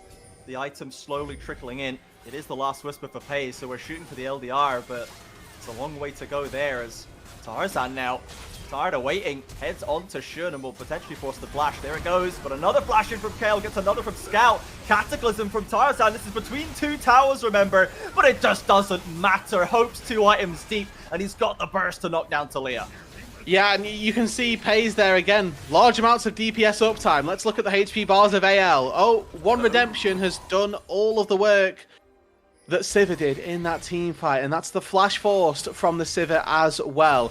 Tarzan still has flash, so the next time his ulti comes back up, you can guarantee this Talia, this Sivir are going to be the targets, they're going to be the focus.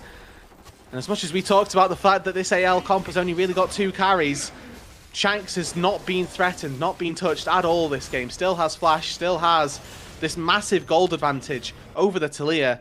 And in a game that we were, or in a series rather, where we were sort of quiet about that mid-jungle duo, hoping that it'd be more about the AD carries and the top laners.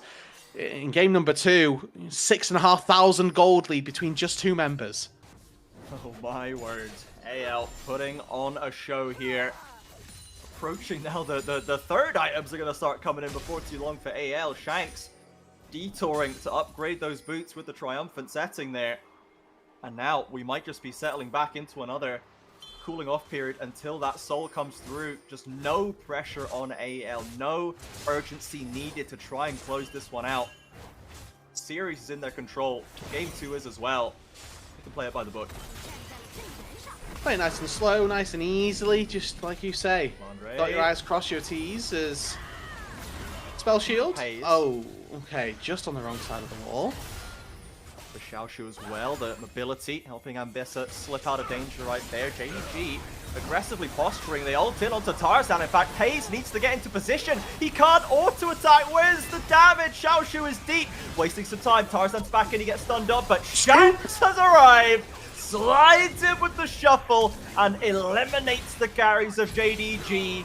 Dro now the last one to head back to base.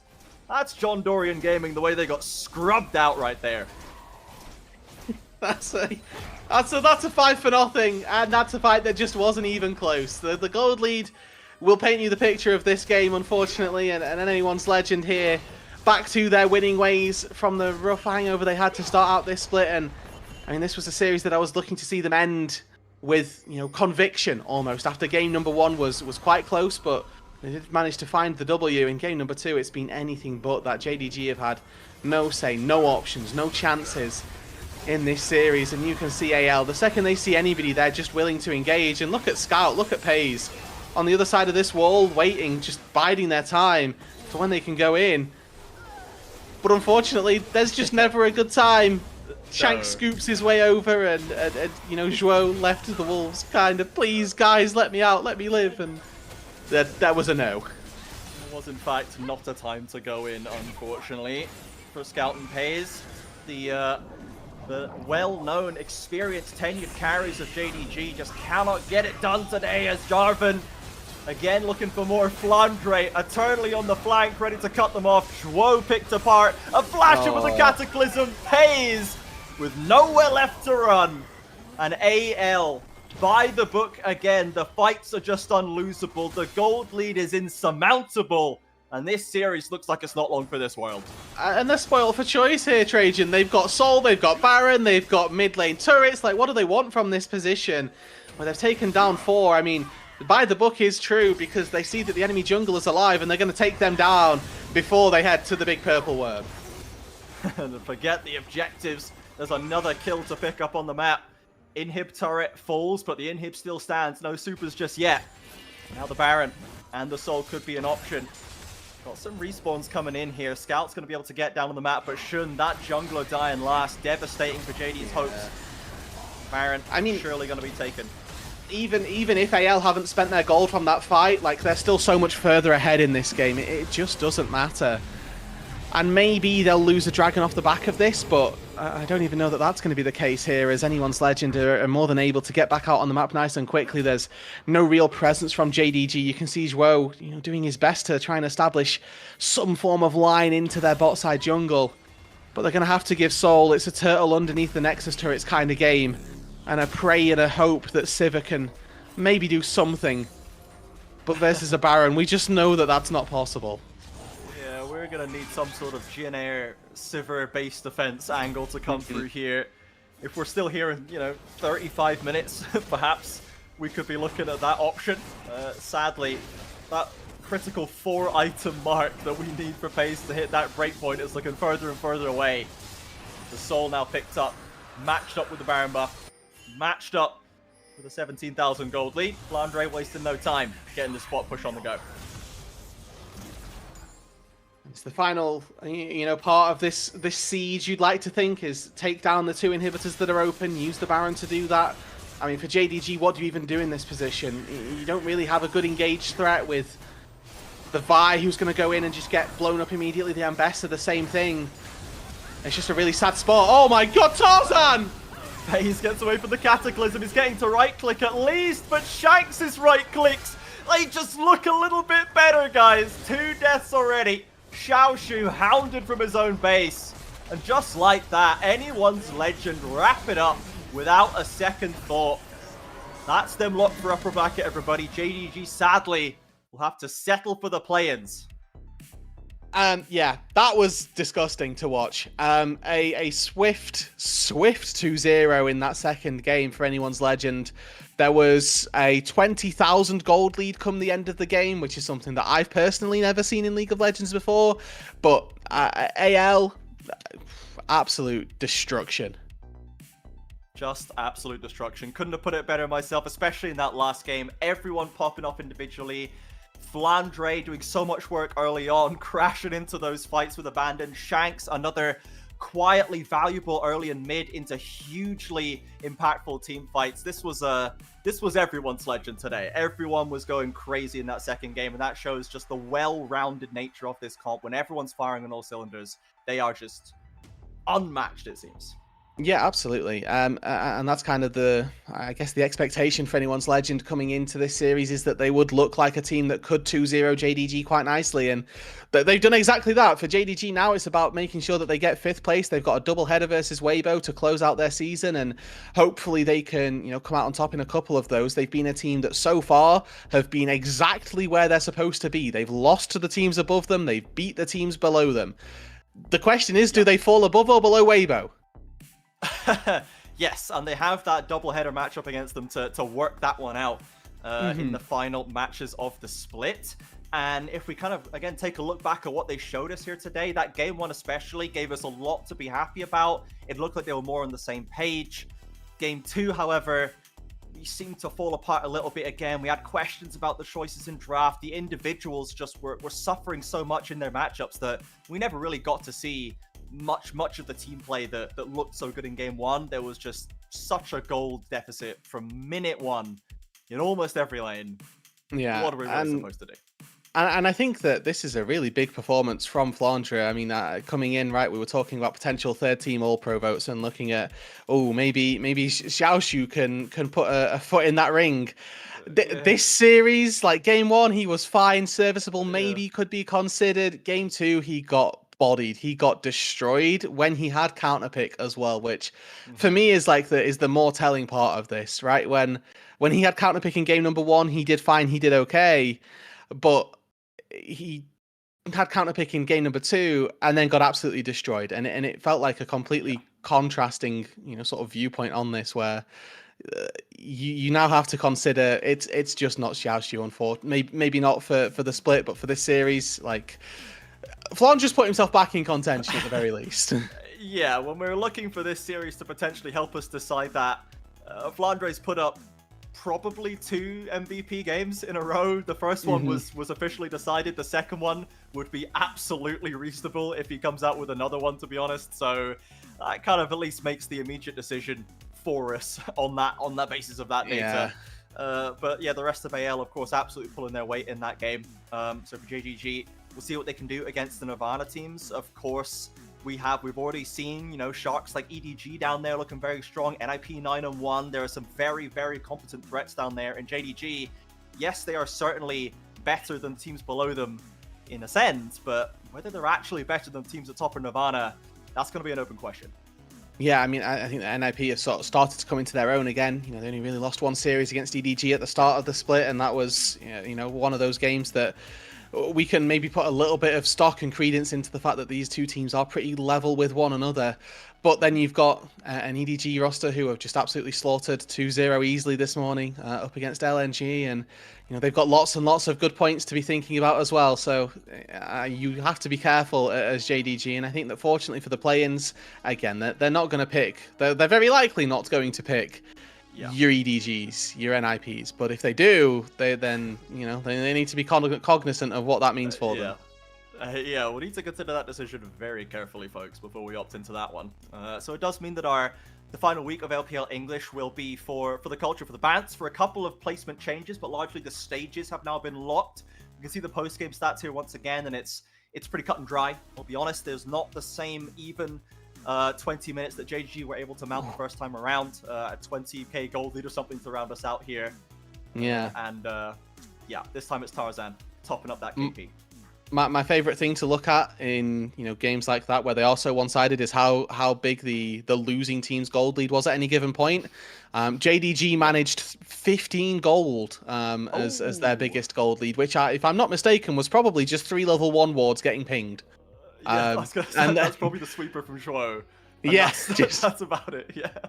There we go. So, we get to see some of the highlights of this game, and if you're a JDG fan, you probably already turned off the stream, I'm going to be honest, but it's a good time to look away. Yeah. And this really felt like one of those turning points for me. If this fight goes just a little bit differently, then this game could be completely different as well. If they kill Tarzan here, they kill Shanks here as well, because that stun connects. He's rooted up, he's locked down, and that means that Shanks can't run away with the game. It would have been a 3-0 instead of a 3-1 against you, so... But then it means that this fight down on the bot side is just not even close, and all of the issues that JDG had in this game, largely fall back to the fact that Xiaoshu was so weak in this early game, and the fact that Flandre could do that, but also that bot fight that we just saw. Yeah, and you could see even that second round of the bot lane play, Scout's already so low that Flandre is just cleaning up the mess at that point. It's just a done deal at this stage, and the way Tarzan's just been leading the charge in this series is so strong. Even if we're not necessarily playing for the 1v9 champs that he's so proficient on, his bridging and skirmishing play is absolutely phenomenal. Again, super clued in to the win conditions that they have to play for, from what I've seen from LPL today, both in the first series and in the second one. That's been like a massive takeaway for me, is these teams, when they identify their strategy in the win condition, they can stick to it like glue. The best teams are able to identify how they're going to win the game, and they will not lose sight of it. Yeah, and I mean, the fact that AL were just on top of that throughout the series really does sort of lend credence as to why I'm hoping that they can be, one of our big ticket teams moving into Worlds, not just into the playoffs. But they've got to get there first, and obviously that's easier said than done when you have got teams like Top Esports, like IG, that could maybe, pause and be in a bit of a tricky spot. But we have got an updated look at the standings as well. Yes. For these, for how these games have looked out. So we do have AL locked up in the top 4 there. UP now. LNG are locked locked. out. They have no Yes, more locked. games. I believe they are. Yes, LNG has played everything they can. They cannot get the same record. So UP locked in for that play-in spot for Nirvana. And TT sadly tumbled out yesterday already. So that top 4 for Ascent looks pretty nice for sure. And we said we'll see if this if the WE pick. I'm waiting. Are we gonna be waiting? We're gonna be waiting for a long time for that one, perhaps. But who knows? We shall see. And there it is, Flandre, 2 for good. Locked up the double pogs right there. And yeah, absolutely good. When we needed him to step up, when we were questioning, we need to find a weakness. We need to find a way to make these games interesting. We need something to be exploitable. And we wondered if it was Flandre, and he said, it was fall not into my trap. Absolutely not. I'm afraid I'm actually the godlike in this game. I'm the MVP of the whole dang series. Yeah, that's unfortunate for him, but or for Xiaoshu rather, but for Flandre, it's back to business as usual for him. Where I think that was a very telling series and a really important one as well. Xiaoshu, like I say, one of the players that we're looking at as potential All-Pro candidates coming into looking for that 3rd spot. But if as Flandre you're able to handle your business like that, you should be very happy. Yeah, for sure. Now, next week, Monday to Thursday, the LPL English will be back with plenty more rip-roaring action. Even if most of the standings are locked, the games are going to be worth watching anyway. That's just the quality that this region brings. We need to give another thank you to our elite Kofi supporters before we wrap up. Aaron Soup, Meng, Forest Without, owners of a Cimmeril. Their pledged financial contribution helps level up the broadcast and give back to the cast and crew who strive to give you an LPL English product every single day. With that, we're going to wrap it up. Thank you so much for having me, everybody. It might have been 2 O's, but Thank you for joining us. Excellent gameplay. Of course, any time. Great to be back on the mic with Rude Dude. I'm sure we'll be back together before too long. But for now, thank you everyone so much for watching. And we will see you tomorrow for more LPL action.